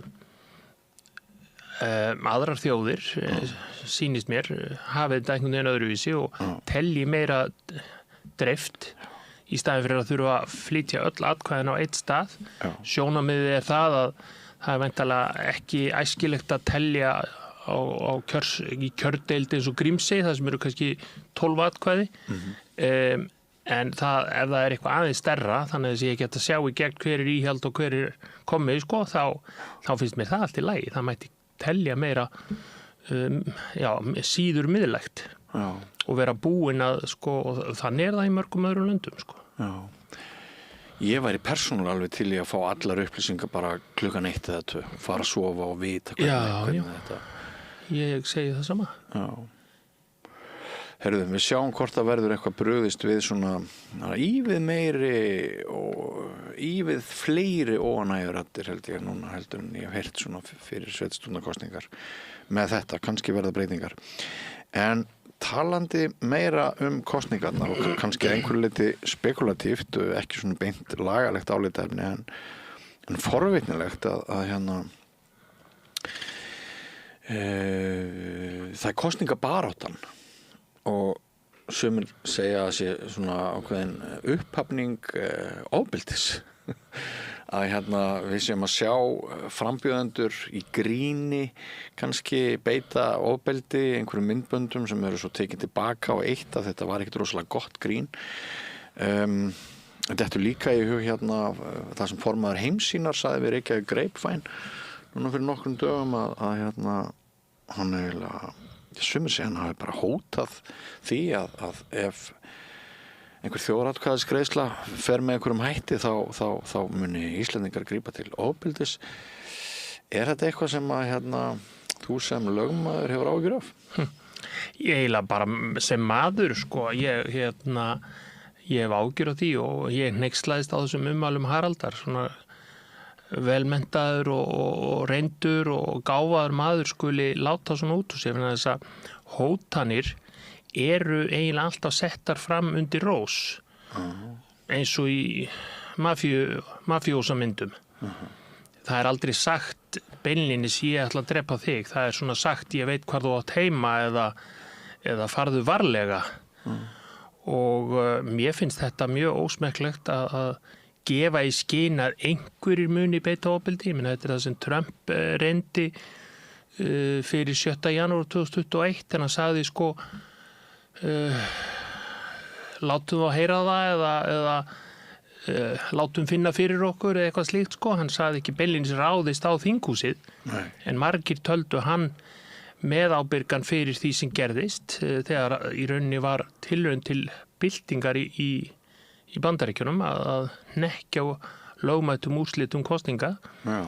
Og ég man einu sinni rétt bara í kringum búsáhaldabyltinguna svo kalluðu, þá var ég, embættismaður, talsmaður neytenda og var að annarkot halda fundi eða var á fundi þar sem að var verið að ræða eitthvað varðandi skuldavandan sem ég lét til mín taka og þá sagði einn róttækur maður ég held að yfirvöldum kæmi á óvart hversu vel vopnaður almenningur hér er og ég bara fór alveg í baklás og sagði ég get ekki setið sem embættismaður eða bara yfirleitt á fundi það sem að svona látið falla sko.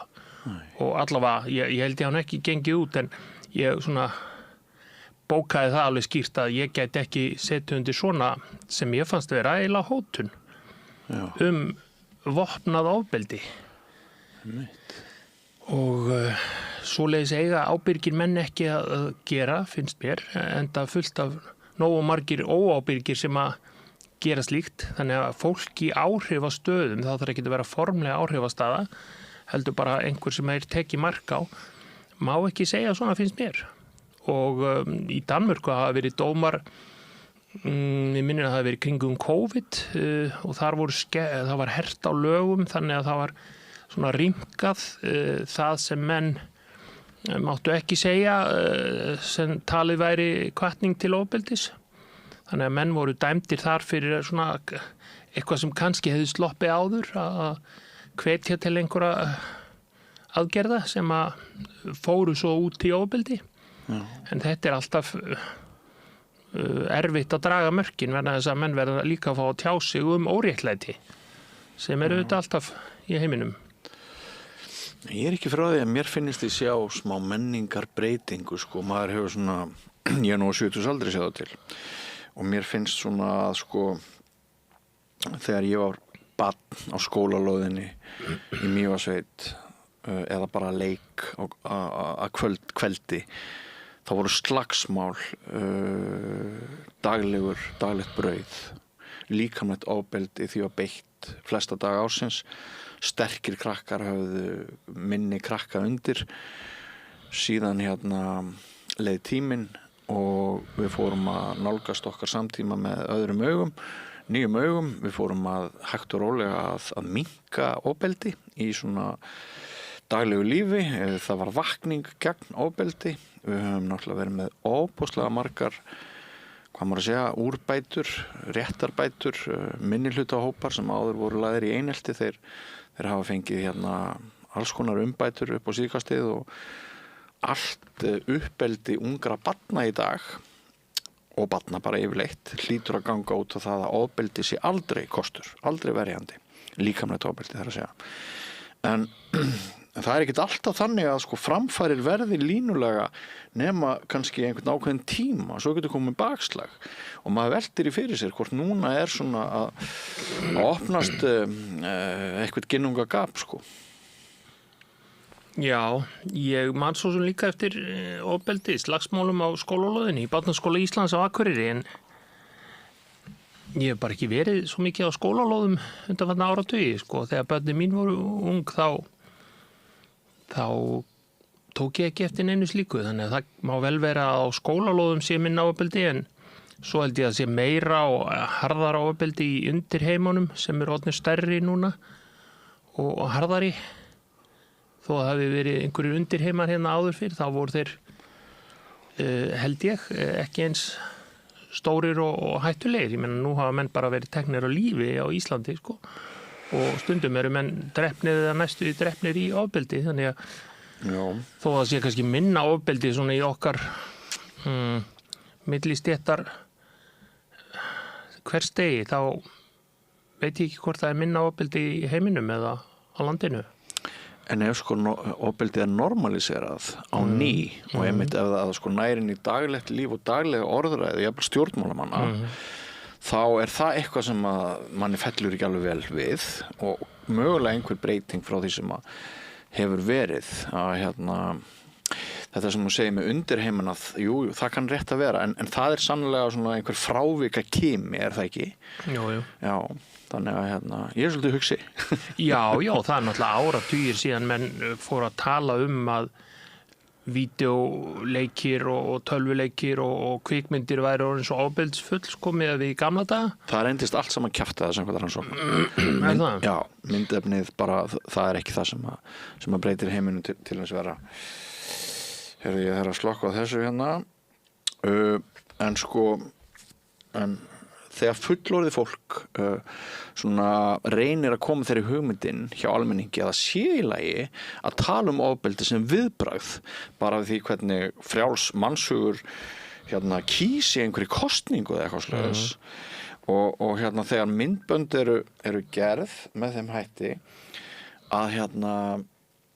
að við gerum grín að manni sem lemur annan og eitthvað svoleiðis þá var svona allt í lagi að velta því aðeins fyrir sér, ekki satt? Jú, en það var flokkur fólksins í þessu tilviki fljótur að taka þetta út, þetta gervigreindar myndband eða ekki? Jú, en Haraldur til dæmis Ólafsson hefur nú ekki sýnt neina yðrun vegna hann hefur frekar gefið í ef hann hefur mætt í viðtöl til að útskýra hvað hann átti við þessari Evrópukosningu. Og hann fannst mér ekki bregðast vel við þegar hann sagði, já, maður er að segja eitthvað, hann var spurður, er þetta ekki svolítið dramatíst? Já, maður er að gera eitthvað til þess að komast í viðtöl með alla Evrópusinnana. Mér hefur nú ekkert fundist vanta á viðtöl við, hvað að segja, andstæðinga ESB-aðildar okkar. Þannig ég held að þeir eigi ekki að þurfa og megi alls ekki nota svona aðferðir. Og ég held við að ræða þetta, við hefum ekki að leyfa þessu bara viðgangast, við hefum ekki að leyfa þessu að annormaliserast, bara alls ekki. En takk fyrir þetta. Sumir segja í kosningabaráttunni vanti fleiri málefni og þetta sé svona persónuleika og fegurðarsamkeppni ekki málefna kosning en ég var samt hér með mann á dögunum sem sem sagði það að til dæmis umhverfismál og svifryk og andrúmsloftið þetta ætti að vera kosningamál hér í þessari borg eins og í öllum öðrum kosningum og ég fór að velta fyrir mér rétti hann sem lúnaveikur, þessi maður sem ég talaði við ég fór að velta í framhaldi á því spjalli þá fór ég að velta fyrir mér rétti einstaklings til að hafa aðgengi að heilnæmu lofti. Já, ég er þetta ekki hlutlaust þarna, ég átti hlutamáli þarna þegar Lungnasamtökin og Andrés Guðmundsson, formaður þeirra og fleiri samtök fóru á stað með þetta og við ákváðum hreinlega svona nánast að stilla framboðunum upp við vegg og segja opinberlega sem leiðbeiningu fyrir kjósendur hverju menn væru tilbúnir að lofa ef einhverju til þess að draga úr svifryki og við ákváðum að einblína ekki á naglatekkin sem mjög umdeild, sumir mjög hlindir þeim og sumir mjög andvíðir þeim heldur meira á aðrar aðgerðir eins og það að sópa götunar þegar þær eru þurrar á vorin og fullar af svifryki og svo skóla þær helst líka og rykbinda svo vegna þess að það er alveg svakalega háir toppar sem koma á mestu umferðaræðum til dæmis hérna á höfuðborgarsvæðinu og stundum er ekki neitt mælir nálagt, mælarnir eru kannski svolítið dreifðir. Ein aðgerðin sem mætti ímynda sér að sveitarfélög greipu til væri að annarkvort kaupa eða þrýsta á ríkið að kaupa fleiri mæla. En meðaltölin yfir sólarhring eru kannski ekkit slæm á alþjóðavísu en toppaður eru svakalegir og fyrir fólk eins og mig sem eru lungnaveikir eða aldraða eða börn sem eru kannski leikskóla nærri umferðaræðum þá er þetta svakaleg mengun og ég hugsa að ef ekkert væri gert þá væri alveg að finna lagalega flöt á því svo segir að það er réttur fólks að hafa sem heilnæmast umhverfi. Hefur einhvern tímann reynt á það að einstaklingur sem býr við viðkvæm lungu höfði mál? hér á landi? Mér rámar í að einhverjir sem að byggu við hringbraut hafi einhver tíman farið í einhvers konar málarekstur, kannski ekki dómsmál, vegna mikillar hljóð og kannski loftmengunar. Og svo var náttúrulega frægt mál sem við fjöllum hérna held ég í fyrra, það sem einhverjir eldri borgarar í Sviss, minni mig, fóru í einhvers konar mál við svissneska ríkið, minni mig, að gera ekki nóg í loftslagsmálum. Það var þá meira á heimsvísu, sko. Já. En svona lokal staðbundið sem sagt loftgæða mál, það gæti alveg orðið tilefni málsóknar. Menn hafa farið í mál út af ýmsu í Bandaríkjónum og jafnvel hér sem að öðrum hafði ekki hugkvæmst áður. Þannig að það er ekki útilokað þó ég hef ekki skoðað þeim augum. Ég hef bara verið að skoða þessum pólitísku augum fyrir sveitarstjórnarkosningar og sem, hagsmunaaðili. Þannig að stjórnvöld, ef þau vanrækja skyldur sínar, og ein af þeim þýðingamestu hlýtur að vera að við höfum aðgengi að góðu lofti sem ekki skadar okkur. Að þetta er eitthvað sem að þótt að hafi eftir ekki reynt að með beinum hætti hér eins og nefnir þá það er ekkit ólíklegt að sko eftir því sem að loftgæði bara versna heilt yfir þá er ekkert ólíklegt sem að stefnir í það ekki óbreyttu án einhverja aðgerða. Jú, allavega þessir álagspunktar, staðbundnu álagspunktar og í svona máli er þið vantilega litið til þess sko, hvernig er skipulagið og hvernig eru mótvægisaðgerðir. Og mótvægisaðgerðirnar eru kannski það sem við vorum að leggja áherslu á þarna. Það er ekkert að stöðva bílaumferð eða senda alla á hjóli eða í strætó. En það er þá að gera eitthvað annað til þess að draga úr þessum toppum þegar þurftir í veðri og stillt og mikið ryk. Þetta finnst mér alvöru kosningamál. Og þú nefnir Svissmálið að þar voru þess að sagt mannréttindadómstóll Evrópu komst að þeirri niðurstöðu að eldri borgarar þeir væru viðkvæmari heldur en aðrir öndunarfærið þeirra.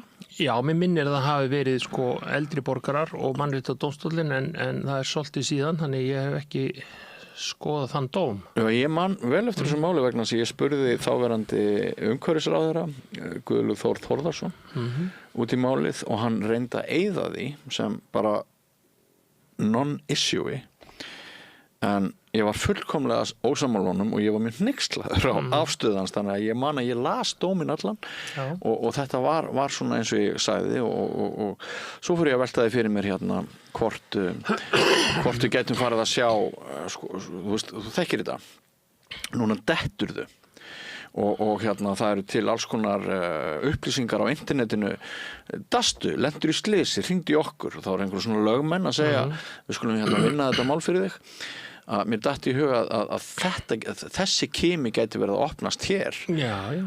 Meðan þess að það eru svo margir lögfræðingar sem eru að leita sér að verkefnum. Já, og margir lögfræðingar með að verkefni og smæð þjóðarinnar.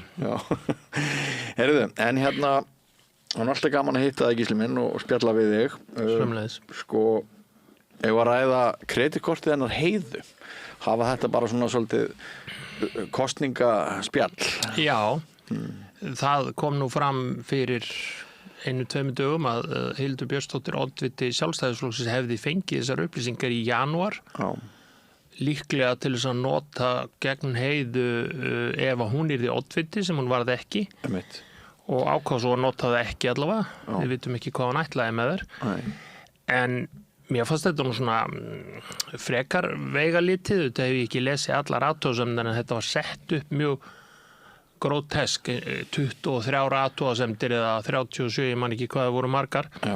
En athugasemdir voru kannski bara stundum hér vantar betri kvittun eða eins og við höfum öll lent í sem að höfum haft svona kostnaðarkort. Ég hef unnið hjá einu opinbera verið sjálfur með svona kostnaðarkort. Stundum er maður í útlöndum eða maður er einhvers staðar en manni láðist að taka kvittun og maður borgar það á eigin vasa og það er ekkert stór mál sko. Já og ég man að þegar ég var með svona þá voru kannski engar skýra reglur en þarna voru kannski skýra reglur sem að hún hefði átt að kynna sig betur auðvitað. Þannig að þyrfti ekki margar athugasemdir en stundum athugasemdin bara hér vantar að skrifa tilefni fundarins á kvittunina, eitthvað slíkt, af því að það eru auðvitað munur hvort að maður að hitta bara maka sinn og setur það á kortið eða hvort maður að hitta mann sem tengist starfinu og þá á maður að skrifa það, hitti Jón Jónsson verkefnastjóra út af þessu og kannski akkur þurft að hitta hann út í bæ eða á kaffihúsi. Það getur verið alveg eðlilegt. Braut heiða einhverja reglur? Ég þekkit ekki nóg vel til þess að segja til það en mér hefur ekki fundist að blasa við. Er hún siðlaus? Það held ég ekki en maður þyrfti að skoða þetta betur til þess að kveða upp úr það en það finnst mér ekki blasa við heldur. Er eitthvað sem að réttlætur og útskýrir bara hrínu af fréttum þetta sama mál dag eftir dag eftir dag eftir dag kortir fyrir kosningar? Já, það er bara íhaldspressan. Ég meina, þetta er auðvitað eðlilegt að fjallum þetta en að þetta komi á þessum tíma með þessu magni og þessum stóru yfir fyrirsögnum veit ég ekki hvort að má réttlæta. Nei og mér sem fjölmiðlamanni finnst ákafi almannaútvarpsins í þessu máli mjög einkennilegur.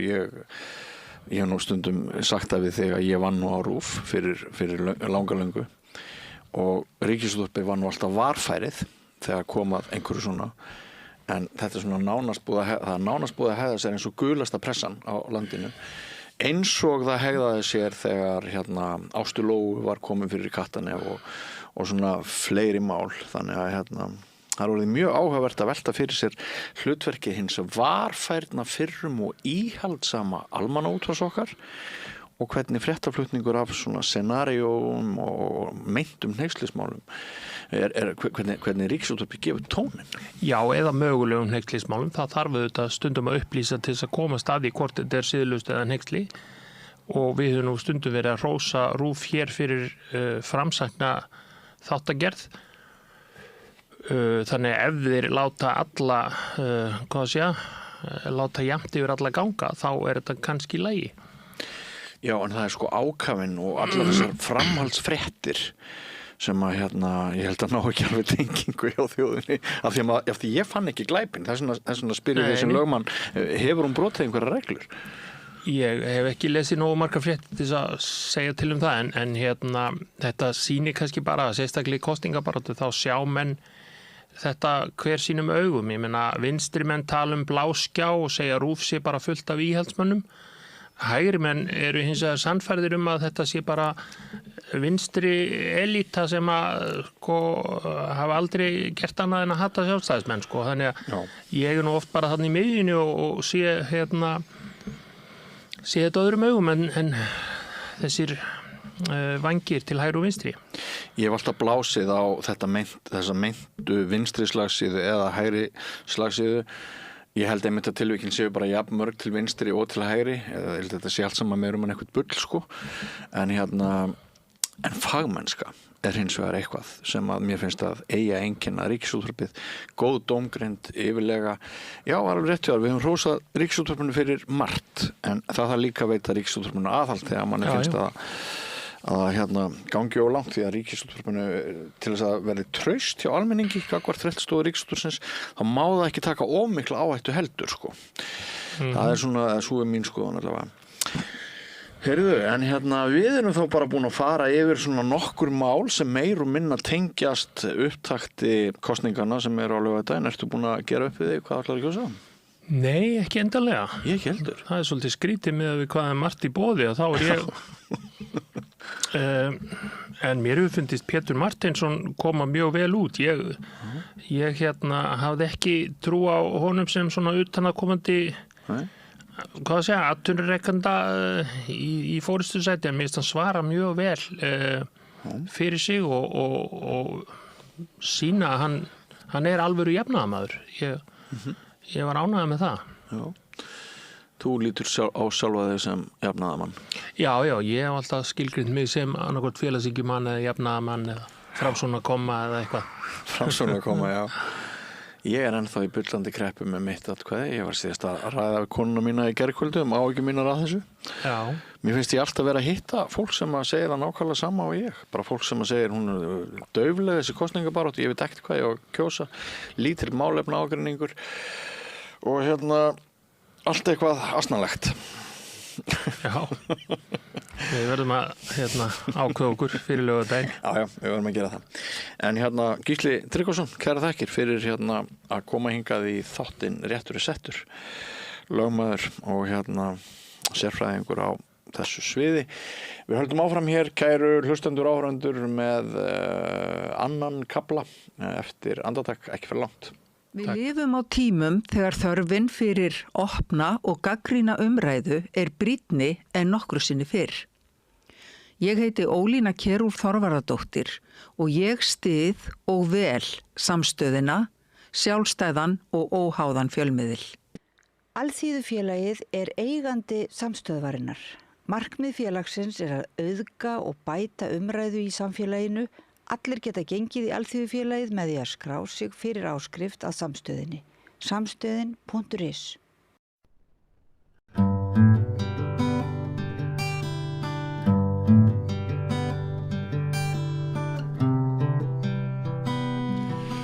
Já, við ætlum að ræða skólamál.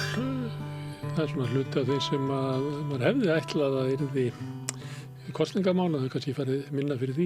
Skólamál er svolítið umræðu á landsmálunum.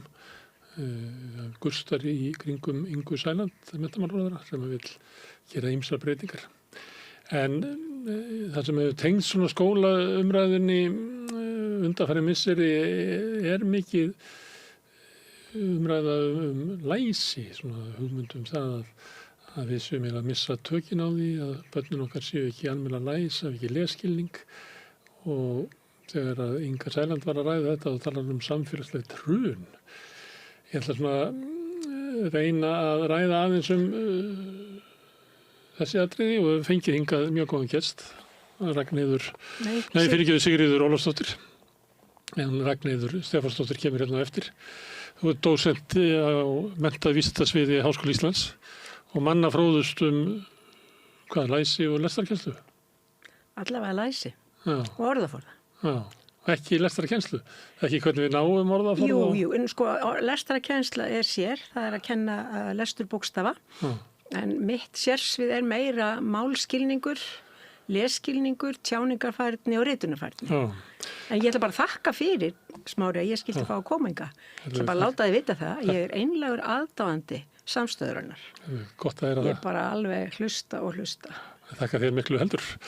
Herðu, en að ég nefndi hana Ragnheiði, að hún var að tala læsið og hún sé nú stærðfræðikennari og hún sagði að helsti vandi núna væri það að það sem við ættum að vera að kenna í skólanum væri orðaforði. Af því að það sem hefði breyst frá því var kannski fyrir 20 árum er að krakkarnir koma núna í grunnskólan og skortur orðaforða.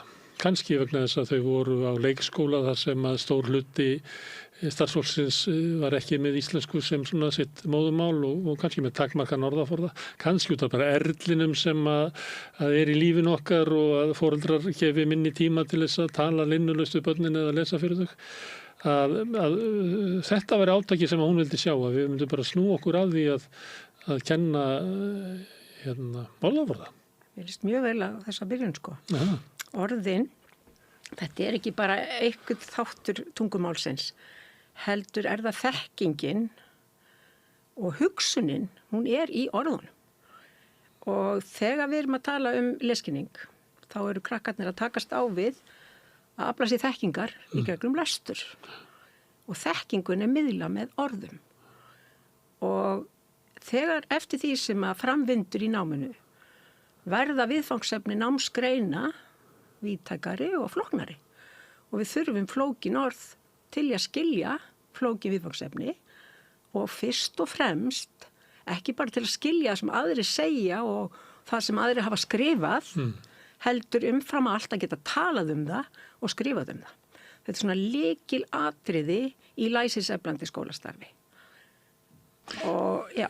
Þannig að sá sem að leggur af stað í náminu og ég veit ekki, ég man það í gamlanda, heyrði ég því eitthvað fleikt fram að þú gætir eiginlega komið í stað með 300 orð, orðaforða, sem þá ertu líklega svona, gætur þú keyptir snúð út í bakari og tekið strætó og svona farið á völlin og rópað áfram káir og eitthvað svona, en kannski ekki mikið meira það. Þú getur ekki tekið þátt í neinni svona, þú getur ekki tjáðið tilfinningarlega, þú getur ekki aflaðið þekkinga svona og samfélaginu og öðru slíku. En til þess að vera kannski fullfæri í þessu þá þarftu að kunna nokkur þúsund orð.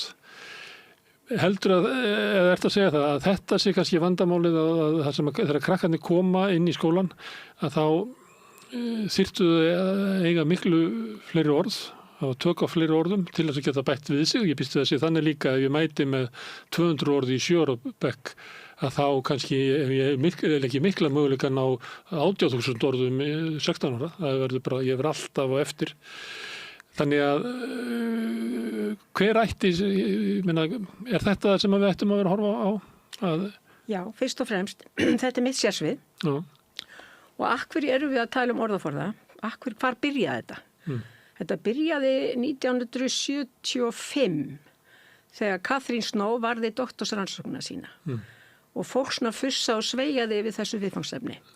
Hún vildi skoða tungumálið sem börn fá hjá foreldrum sínum eða hjá fjölskyldum sínum og allir sögðu við tölum bara smábarnamál við börn, þau fá öll sama tungumálið. Nei, annað kom í ljós.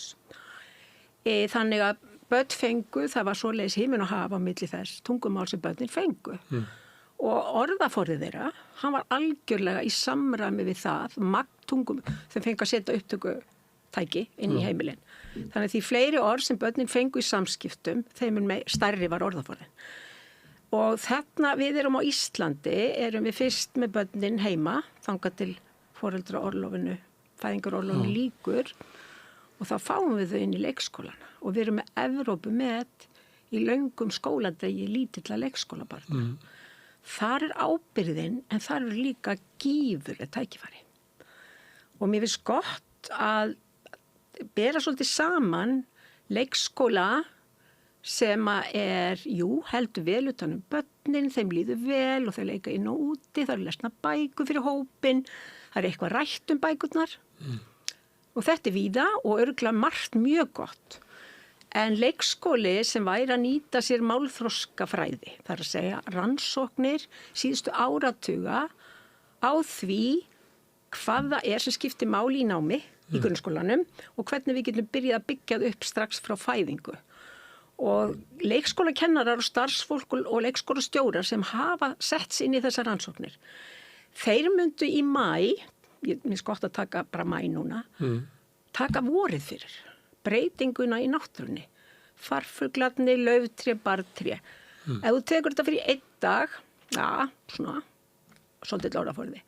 En ef þú tekur vorið fyrir í leik úti og inni, lestri bóka, heimsókn í húsdýragarðin og kannski á sveitabæ í heilan mánuð, þá koma svo margfalt fleiri orð.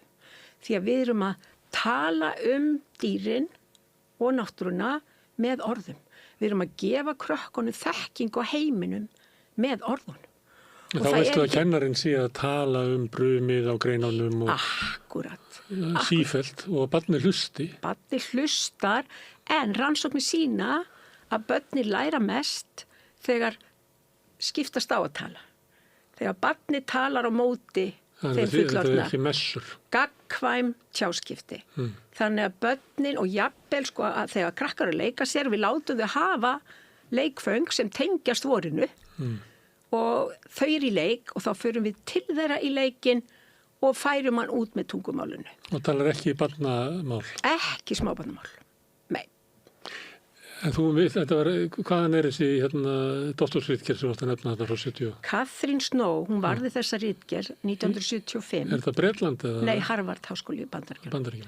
Síðan heldur það ekki algengara þar að þessi tala barnamál? Jú. Allavega þetta bara þekkið þú alla í minni ætt að þessi tala smábarnamál við börn. Nei, ekki heldur mér. Nei. En það er náttúrulega Bandaríkin og Ísland er alveg tvert ólíkt. En við munum eftir svo munum við allavega mín kynslóð, við lásum bækur. Bara við fórum á bókasafnið og við lásum bækur. Þar fengum við fullt orðaforða segja. En svo munum við eftir tossabekkjunum. Mér er alltaf langað svo að taka viðtöl við fólk sem var í tossabekk. Getur verið að þau hafa ekki alveg upp í lestu bóka.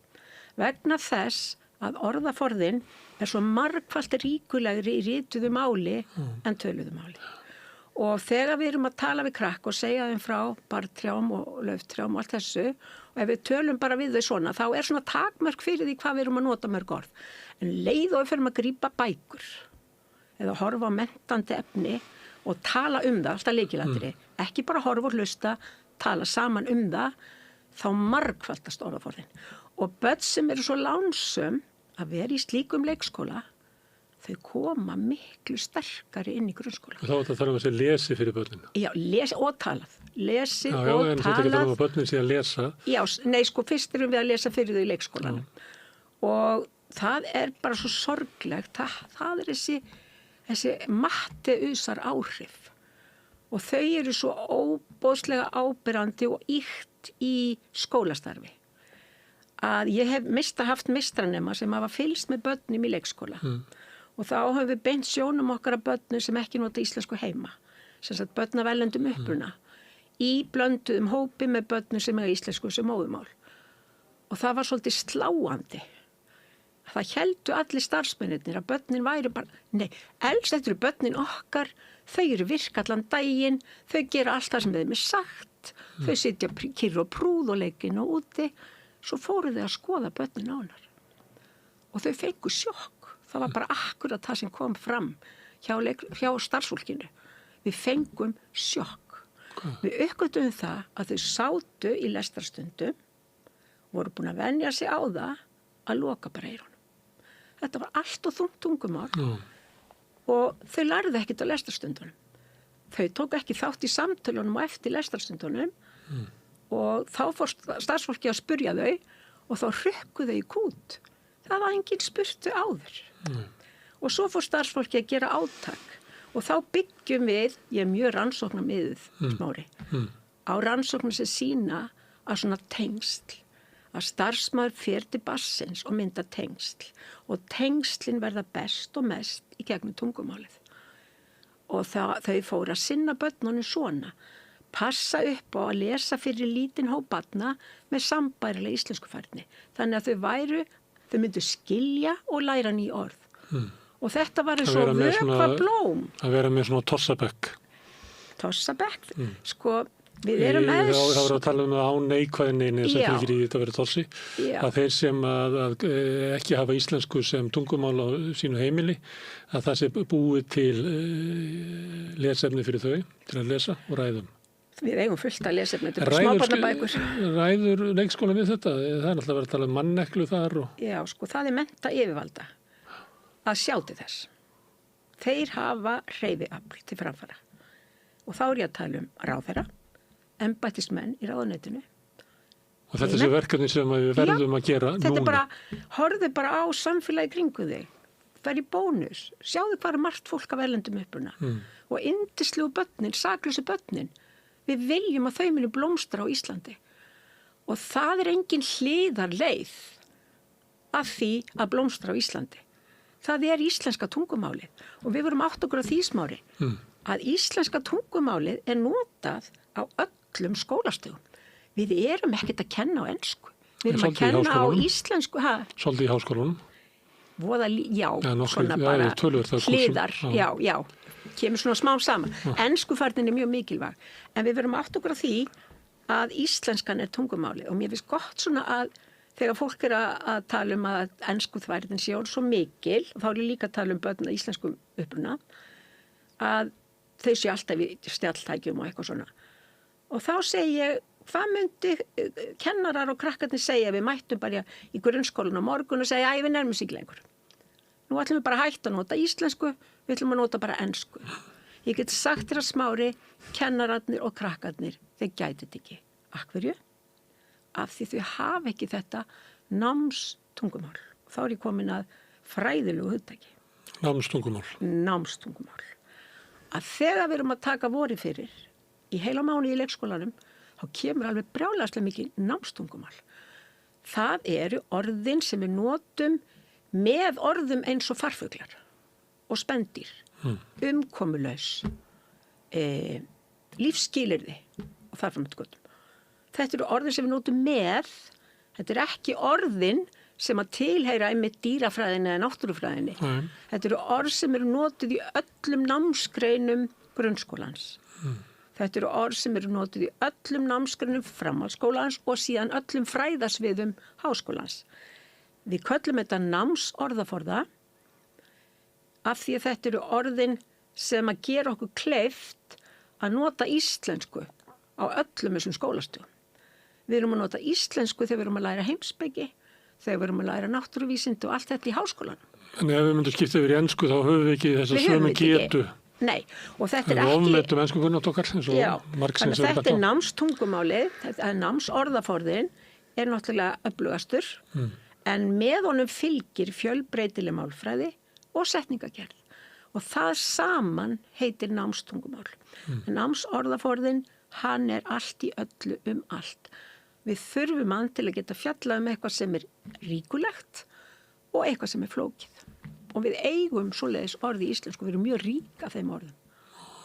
Og þetta er svona tæki sem við notum til þess að mentast.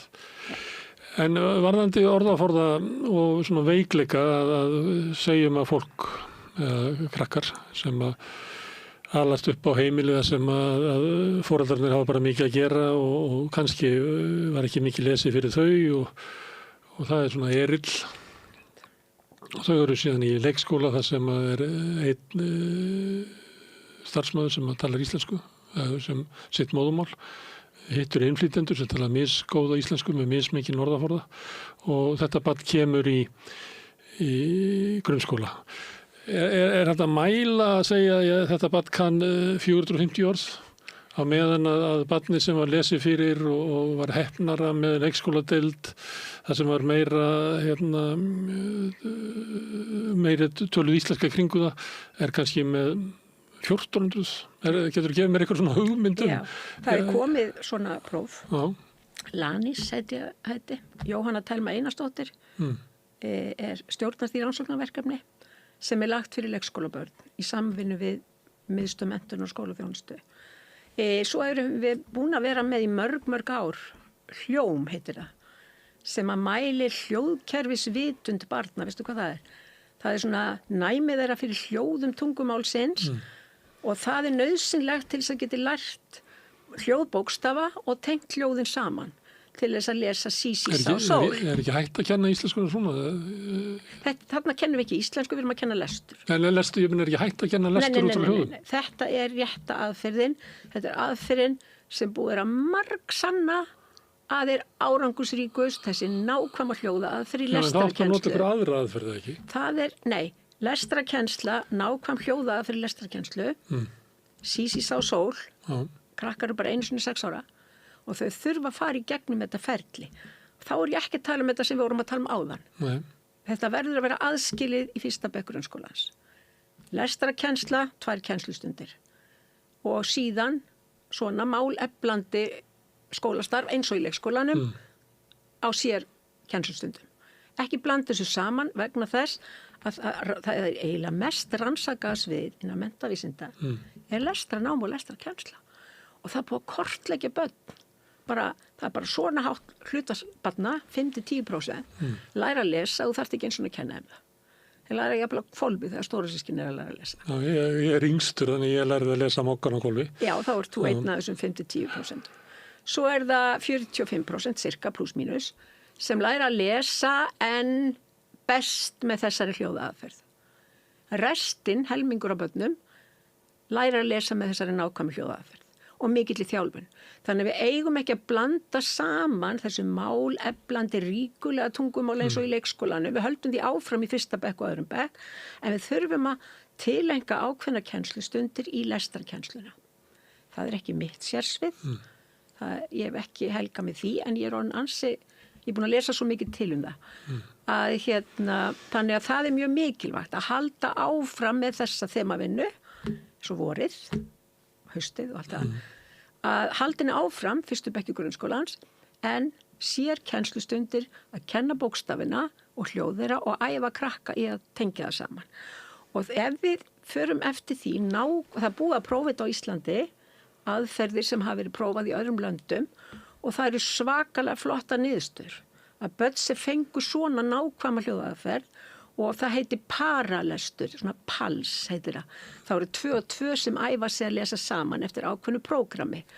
Og það þvílíkur munur, það var fyllt eftir á fyrsta ári grunnskólans og það var fyllt þeim eftir og krakkarnir sem fengu þessa kennslu náðu mun meiri framförum í lestri heldur en hinn. Og í hinum hópnum þá gerðist þetta með Matteusar áhrifin. Ríkir verða ríkari og fátækir fátækari. Að það var mælt hjá börnunum, þau kom inn í fyrsta bekk, hversu marga bókstafi, sem sagt hljóðbókstafa, þau kunnu. Og það er eðlilegt, sumir voru ekki búin að læra nein og önnur voru búin að læra þau öll og byrja að lesa. Það er svona breiddin sem kemur. Og það er mjög eðlilegt. En það sem gerðist var, strax þetta fyrsta ár grunnskólans, þá sitja þessi börn eftir sem komu inn með enga þekkingu. En hinn fór á fljúandi flug. Og það er alveg eins með orðaforða. Skólinn svíkur þau börn þá? Ég er sammálað í, Smári. Ef kennslan er miðuð við einhverju allannan hóp? Það eru tækifæri í skólanum til að koma í veg fyrir að kynslóð eftir kynslóð sé í þessum lág þjóðfélagshópi. Það er okkar að breyta þessu. Og alveg svo sagður á. Það ættir að byrja í leikskóla? Það byrjar í leikskólanum, þetta er gífurlega ábyrgð. Horfðu á öll þessi litlu börn. Hvað þau eru berskjölduð og hvað við berum mikla ábyrgð á að hafa þau í skóla 8-9 tíma á dag, 5 daga vikunar. En það er líka gífurlega tækifæri fólkin í þessu. Og þetta er okkar og það er ábyrgð skólans, það er miklu erfiðara að breyta foreldrum. Þau bera með sér uppeldi frá fyrri kynslóðum. Það er miklu erfiðara fyrir okkur að hafa áhrif þar. En áhrifin eru í skólastarfi.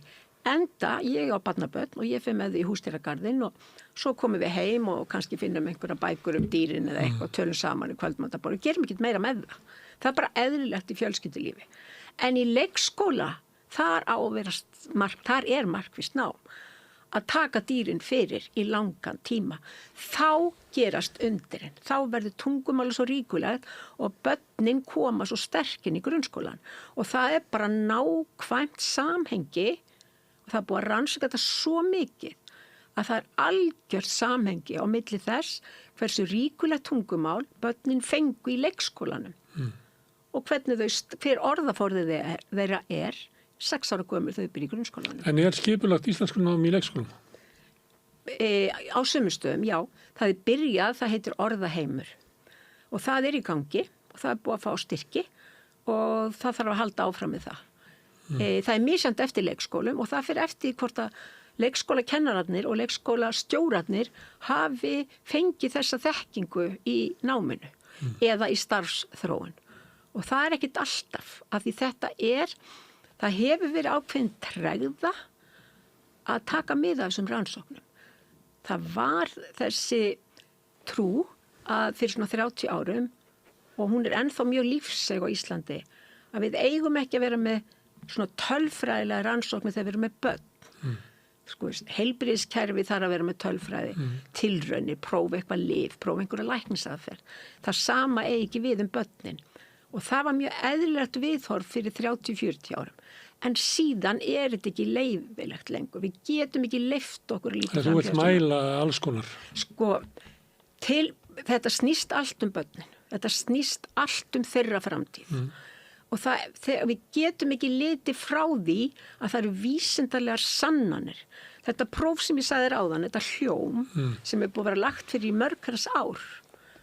Og það spáir fyrir niðurstöður og samræmdum prófum í 4., 7. og 10. bekk.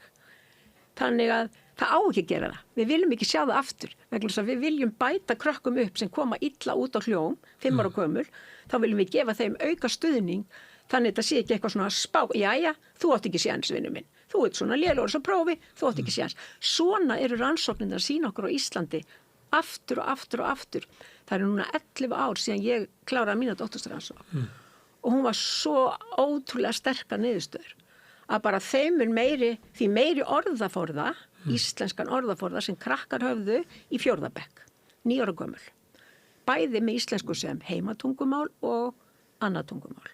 Ég mældi orðaforðan þeirra þegar voru 9 ára gömul og svo fylgdi ég eftir í 5 ár og það var bara eins og bara því stærri sem orðaforðin var, þeim mun meiri voru framfarirnar, þeim mun hraðari voru framfarirnar í lesskilningi út með stig. Þetta svona ríkir verða ríkari. Þetta stigmagnandi að því fleiri orð sem út með því fleiri orðum getur bætt við. Já, og þetta því ríkari, þeim ríkari verðuru og því fátækari, þeim fátækari verðuru. En það sem skiptir öllu máli að við vitum núna eftir svo margar rannsóknir hvernig við getum komið veg fyrir þetta. Sko, varðandi orðaforða og hvað krakkarnir mæta í skóla með mikið. Það auðvelt að sjá þetta fyrir sér hvaða afleiðingar þetta hefur. Ég meina það til heimspekikenningar sem að segja að við lifum bara fyrst og fremst innan tungumálsins og því víðara sem tungumáli bara því víðari heimurinn sem við lifum í og þar leðandi meiri get okkar til þess að skilja heiminn og vera virkir þátttakendur og jafnvel lagt eitthvað til og þar eftir göttunum. Ef við mætum bara hölt út af skorti á orðaforða og þá ert þú að benda á að þá náum við ekki að nýta menntunina. Þannig að þetta eru gríðarlegar afleiðingar. Gríðarlegar afleiðingar en við vitum hvernig við getum komið veg fyrir það. Þannig að við ættum að vera með fókus á því. Meðan ég hlustaði þá sé ég fyrir mig krakka sem að kannski standa verst eru það sem að tala íslensku heima þessir en hafa lítinn orðaforða. Já. Því að ég geti verið með lítinn orðaforða þegar ég mæti í skólan en það er tölur pólska heima við mér. En ég þá hins vegar í einhvern sérstakri stöðu að því að ég man ekki hvað það kallar það lærdómstungumálið sem ég á að nota er íslenska. Já. Á meðan að pólskan er mér eiginlega eðlislægari eða ekki náttúrulega eðlislægari og þar sem ég hef miklu fleiri orð. En það er skil á milli að sem að menntun mín á að fara fram á íslensku á meðan að hæfni mín er kannski meiri á pólsku. Í hvað stöður eru þau? Já, sko, þarna er það, sko, nú þurfum að líta á aldurinn, sko. Að við erum með pólsk börn sem fæðast á Íslandi að koma hingað mjög ung og þá getum við alls ekki reikna með því og það er bara, getur ekki verið að þau séu með námstungumál í pólsku. Af því að, eins og ég sagði þér áðan, málnotkun heima er bara allt önnur heldur í skólanum. Og þannig að við höfum alls ekki að gera ráð fyrir því. Þannig að íslenskan á að verða alltaf sterkust. Og þannig er það eðli málsins samkvæmt. Vegna þess að námið fer fram í gegnum íslenskuna og þar er allt þetta námstungumál. En ekki tungumál sem voru að nota utan skóla. En þessu eru krakkarnir sem eru líklegastir til þess að koma með takmarkan orðaforða á íslensku inn í grunnskólanum? Já, ef við erum ekki að sinna þeim í leikskólanum. Það er ábyrgð leikskólans að við þurfum að passa upp á þau og við vitum hvernig við gerum það.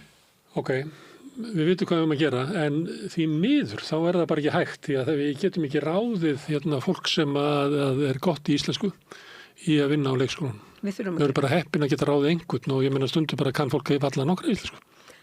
Það er svo mikið í húfi, þetta er svo mikilvægt að við verðum að setja pening í það. En peningarnir leysa það ekki, sko?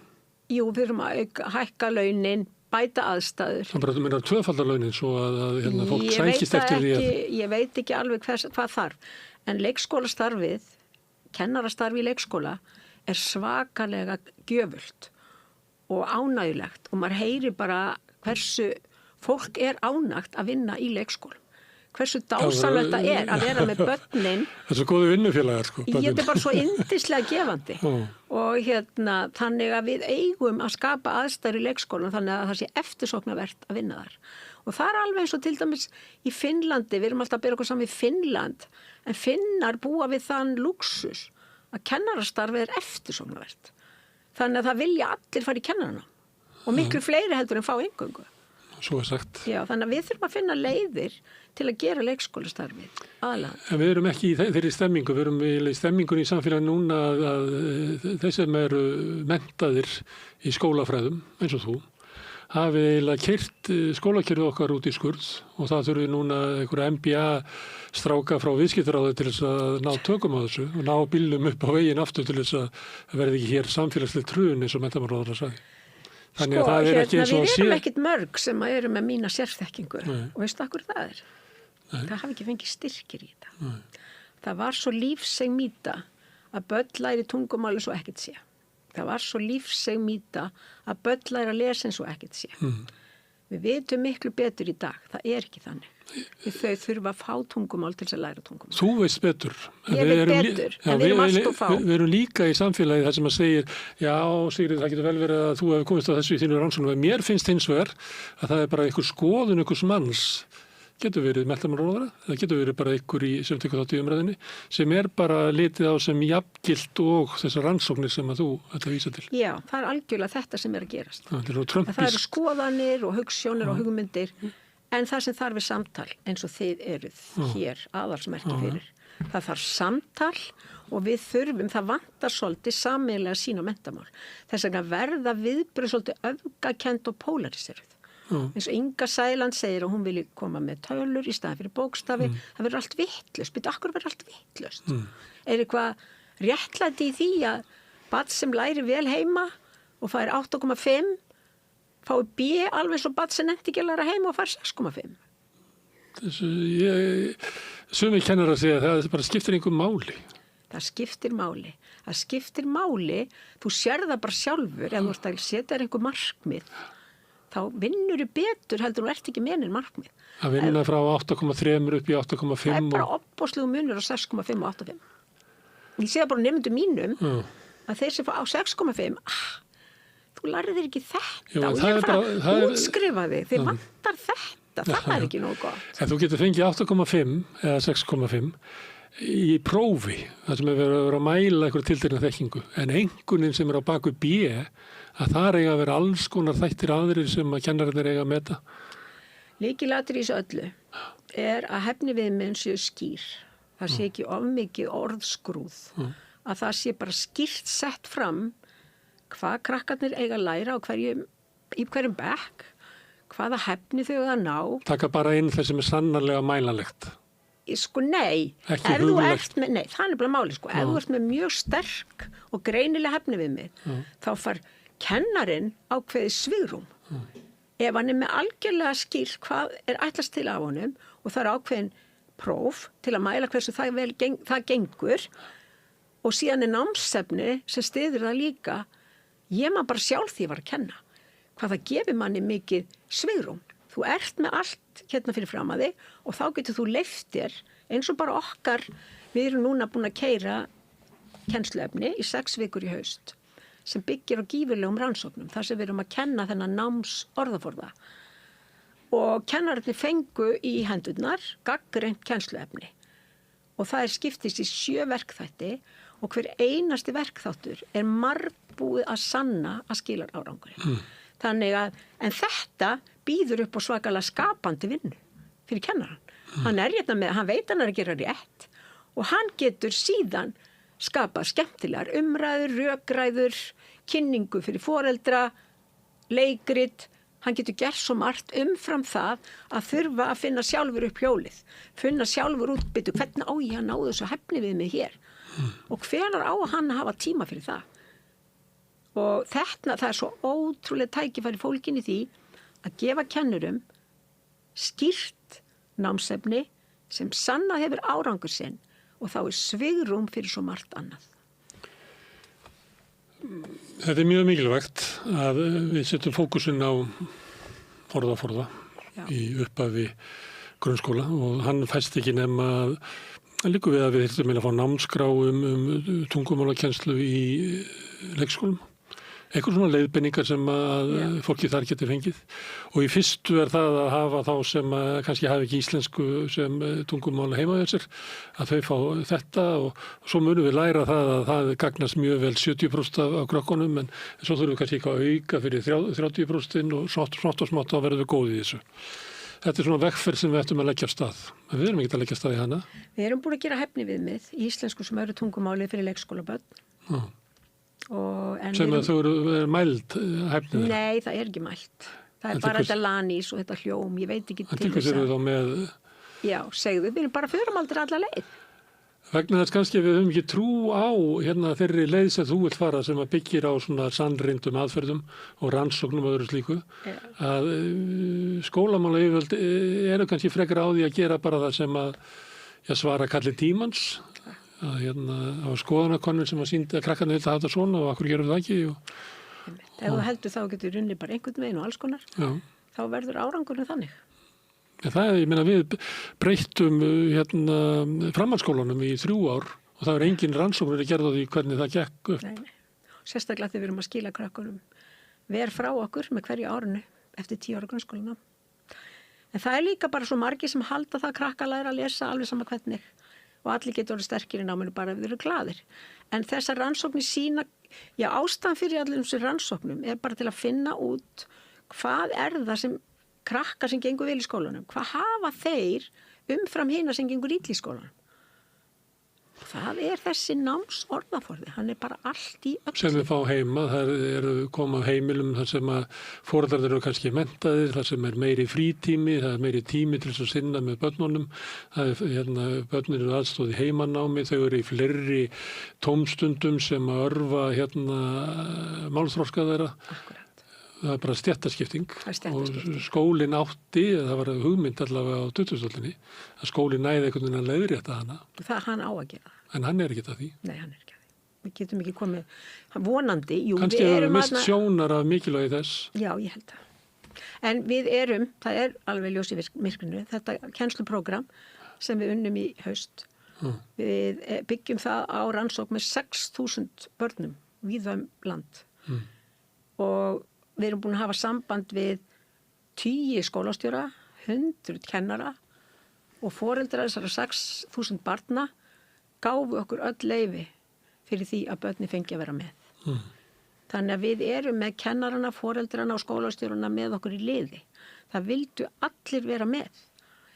Þannig að, og þetta sem við gerðum, það skilaði verulegum árangri, það var bara í 6 vikur.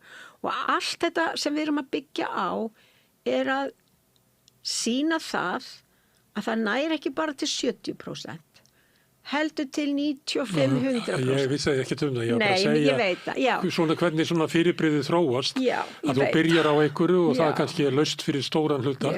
Þú gæti bara afskrifað það sem gengur af, en þú þarft eiginlega að hugsa, þá þurfum við að finna nýja aðferð til þess að kenna þeim. Þetta er nefnilega það sem ein greinin sem við byggjum á, ein af 20, hún heiti The Poor Get Richer. Af því að það er verið að koma í veg fyrir þessi Mattheusar áhrif. Og það sem kom fram hjá okkur á 6 vikum, það voru allir krakkarnir sýndu sömu framfarir.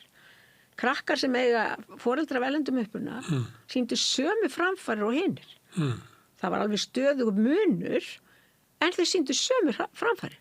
Þannig að þá er það okkar hlutverk, þetta var bara 6 vikur, að bæta og lengja tímabilið og þá er það markmiðið að þessi veiku verði ríkari. En þessi kennsluaðferð er svo mikið rannsóku. Hún sýnir að líka ríku þau bæta sig. Það eru allir sem bæta sig. Þetta er svo ótrúlega valdeflandi fyrir börnin og þetta hentar svo mikið vel í fjölbreyttum nemendahópi. Þar sem að börnir erlendum uppruna, íslenskum uppruna, menntaði foreldrar og allt þetta, af því að það er allir að læra sömu 10 orðin í einu. Og við reynum að nota bara algengu orð með þessum 10. Þannig að allir krakkarnir læri sér 10 orð, sumir kunna eitthvað af þeim, en alls örugglega ekkert vola vel. Og svo erum við bara með þessu 7 þrep og það er allt fólki í því að nota orðin, hlusta, lesa, tala, skrifa. Þannig að það eru samræður, það er lestur, það eru alls konar orðaforðaverkefni til að festa og átta sig á orðunum, skipta þeim í orðhluta. Þannig að átti sig á því akkur þýðir samvinna og síðan umfram allt að nota þessi orð sjálf í samtölum og í rituðum verkefnum. Og þegar krakkar eru fann að nota orð eins og umfang og samvinna og svona, finnur hvað þetta er valdablandi, hvað þetta er vitsmunalega þroskandi. Og þetta eigum að gefa öllum krakkunum. Ég hef svona verið að tala um sósíalisma og félagshyggju við fólk og ég teki eftir þessi kynslóðamunar á því að til dæmis þegar ég er að vísa yfir í samvinnuhreyfinguna að þá er svona upplifið það að svona fólk svona undir 40 veit ekki hvað er að tala um. Það skil, þú veist, því að það hefur ekki lifað tíma þar sem að samvinnu hugsjónin var á lífi. Þannig að þegar ég nefni samvinnuhreyfinguna þá sjáðu bara fyrir sér sís og eitthvað svona mislukkaðan fyrirtækjarekstur og það er bara dáið út úr skilningurinn á samvinnu hugsjóninu, dáið út. Þá komum við að því hversu gífilega mikilvægt er, heimurinn er flókin, mannkynsagan er flókin, að krakkarnir læri hana Lærum heiminn eins og í dag, samskipti landana. Læra að tjá sig. Læra að tjá sig, fara að rökur í máli sínu. Og til þess þarftu orðaforða. Og svo líka erum að tala um börnavelendum uppuna að það er með þessi fjölmenningalega skólastarf. Hvað það væri mentandi fyrir alla krakka? Að læra bara sögu Nairobi. Namibíu. Bara frá þeirra sjónarhóðni. Og svona lönd sem við erum bara alin upp, það er bara fátækt fólk og fátakara hverfi. Og byrju, hver er fátækt fólk í Namibíu? Þegar þú nefnir Afríku þá er náttúrulega klísjur okkar Afríku eru alveg stjórnlausar sko. Það sem við talandi við sjáum okkur fyrir Afríku sem kannski var aldrei til sko en er sannarlega ekki til í dag. Nákvæmlega. Og þarna er svo mikið tæk, við þurfum svo mikið að fara að stokka þetta upp. Ég lærði það að kápuðarnir voru alltaf góðir í Ameríku og indjánarnir voru eitthvað bara skrýtnir og vondir og við hugsaðum ekkert lengra.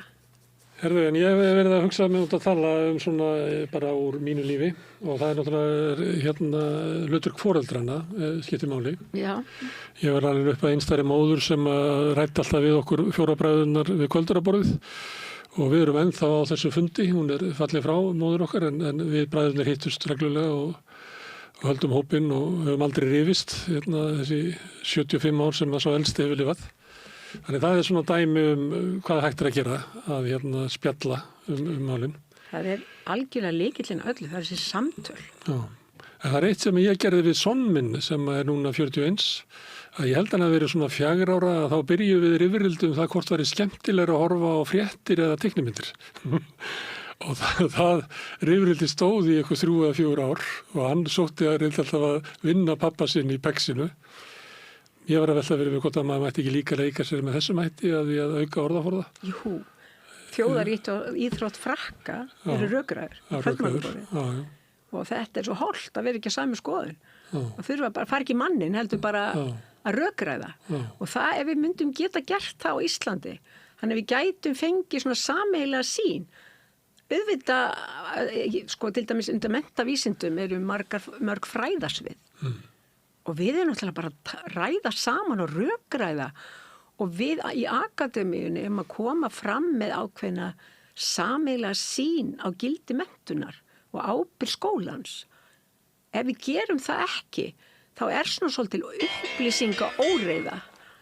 Það er sko eins og þetta með tölur eða bókstafi, það verður svona upplýsingaóreiða einhverja smjörklípu sko. Og og öfgakendar skoðanir á sikkvorum pólnum. Sko hlutverk okkar sem störfum menntavísindum er að tala saman, rökrað og tengja saman fræðasviði. Við erum með sömu skjólstæðingana, leikskólabörnin og grunnskólabörnin og framhaldsskólanemendurna. Það er bara ekkert sem skiptir meira máli en það sem er best fyrir þau. Þetta er svona líku við að gæti verið hugsunin á bakvið samstöðuna sömuleitt er hún byggð upp á því að það hefur verið komið eitthvað það sé ekki alltaf rétt í opinberri umræðu að láta eins og að séu bara 2 valkostir í boði og það sé okkar sem almennings að taka afstöðu til þess. Heldur verðum við eiginlega bara að leggja það frá okkur og við erum fara bara aftur og vera 0 Ræðum bara málin, reyndum að glögga okkur á þeim og það sé mikilvægt að allir, almenningu líka, setji sig inn í málið til þess að skilja það. Því almenningu getur ekki lifað það sem að einhverjir frekir hópar þröngva upp á því bara 2 valkostum. Viltu bókstafi eða tölustafi einhvernir eins og það sé lausnin á skólamálum. Segðu. Þannig ég held að við séum í bara mikilvæg hættu yfir að hafa tapað samtalinu og líka bara trúna á samtalinu að það hafi gildi að við séum að ræða hérna saman þó svo að það leiki ekki endilega fyrir samþykkt niðurstaða fundarins.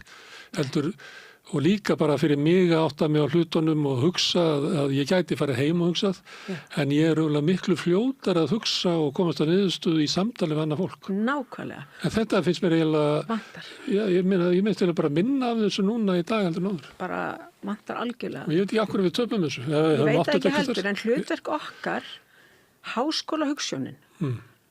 Sko ég er starfsmaður háskólas, akademískur og mitt hlutverk er að byggja á rannsóknum og miðla til samfélagsins. En ég er bara með mitt fræðasvið og ég veit mín takmörk.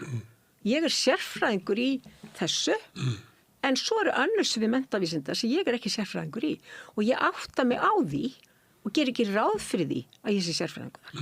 Þá vil ég leggja mitt sérfræðisvið sama við hitt, ræða saman, rökræða á faglegum nótum og ná fram svona sameiginlegum skilaboðum og við þurfum að leiða umræðuna þannig að það sé ekki svona mikil upplýsinga óreiða. Einn segir þetta og hinn segir hitt og meira að segja sko samstarfsfólk í menntavísindum það segir alveg sitt hvað og þá erum við ekki með sömu markmið af því að það tók mér svolítið tíma að átta mig á því.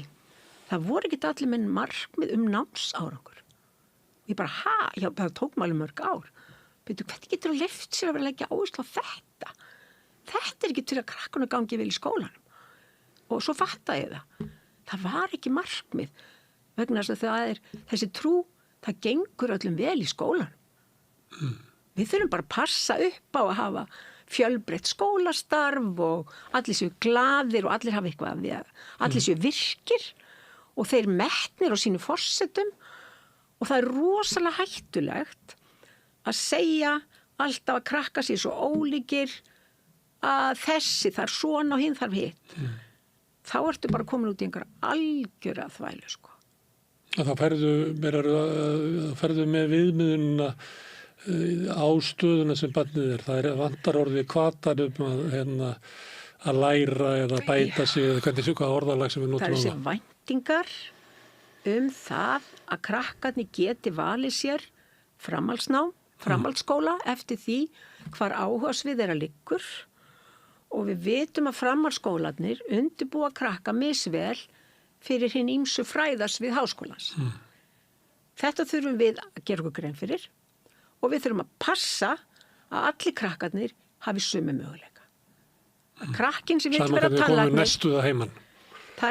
það á ekki, það okkar hlutverk að foreldrar og heimilisaðstæður, við eigum að taka það út úr myndinni af því það engin afsökun. Og við erum með skóla í Breiðholti, þar sem eru 90% barna sem ekki nota íslensku heima. Þetta ætti náttúrulega bara að banna. Og í leikskólanum í Breiðholti þar eru kannski 1 barn eða 2 deild sem eiga íslensku sem heimatungumáli. En ég hef rætt við skólastjóran í Fellaskóla og fólk sem tengdist því og maður átt að segja alveg á að þetta fólk sem stendur frammi fyrir vanda sem bara var áður óþekktur af því að það ekki svo langt síðan að skólalóðin kendi íslensku en það bara ekki lengur þegar eru allir byrjar að tala annað tungumál. Og sérstaklega eins og í leikskólanum þetta svakalega flottir kennarar þarna. Hvílíku metnaður og bara þau brenna fyrir starfinu í leikskólanum og líka í Fellaskóla. Þetta svo flott fólk. En staðan eiginlega óásættanleg. Sérstaklega í leikskólanum. Þú sagðir að þetta banna þetta. Já, bara hreinlega. Við ættum bara jafnvel að vera að tala að keyra hluta börnunum bara niður í Fossvog og þetta í Garðabæ, það sem eru tildulega fáir innflytjendur. Veistu það eina sem skiptir máli það sem gott fyrir börnin. Þá kemur allt annað með. Ekki að börn tali 10-15 tungumál í einni leikskóladeild og það eðli barna að leika bara sama þau sem eiga sama tungumáli. Það bara eðlilegt, við myndum gera líka. Og svo aumingja eitt íslenskir landsmenn í Kaupmannahöfn gera það. Já, og svo eitt, heldur betur. Við erum upplifað að sjálf. Fara bara að kranna með íslendingum. Heldur betur, og við gerum það sjálf þegar við vorum í erlendum háskólum. En og svo kannski eitt barn sem enginn á það tungumál. Og þá erfitt að komast inn í leik og þau eru óbóðslega flott starfsfólki og kennararnir að það búið að vera alveg sterkt verkefni að fá þau börn inn í leik og allir að tala saman í íslensku. Þetta mjög erfitt. Þannig þú ert að segja að í staðin fyrir að við finnum upp aðferð að kenna íslensku í skóla þar sem 90% af börnunum tala ekki íslensku heima á sér, sem kannski bara ómögulegt að finna þessa aðferð, að þá bara lögum við skólan, þannig að sé ekki meir en 40%. Við lögum skólana þannig að það sé ekki alltaf það sem best fyrir börnin. Þá er þetta þannig að keyra börn bara á milli og líka í leikskólanum. Ég held það. Þannig ég kem í völvukot eða hvað sem það heitir og sumi fara inn í völvukotun, aðri fara bara upp í rútu og keyra á okkur annan leikskóla. Það liggur við erum svo lítið samfélag. En ég verð að segja þér, ég var svo heppin að ég fór með Lilju Alfredsdóttur til Stokkólms á svona stórum hópi, fólks og menntamálunum, í janúar 2020 og við heimsóttum skóla í Stokkólmi, svona dæmigert innflytjendahverfi, stóra blokkir, 90 eitthvað barnana í grunnskólanum af erlendum uppruna. Þeim tókst að gera kennsluna þannig að það ná allir eftir grunnskólan geta þau valið sér framhaldsnám. Þau eru öll komið með það er einkunnir, þá færni að þeim standur framhaldsskólanám til boða. 100% árangur. Hver er leiðin? Leiðin er að kennararnir þarna fá hærri laun. Þau ráða sérstaka starffræðikennara. Þau ráða kennara sem eru búin að sérhafa sig fyrir hverja námsgrein. Þannig að það er gæða kennsla í hverju einustu námsgrein. Og svo fá þau sérstaka sænsku kennslu og það er alveg skýrskilaboð. Sænska er okkar tungumál. En er þetta ekki eitthvað tilraunarskóli? Þetta er ekki almennt svona í Svíþjóð? Þetta, ég veistu að... Ég hef nefnilega heyrt að akkurat verið að lýsa því að sko einkavæðingin í skólakerfinu í Svíþjóð það við leitt til þess að betri skólarnir eruðu betri eftir að þetta er bara sama og gerði því Bandaríkjum svona inner city skólar og það sé eiginlega ástæða fyrir félagslegu vanda í Svíþjóð sé eiginlega fyrst og fremst afleiðing af breytingu á skólakerfinu frekar heldur en eitthvað komið margir frá Sýrlandi. Það er hárrétt, þetta er ekkit einfalt, þetta er ekki hvít og svart.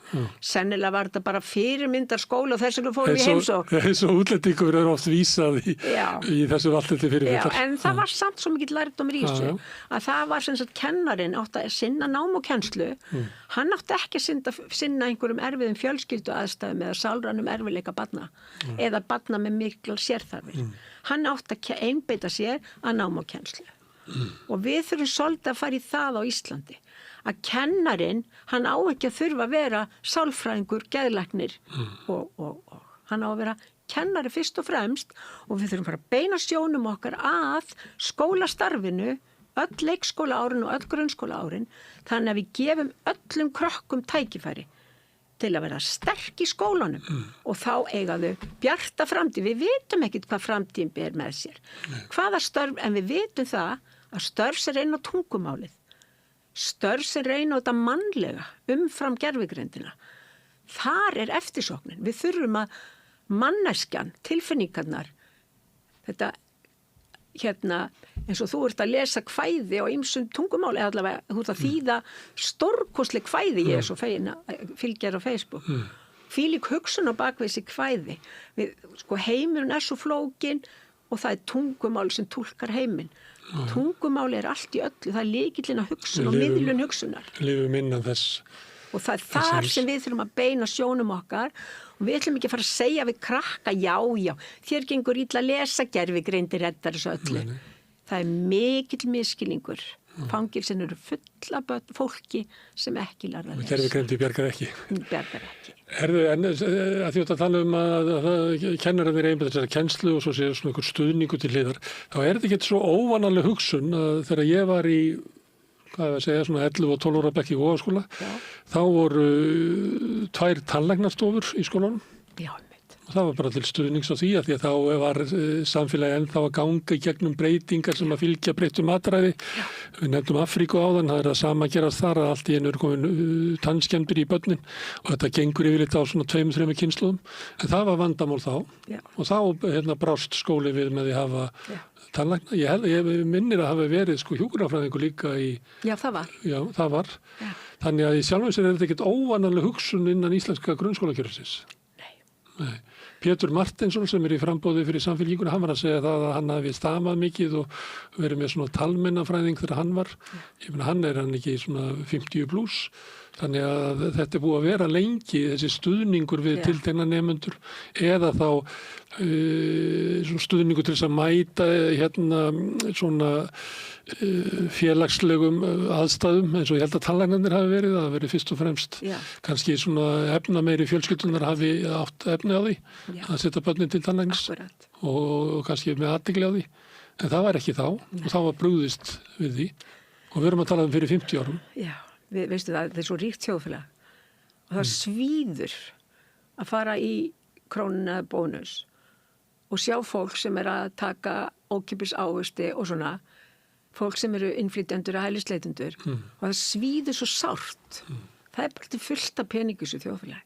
Við viljum ekki hafa fátækt fólk. Við viljum að það sé lífsgæði að búa í Íslandi.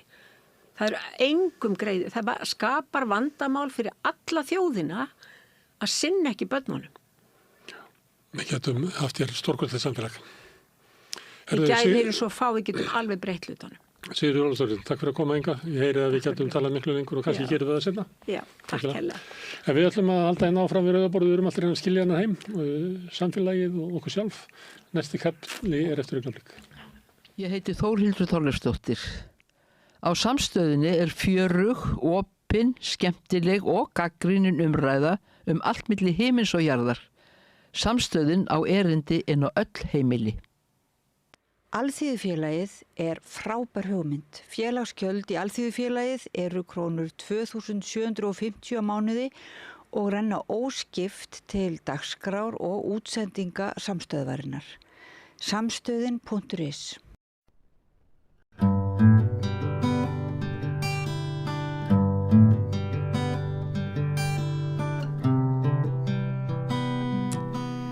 Mjúk karlmennska og karlmenn sem að læra að tengja við sjálfan sig er umræðefni dagsins.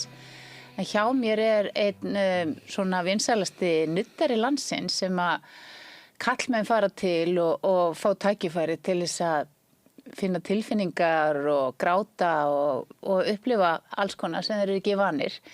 Hann Númi er hérna hjá mér og ég ætla að fá að spyrja hann svolítið út í þessar aðferðir hans. Sæl Númi. Sæl. Velkomin. Takk. Það er mikið talað þig í allavega mínum hópum. Þá er alltaf verið að segja, þú verður að fara til Núma. Ertu að gera eitthvað annað og merkilegra heldur en aðri nuttarar? Ég veit í rauninni ekki almennilega hvað aðri nuttarar er að gera akkurat. Ég fer svona á milli nokkra mína bestu aðeila sko og við erum svolítið komnir bara djúpt inn í kvið og taugakerfi og þar sem að streitan er að finna. Já. Og hvar viltu að ég byrji, sko? Þetta til dæmis, sem þú ert að segja núna, að þú ert, út af ég er nú farið í nútímatíðin og þú potar rosalega djúpt inn í líkamann og ert að hreyfa við líffærum og þú ert að vinna svolítið dýpra eða Ég vil ekki segja að ég fari kannski dýpra en einhver annar en við gerum þetta í samfylgd. Þetta er ekki að ég sé að brjótast inn fyrir þín mörk, heldur er ég að leyfa þér að finna, hreyfa við húð og svo jafnt og bítandi förum við inn í tissjúið dýpra. Þar þangað til að þú finnur bara releaseið sem ásettir staðar.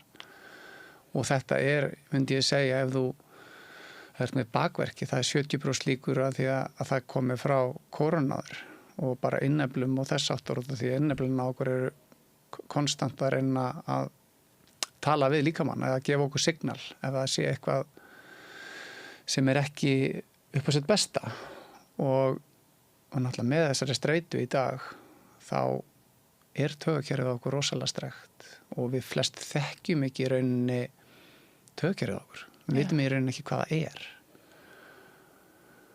Og þegar maður fer að pæla í þessu og allt frá öndun og allt frá bara hugleiðslu og þessu mjúka, þægilega, og ákefði líka. Þetta er allt líkaminn. En það sem við þurfum meira af í dag til ég er þetta mjúka. Svo við náum bara að hlaða. Út af því að við erum svo mikið að gefa og svo mikið að harka af okkur og svo ætlum við að hvíla en hvíldin kemur aldrei. Þannig við erum alltaf stanslaust undan, skilja að hlaupa undan ljónun og kjálkarnir á okkur og svo stífir og hálsinn og postjörið og þess áttar. Söfnum spennu. En það sem ég langar einmitt að tala hérna út af því að við höfum ágætis tíma hérna til að fara yfir sviði þá hefur verið að tala til dæmis ýmislegt varðandi svona kallmennskuna og þessi varnarkerfi. Þú hefur verið að tala að ungi kallmenn, allt upp í 20 kallmenn þurfi Viagra til þess að geta stundar kynlíf. Þú hefur alveg verið að láta í þér heyra svona ýmis svona athyglisverð mál varðandi kallmennskuna. Og og svo langar mig líka að heyra eins og því að þú fórst til Costa Rica og bjóst þar í einhver tíma og getur borið aðeins saman svona þessa líðan sem þú upplifið þar í samanburði við á hlaupunum heima. En mér langar að nefna eitt sem að svona vakti áhuga minn á því sem þú ert að gera, og það dóttir mín fekk greiningu og hún var með annan fótinn styttri. Já. Og það fór í alls konar mælingar og það var búið að útbúa handinni innlegg. Og ég er meira inn á þessari línu að líka minn sé fullkominn og sé alltaf að reyna einhvern veginn að finna út úr þessu og bentina á þig. Já. Og þú segir bara, ekki vera að setja einhverju innleggarni inn, finnum bara hvar upptökin eru. Og getur þú útskýrt þetta? Já, ef við ímyndum okkur að við séum strengjabróða og það hægri og vinstri hlið, þá viltu vera alveg í miðjunni. Þar minnsta spennan líkamann á þér. En leið og við förum, að gera eitthvað, þá skekkjum við aðeins mjöðmina. Þannig að það kemur slide rotation, pínlítil svona snúningur inn í okkur. Og svo bara með tímanum og lífið gengur og það koma alls konar áföll og alls konar. Við erum ekki kannski að drekka nógu vel eða borða nógu vel eða hreyfa okkur nógu mikið eða hvað það þá bara hægt og rólega stífnar þessi bandvefur. Og mjöðminn fer að velta, hryggjasólan líka, það byrjar að koma smá slætt skóliosis í hryggjasólunar og þá oftar en ekki þegar þú liggur á bakinu og eitthvað kippir í fótina og þá sérðu bara, það annars fóturinn stuttur, það ekkert að fótnum að þér, nema það hafi eitthvað komið fyrir, þú hafi brotið á því lærleikinu og það setja pinna eða eitthvað svoleiðis þegar þú ert ekki orðin full þroska, eða það hefur komið eitthvað, í fæðingu, það bara eitthvað einhver vansköpun eða eitthvað svoleiðis, þá kaupi ég það. En við erum öll fætt með nokkurn veginn jafnlanga fætur og við höfum alls ekki að vera að setja eitthvað koll undir út af því að það bara að fara að íta undir verri bakmeðsli og þess áttar og alveg upp í haus og háls, upp í bara aukna streitu í kerfið í rauninni. Þá ertu komin svo langt út frá miðpunktunum ef þetta svaraði spurningunum með að við erum alltaf að reyna að vera inn í standandi á bolta. Við erum alltaf að reyna að finna kúluspilið og þú vilt vera í miðjunni, skilur við. Þar njútral staðin, sterkast staðin. En í dag erum við með höguna hangandi og í bringu og herðablöðin langt upp á hnakka og þar kemur streitan í hálsinn og við erum hægt að geta andað hann í þindina á okkur og þess áttar og auðvitað streitan út af því að ef við erum bara að anda 30%, þú sér það fljótt að við erum bara að kafna. Já. Við erum oft, og ég finn það leið og nefnir andadrátti, þá finn ég alveg, sumir ná ekki að anda þarna inn út af því að lungnarýmið þeirra eru svo samanþjappað. Þannig að þau ná hreinlega ekki að anda inn í líkamann á sér. Já, meinar. Já. Það náttúrulega mjög mikið rætt öndun með þessa dagan og í tengslu með taugakerfið en í sambandi við þetta sem við út að tala að hefðbundi heilbrigðiskerfi, það kemur kannski með svona inngrip til þess að laga einkennin, en þú ert í rauninni að finna orsökina. Já, við erum að reyna að finna, akkur kemur þetta og svo eru margir sem eru kannski, koma aftur og aftur og aftur. Ég bara, við getum mýkt þetta til, en af hverju þetta alltaf að fara tilbaka, af hverju þetta alltaf að koma aftur og ég þarf að losa þetta aftur og aftur. Það eitthvað þarna og þá vantar bara oft styrk í annan sóasinn á þeim eða hvað það Það bara alltaf, þess vegna hreyfingin svo mikilvæg í þessu og rétt hreyfing, hún skiptir máli. Þetta ekki bara að komast í gegnum eitthvað klukkutíma, þú ert algjörlega á öðrum stað á meðan þú ert að gera það og veist ekkert hvort þú sést að anda eða ekki. Það kalla ég ekki líkamsrækt, það kalla ég keppni eða misþyrmingu. Já, líkamannum, já. En ef þú veist, segjum að þú farir inn í, ég man að þegar ég lá á bekkni þá fórstu og sagðir hérna eru nýrun og hérna, þú veist, eitthvað eins og þú skynjaðir eitthvað hvað var að gerast í líffærunum og ertu þá að skynja orku eða ertu að vinna með eitthvað sem þú skynjar? Það sem að gerist í rauninni svona kannski eftir að þú ert búin að vinna með, ég veit ekki hversu marga líkama maður hefur verið fengið á bekkinu eða dýnuna hjá sér en ég er búin að vera í þessu lengi og alveg í hreyfingu og ég útskrifaðist í nuddskólanum fyrir 20 árum síðan og maður er búin að vera að bæta á sig og allt, já, þú veist, þetta er allur pakkin, líka svefnin og líka, þú veist, vökvunin og súrefnið og maturinn og allt þetta er heildrænt. Við skoðum alla mögulega hotn, þú veist, hvað erum við að fara með, oft er þetta bara, þú þarf bara að taka lifrarhreinsun og ég er svo góður, það tekur 2 vikur, þetta er easy peasy og benefitið er bara rosalegt, þú veist, við erum að skipta alls konar síur og smyrja bílun okkar 1-2 ári en við erum endalaust að tróðja upp í okkur slæmum oljum og fullt af sykri og þess aftar. Þetta er reynda mjög góð punktur. Þetta er alltaf, við erum bara vél og ef við erum að næra vélina vitlaust og sérstaklega með þessum fræoljum, þessum vondu fræoljum, að þá erum við bara kjaftfull af gruggi. Hverju breytir? Hvað myndi ég finna ef ég færi lifrarhreinsun? Á öllum líkindum myndir þú finna aukna orku. Þú myndir örugglega ná að, þú veist, losa það myndir meltingafæriðin færa á fullt aftur og þú myndir bara nærast betur, þú myndir ná að frásóga matiðin betur. 1,5 lítur af blóði rennur í gegnum lifrin á hverju mínútu. Þannig að ef að lifrin á þeirri skítut, ég myndi segja að lifrin er bara lifrin á hjartað, skilur, og lungun er náttúrulega bara, þú getur ekki komist frá þessu, þá ertu bara slowly dying very soon.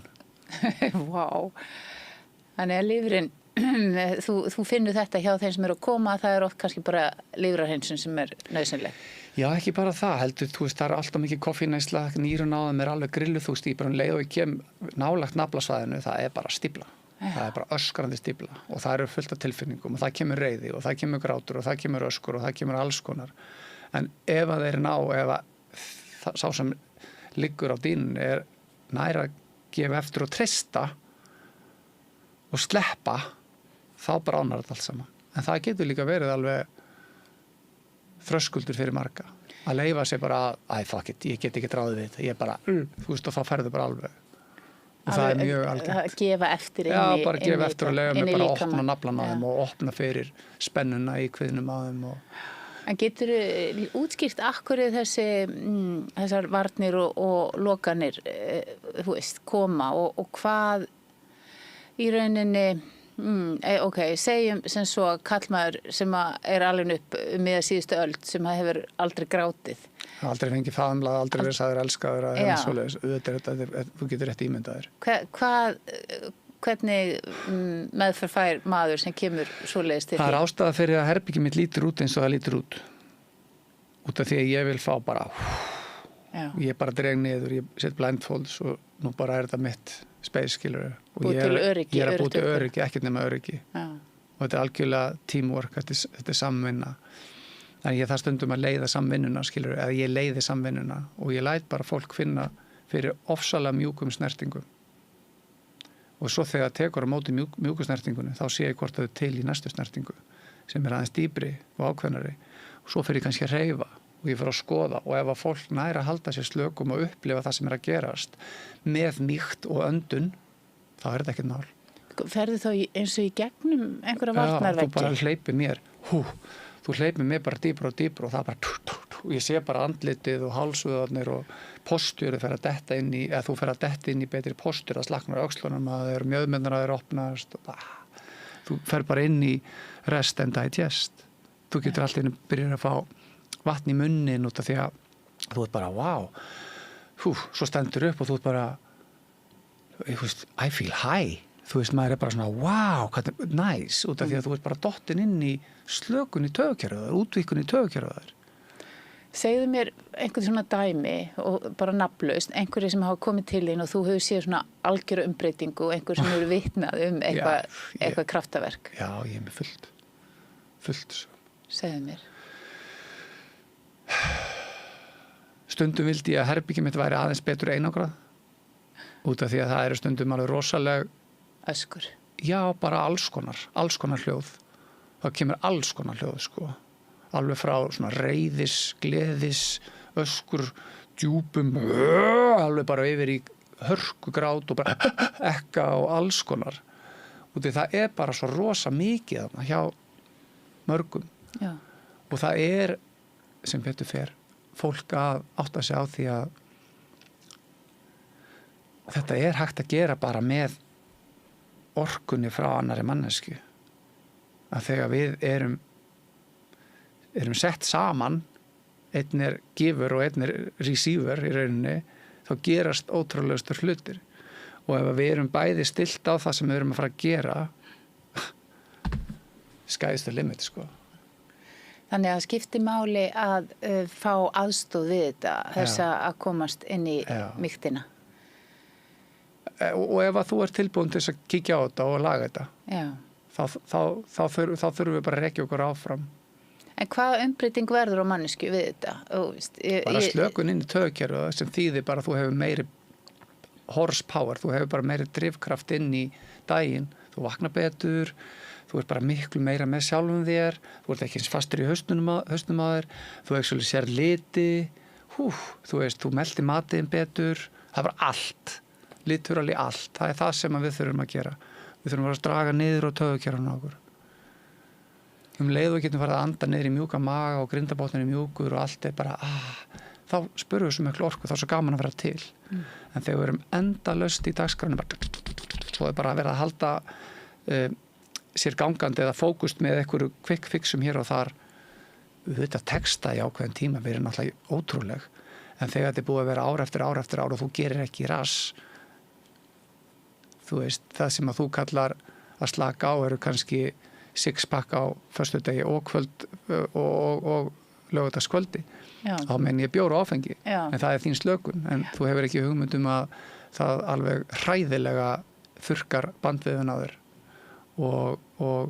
og setur hormónakerfið svo mikið úr jafnvægi að það tekur þið alveg 3 til 5 daga að koma þér á fætur aftur eftir svoleiðis.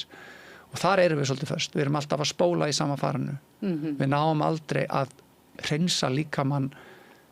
Og ég segi, ef þú ætlar að prófa eitthvað nýtt, þá verður að gefa sér 14 daga. Þú ert búin að gera eitthvað í x mörg ár, 40 pluss ár kannski, svo kemur þið til mín og það er ekkert einn tími, en ég get mýkt til og sýndir og leiðbindir og hjálpar að komast á stað, en þetta er allt þú. Þannig að þetta er svona að taka ábyrgð á sér áður en að það er orðið og seint í rauninni. Já. Þetta, þó þú mætir í ræktina í klukkutími senn 3 í viku, það er ekki að fara, þú veist, breyta öllu. En ef hefur einhver svona vitnaðum gagnvart þér svona að hafa bara losnað við sjúkdóma eða, þú veist, getur þú nefnt með svoleiðis dæmi? Já, ég tók nú á móti einum sem var með krabbamenn, nýkomin og krabbamennsmeðferð og hann var ekkert þannig sé búin að hugsa sig, var hann hreyfingu og mataræði og hvernig hann drekkur og hvernig hann hvílir sig og hvernig hann hugsar og þess áttar og þannig að við byrjuðum bara algjörlega á tómri blaðsíðu. Það var nýtt tækifæri og það er 1,5 ár síðan 1,5-2 ár síðan og við erum ennþá að stokka spilin, skilurðu? En þetta er líka lífstíl, þetta er bara lífstíl.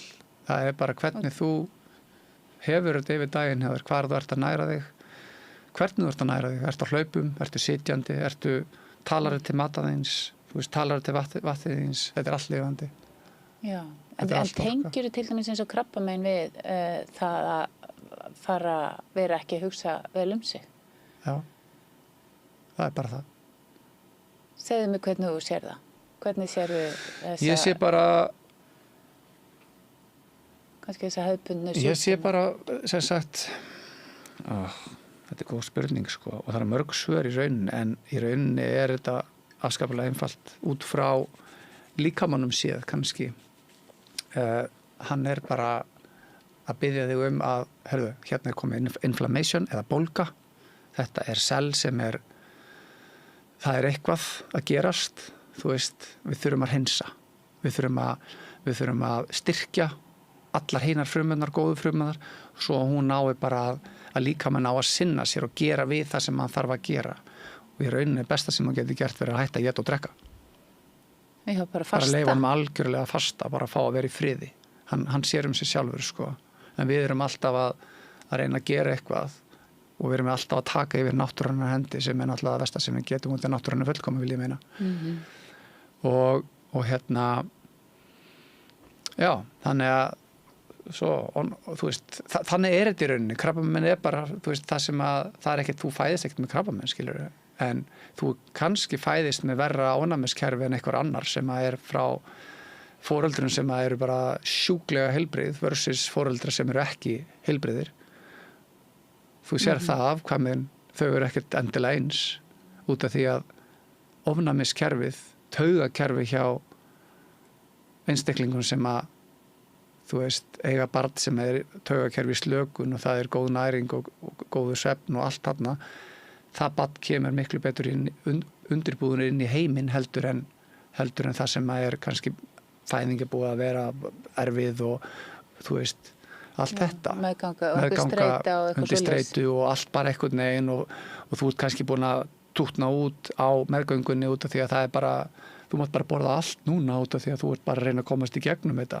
Já. Það er ekki gott sko.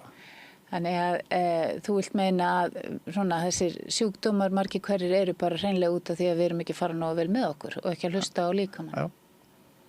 En segðu mér þá, þú eins og svo margir sem að eru búinir að uppgötva leiðina í lífinu eða uppgötva bara finna ljósi, segjum það. Ég er búin að átta mig á þetta til 2 heimar. Já. Það er heimurinn sem við erum í núna, en svo er annar heimur sem er miklu stærri og það getur verið vandaverk að nota báða heima. Og stilla þetta inn í þessa mína vinnu, skilur út af því að ennþá er þetta rosalega nýtt og falið. Útskýrðu, hver er hinn heimurinn? Við erum að tala hérna, það er ákveðin medicine, plantmedicine sem að geta sýnt slökunin í taugakerfi og útvíkunin í taugakerfi þannig að þú áttaði á því þú ert með taugakerfi og þú áttaði kannski á því það er eitthvað aðeins stærra en þessi líkami. Við tala svona hugvíkandi efni. Já. Þau hjálpa þér Þau hjálpaðu mér að átta mig betur á hvað þetta snýst allt skilur við. Ok, segðu mér aðeins þína sögu þegar ég veit að þú fórst sjálfur í svona örmögnun og hefur þá trúlega verið að ganga nærri þér og flytu til Costa Rica. Nei, Nú? Það er alls konar búið að gerast en ég fer hérna til Costa Rica í 1. nóvember 2023. Við vorum þar í næstu 3 mánuði. Öll fjölskyldan og við fórum á stað sem er ekki nema 100 manns sem er búið þar og þetta heitir Pachamama Eco Village og það er bara algjörlega niður í hvað maður að segja, þú veist, moldina, þú veist, það er bara frumbygginn, skilur, það er ekkert plast, það er engin rafmagn, þú veist, þú gerir allt með höndunum, allt lífrænt, allt, þú veist, sjálfbært, þetta er allt bara, þú veist, kúkar í fötu og þetta er bara þannig, skilur, þú veist, þetta er bara mjög frumstætt. Þetta er bara alveg eins og væri komin til kofa, einn og yfirgefin út í náttúrun eitthvað þar í Amazon, með pöttunar og allt í kring og you just gotta figure it out. Og þarna var skóli og þarna var bara svona tribe sem að hjálpaði stað. Þannig að þetta er samfélag, æðislega samfélag. Þarna í Costa Rica og þú segir inn í frumskóginum, þannig að þetta er fjarri, þú veist, einhverju borgarmenningu. Já. Og þarna ertu bara berfættur og þú ert bara að vinna og krakkarnir í skóla og þú vinnur hálfa daginn og svo er maður bara láta gott að sér leiða og hvað varstu að vinna við? Ég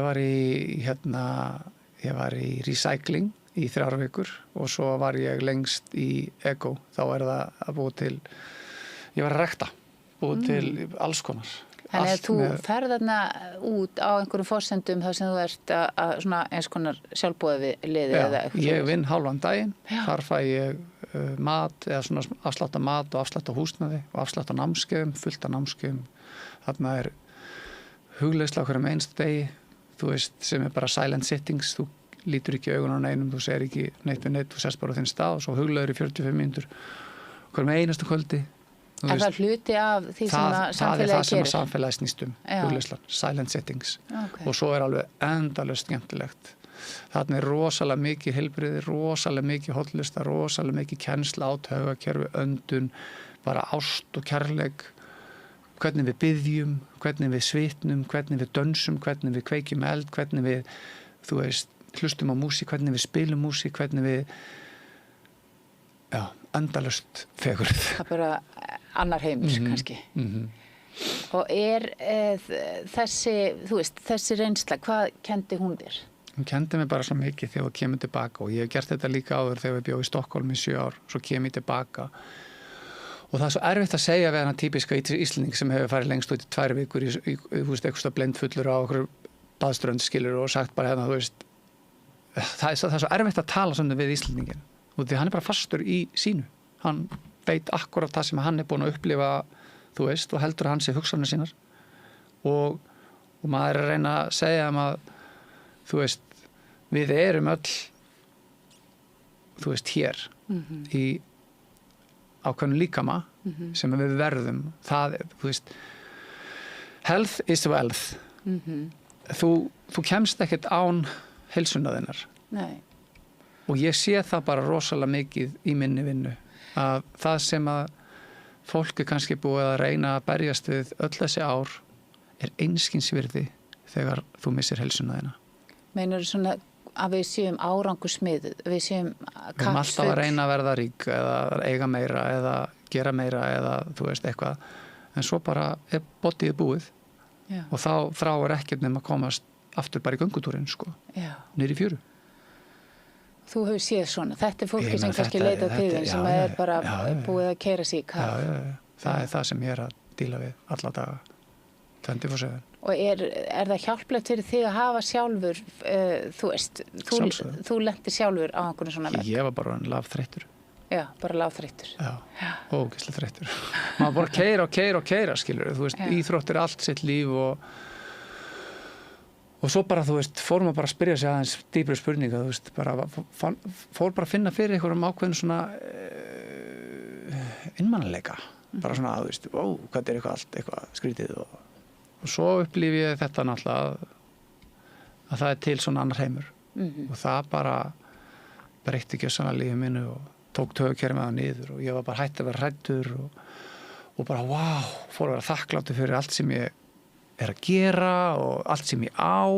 En segðu mér, þú ert í rauninni að segja mér að það hafi verið hugvíkandi efni sem að hjálpuðu þér í Ja, það sló mig alltaf rækilega utanundir, þú veist. Ég var alveg búin að prófa alls konar öndun og ég var alveg búin að vera í jóga og ég var alveg búin að svona, þú veist, þetta er bara mýkt, þú veist, ég kem frá nuttskólinni, ég er búin að vera með reykilsin og allt þetta í 100 ár, skilur og og alltaf verið hálfgerður hippi og klætt með öðruvís en allir og einhvern veginn, ég bara alltaf verið trú sjálfum þér svona. Ég bara verið ég Já. bara, þú veist, I do it my own way, skilur ég nenni ekki að fylgja öllum, skilur.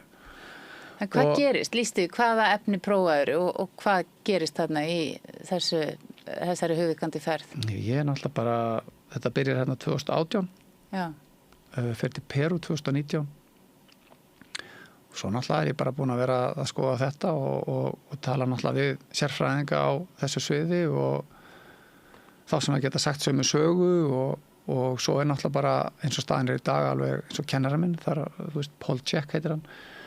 Þeir eru náttúrulega búin að, þú veist, er að gera þetta sem ég er að gera og meira, þú veist, þeir eru í podcastum og þeir eru í fræðslu og þeir eru í kennslu og þeir eru í öllu og þeir sem eru að vinna það sem ég er að segja á svipaðan hátt og þú.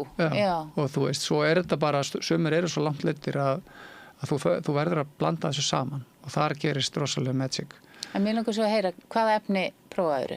Ég er búin að prófa ayahuasca, ég er búin að prófa sveppin, ég er búin að prófa DMT, ég er búin að prófa 5-MeO, ég er búin að prófa ég er búin að, þú veist, hvað meira St. Petur, kaktusinn, peyote, LSD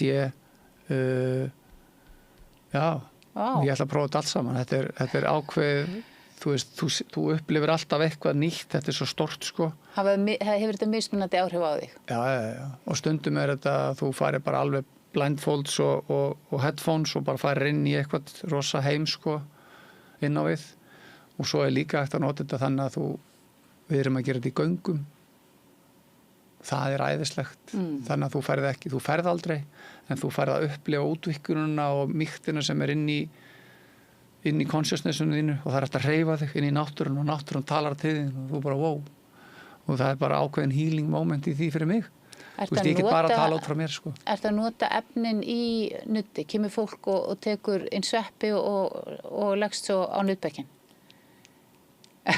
Má svara þessu? Já, er það ekki? Þú er búin að segja svo mikið. Jú, það er fólk sem er með reynslu. Þá gerir fólk kannski bara eigin forsendum? Þá bara svona makró kannski og þá erum við búin að mæla okkur mót, skilur og hérna, það er aldrei það langt að ég missi fólk, sko. Þetta er bara rétt til þess að ná meira öryggi, meiri slökun inn í kerfið. Ég er nýlega farin að gera þetta en hérna yfirleitt hef ég náð bara að gera þetta með góðri öndun og svoleiðis. Ég læt fólk stundum anda áður en að við förum inn í svona. En hverjir þurfa efni sem sagt, þú veist, hvað er það, og þú lýsir í hvað þetta gerði fyrir þig, þetta var svona algjör opinberum fyrir þig. Já. Út í að þú fær þarna innsýn inn í sjálfan þig sem þú hafðir ekki haft áður. Já, ég fekk bara ró, ég fekk bara stopp, ég fekk bara pása og það bara opnaðist allt. Og ég sá bara, ég var ekki endilega bara þessi líkami, skilur. Ég á þennan líkama, þú veist, hann er minn forever, þangur til hann fer. En ég er ekki hann.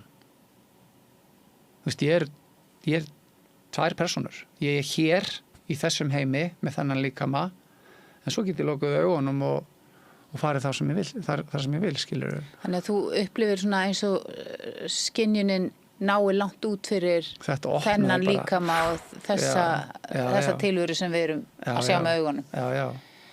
Og hvað er þarna í boði í hinum heiminum?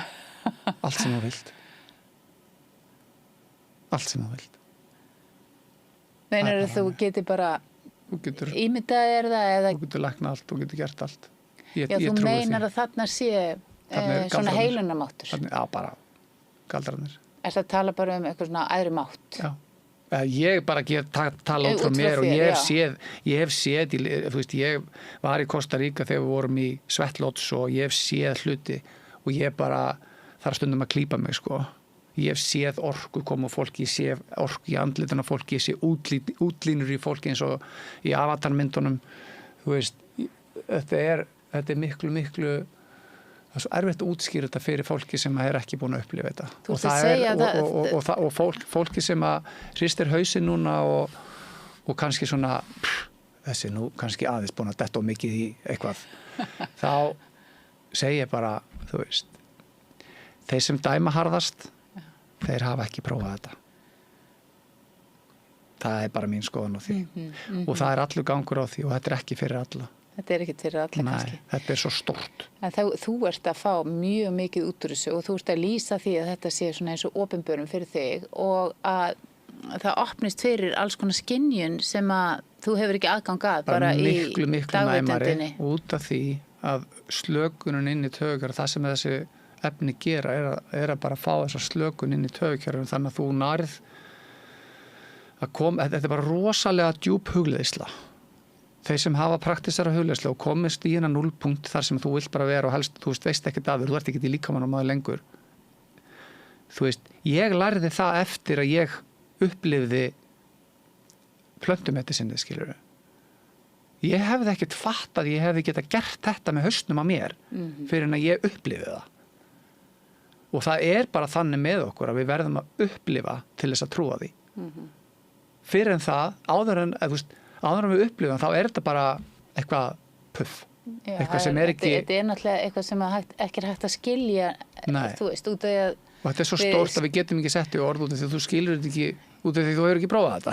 Það er sagt, sko, mér finnst ágætt reynslega einnota. Það er engin leið að deila upplifun sem að fólk hefur ekki aðgangað sjálft. Þannig að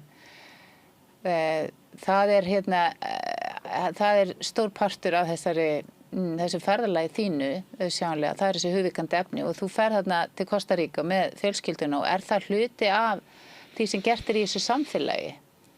Ó, já. Já, það er þannig. Já. Og hvernig... Þetta var hugleiðsla og svo það stórkostlegustu, sko, sermónir sem ég hef bara séð og þeir eru búin að tína þetta frá einhverjum ættbólkum sem þeir eru búin að vera lifandi inn í þessum frumskógi bara í fjölda þúsundra ára og þeir eru bara búin að vera að tala við plöntunar og dansa með plöntunum og einhverju indjánar og eitthvað svo leiðis og þeir koma bara með að kenna þessu fólki og svo farið að upplifa þetta í þessum hvernig þeir byggja húsin, þú situr á jörðinni með eldin í miðjunni svona vasstrómu og þeir syngja og mantra og gera alls konar stelpur sem labba og kasta einhverjum reykjelsum, einhverjum þyrnirósum og maður bara þú veist, þú ferð inn á við og þú ferð út á við og þú hreyfir þig og þú leggst og þú kemur fram og þau koma og hreinsa þig með seitsi og eldi og alls konar dóti og þú bara finnur hvað er að gerast literally, þú bara sérð orkun og þú finnur bara það er bara Guð að flæða í gegnum þig og þetta er bara gert í Kosta Ríka bara á venjulegu miðvikudagskvöldi nei, þú veist, þetta er rosa þau setja rosa mikið power í þetta og þetta er rosa þetta er alveg seremónía sko þú veist, þetta er ekki bara eitthvað let's go party, þetta er ekki party þetta er bara brútal vinna sko. Fyrir þá sem að hafa gengið þessa leið, þeir vita nákvæmlega hvað ég er að tala um. Og þá er það, meinaru, þú ert að takast á við svona innri djöfla. Já. Og alla gjafirnar, skilur þau. En svo er líka spurningi hvað þú að gera þú kemur út úr þessu. Já, the journey begins when the ceremony ends. Já. Og mundu það og hugleitu þetta. Já. Út af því að flestir eru bara svolítið fastir í að vera að nota efnið fyrir í rauninni slökun og útvikkununa en svo detta bara inn í sama og þá er kannski ekki árangur ekki eins mikil myndi ég segja af hverju ertu með hnéverkina ennþá af hverju ertu með bakverkina ennþá af hverju ertu að sinna hulstrinu það er hinn heimurinn sko En ok, og út af því að það er svona svo skýrt dæmi sem þú ert að taka að þegar þú talar um að kallar séu með þessa þykku brynju og ég er svo forvitin að vita hvað þessi brynja snýst og hvað gerist þegar að hún molnar. Hvað breytist? Eru þá, þeir sem eru með svona brynju, eru þeir ekki færir að finna tilfinningar eða elska eða tengjast eða hvar liggur vandinn í þessu? Það sem hún sagði ég meina þú veist þú nærið ekki full potential þú það er svo mikið að brynjum því meira sem þú getur opnað á hjartaður því meiri fegur finnur og því meiri ró finnur því meiri öryggi finnur það, þú veist, liturali áran þín hún verður meiri drifkrafturinn. En hvað myndir þú segja að stór hluti, segjum bara íslenska karlmanna á mínum aldri og svo hins vegar þínum aldri, út ég held að sé mikill munur, kynslóðamunur. Ég held að uppeldisaðferðir hafi mikið að segja hvað við settum upp miklar brynjur. Hvað myndir halda að það sé stór hluti, þú veist, þeirra sem að þú ert ég veit ekki hvort þér rétt að koma til þín það er eiginlega ekki sanngjarnt út í að það eru örugglega fólk sem er búið að vakna til vitundar á einhvern hátt en hérna bara úti í samfélaginu hvað heldur sé stór hluti sem að er einhvern veginn ennþá með brynjuna? Við erum með tölur skilur og ég get alveg fyllt þessum tölum eftir en við vitum að Ísland við erum að tala um þú veist 40 plus aldurinn, við erum 70% of þung. Og við erum hluti á þessari brynju? Ég myndi segja að þú ert með rosa, það er rosa mikið í gangi þarna. Ef þú getur ekki hugsað ef þú getur ekki elska þig og þú ert ennþá að drekka sixpackinum hverja einustu helgi og oft tvisvar í viku mér þess að þú ert ennþá að innbyrða fræjóljur, þú ert ennþá að tróða þig sykur á kvöldin, þú ert ennþá að fara að senda að sofa, þú ert ennþá að rífast við konuna þína, þú ert ennþá þetta er alls konar og það er ekkert eitt svar við þessu, en ég segi ef að þú sefur illa og þú ert of þungur, það er bara rosalegt álag á einmitt nýrun á þér, lifrin á þér, þindin á þér, lungnarýmið, þú veist, hausinn á þér, heilan á þér, sogaðakerfið. En það sem þú ert að lýsa, því ég er að reyna að ná utan hvað þessi brynja snýst, þá er það í rauninni að þú ert að reyna að finna ekki fyrir. Brynjaðin er taugakerfið og með því að drekka og borða og eitthvað svona, ertu að flýja sjálfan þig? Þú ert að búa til streitu, já, þú ert að flýja sjálfan, þú getur ekki sittið niður með sjálfum þér og farið í gegnum daginn eða farið í gegnum það sem af hverju þú ert alltaf að leita að næsta orkudrykk. Þannig að við erum að tala kannski stór hluti þjóðarinnar og er það verra hérna, því þú segir þú bjóst út í Svíþjóð og fólk er bara miklu lengra að komið þar. Það er bara lengra að komið þar. Miklu lengra að komið. Og þar er það komið lengra, en í Kosta Ríka er það komið styttra.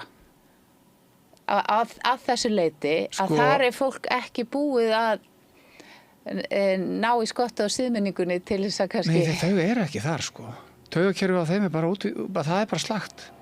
Heldur að þau langi í, Þau eru miklu vitrar en við, þau sjá alveg hvað þau eru ekki að reyna að fara, þau eru ekki allt okkur. Ég meina það. Við horfum á þau og bara, aumingi, þau eru bara eitthvað weird, þú veist, þau eru góð, þau þurfu ekki neitt. Þeim bara líður vel. Þau líður vel. Já. Þau eru með sitt skjól. Og alveg sátt bara að kúka í fötu eins og þú segir. Já, ég meina þú kúkur bara út í bakgarið í hólu. Þú veist, það starfi, en nei.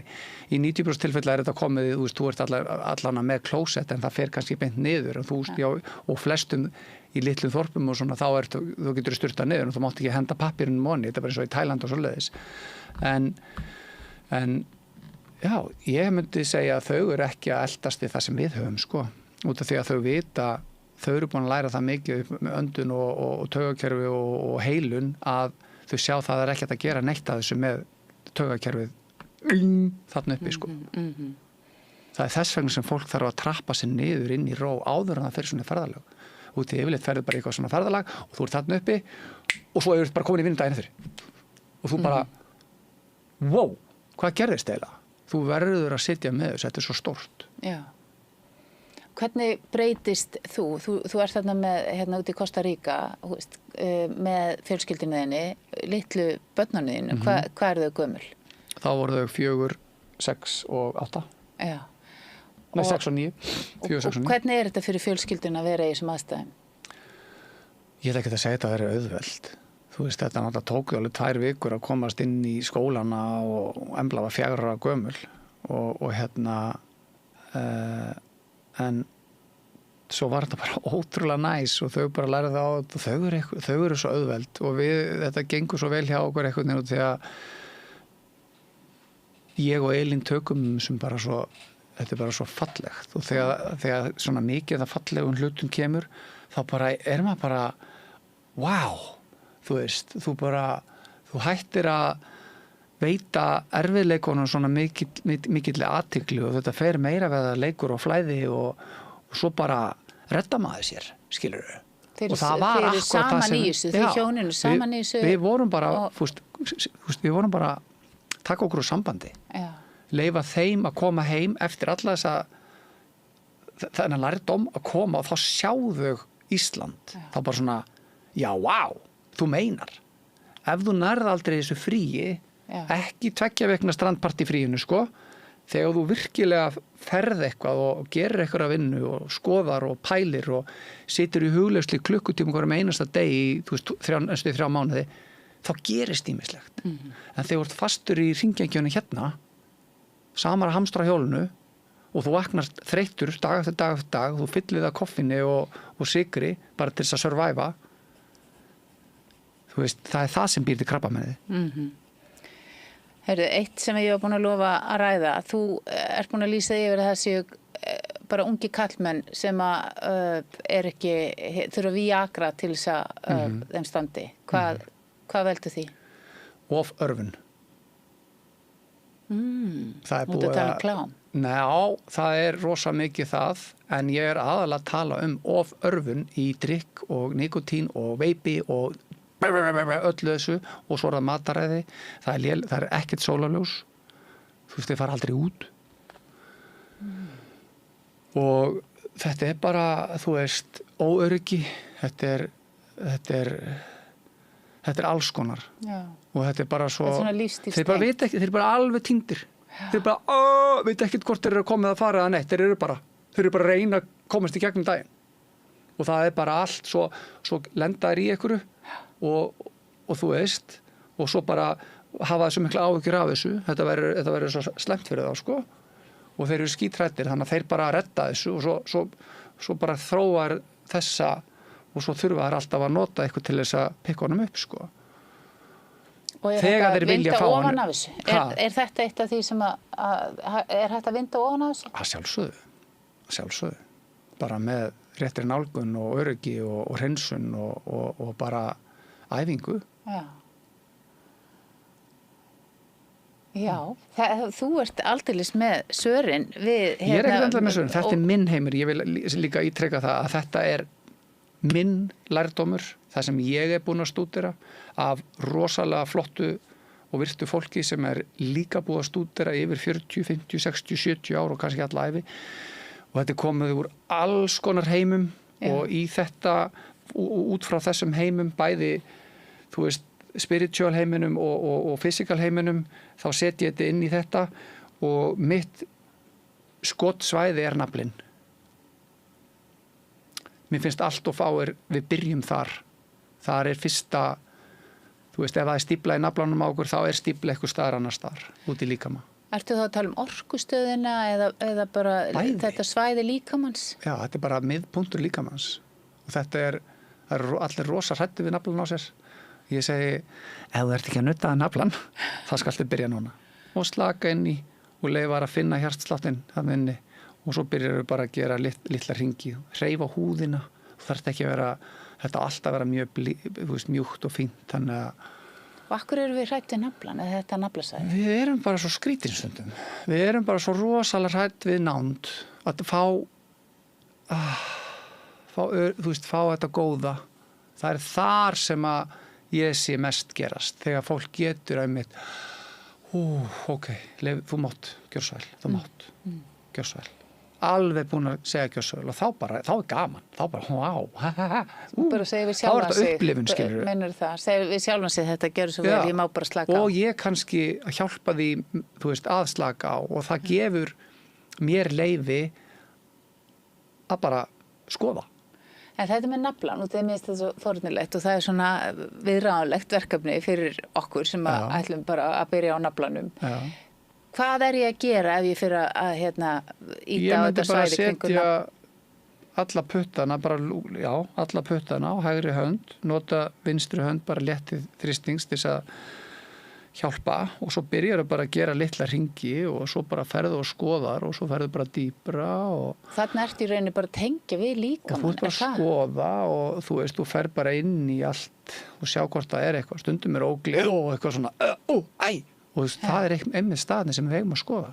En við verðum að gera það með ró og öndun og öryggi. Og hvað þegar við finnum eitthvað svona þá er einmitt staldrað við, gefðu því smá tíma, kannski 30 til 60 sekundur og sjáðu hvort það bara og oftar en ekki að finnum fólk bara að pissi undir eða pissi í sig út í að það bara svona blóðflæði niður fótinn.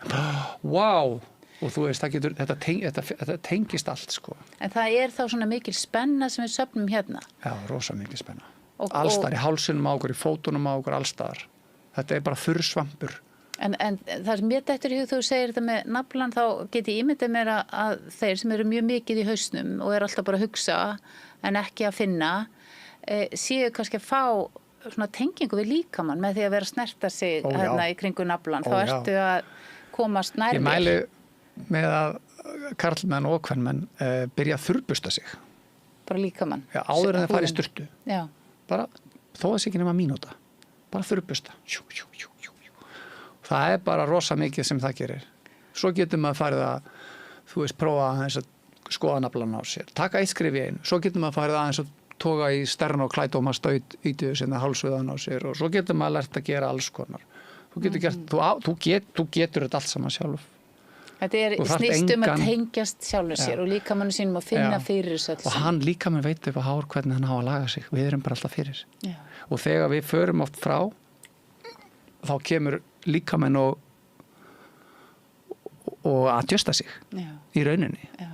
Hann veit upp á hár. Þetta er hérna áhugavert og ég sé sko að það er svona heildarmynd þarna sem að ég er að ná utanum að þú veist, við búum til varnir, við förum og hérna búum til stífleika og skekkjur til þess í rauninni að hérna verjast ef það er eitthvað óþægilegt. En þú ert í rauninni að segja að við þurfum að fara inn í þetta og slaka á inn í þetta og leyfa okkur að upplifa það sem líkaminn er að segja. Og það gerist allt í kyrðinni. Þess vegna segi ég að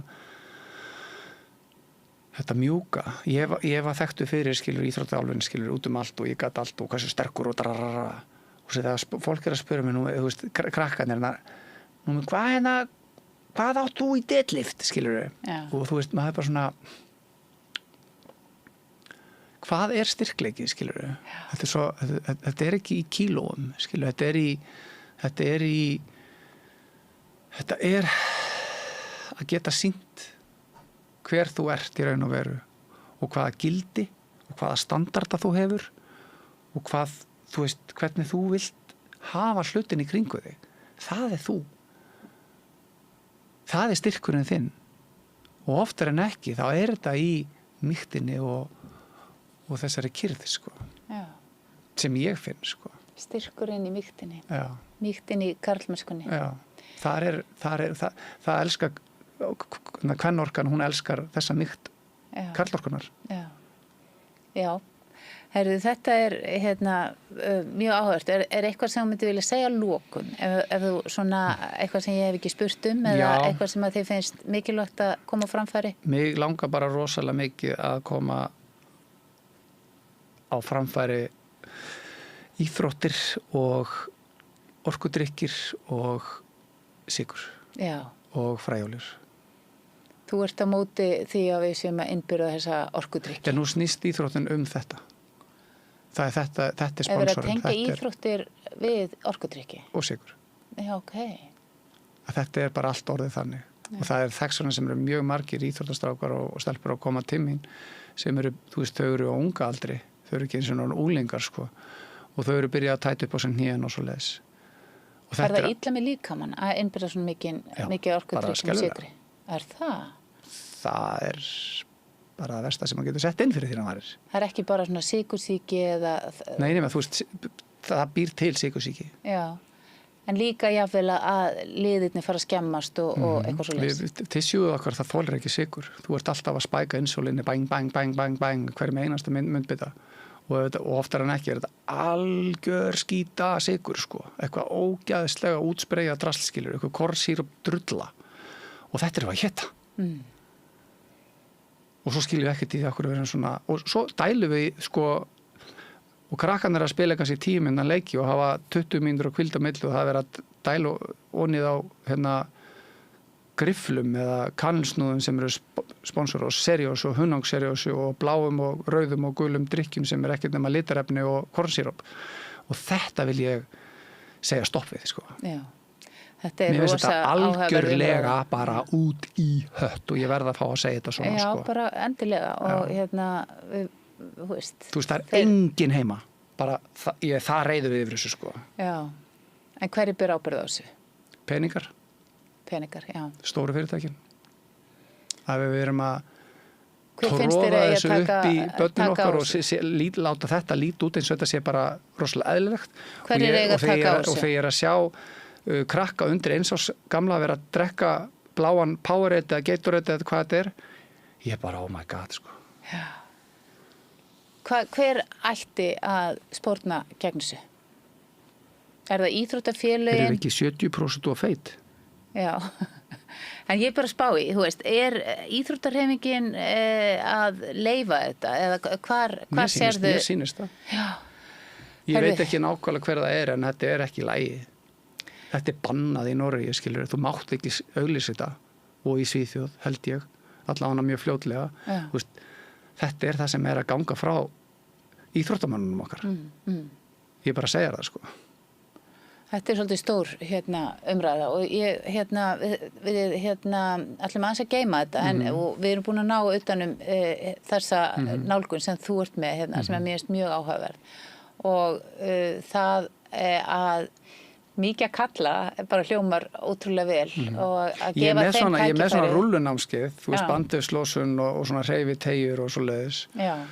Og þeir sem vilja fylgjast þá getur skoða hjá mér á Instagram. Já, ok. Númi er á Instagram og fyrir þá sem að hafa áhuga á þessum hugmyndum geta farið þangað. Við ætlum að segja þetta gott í bili. Takk fyrir þessa samveru núna.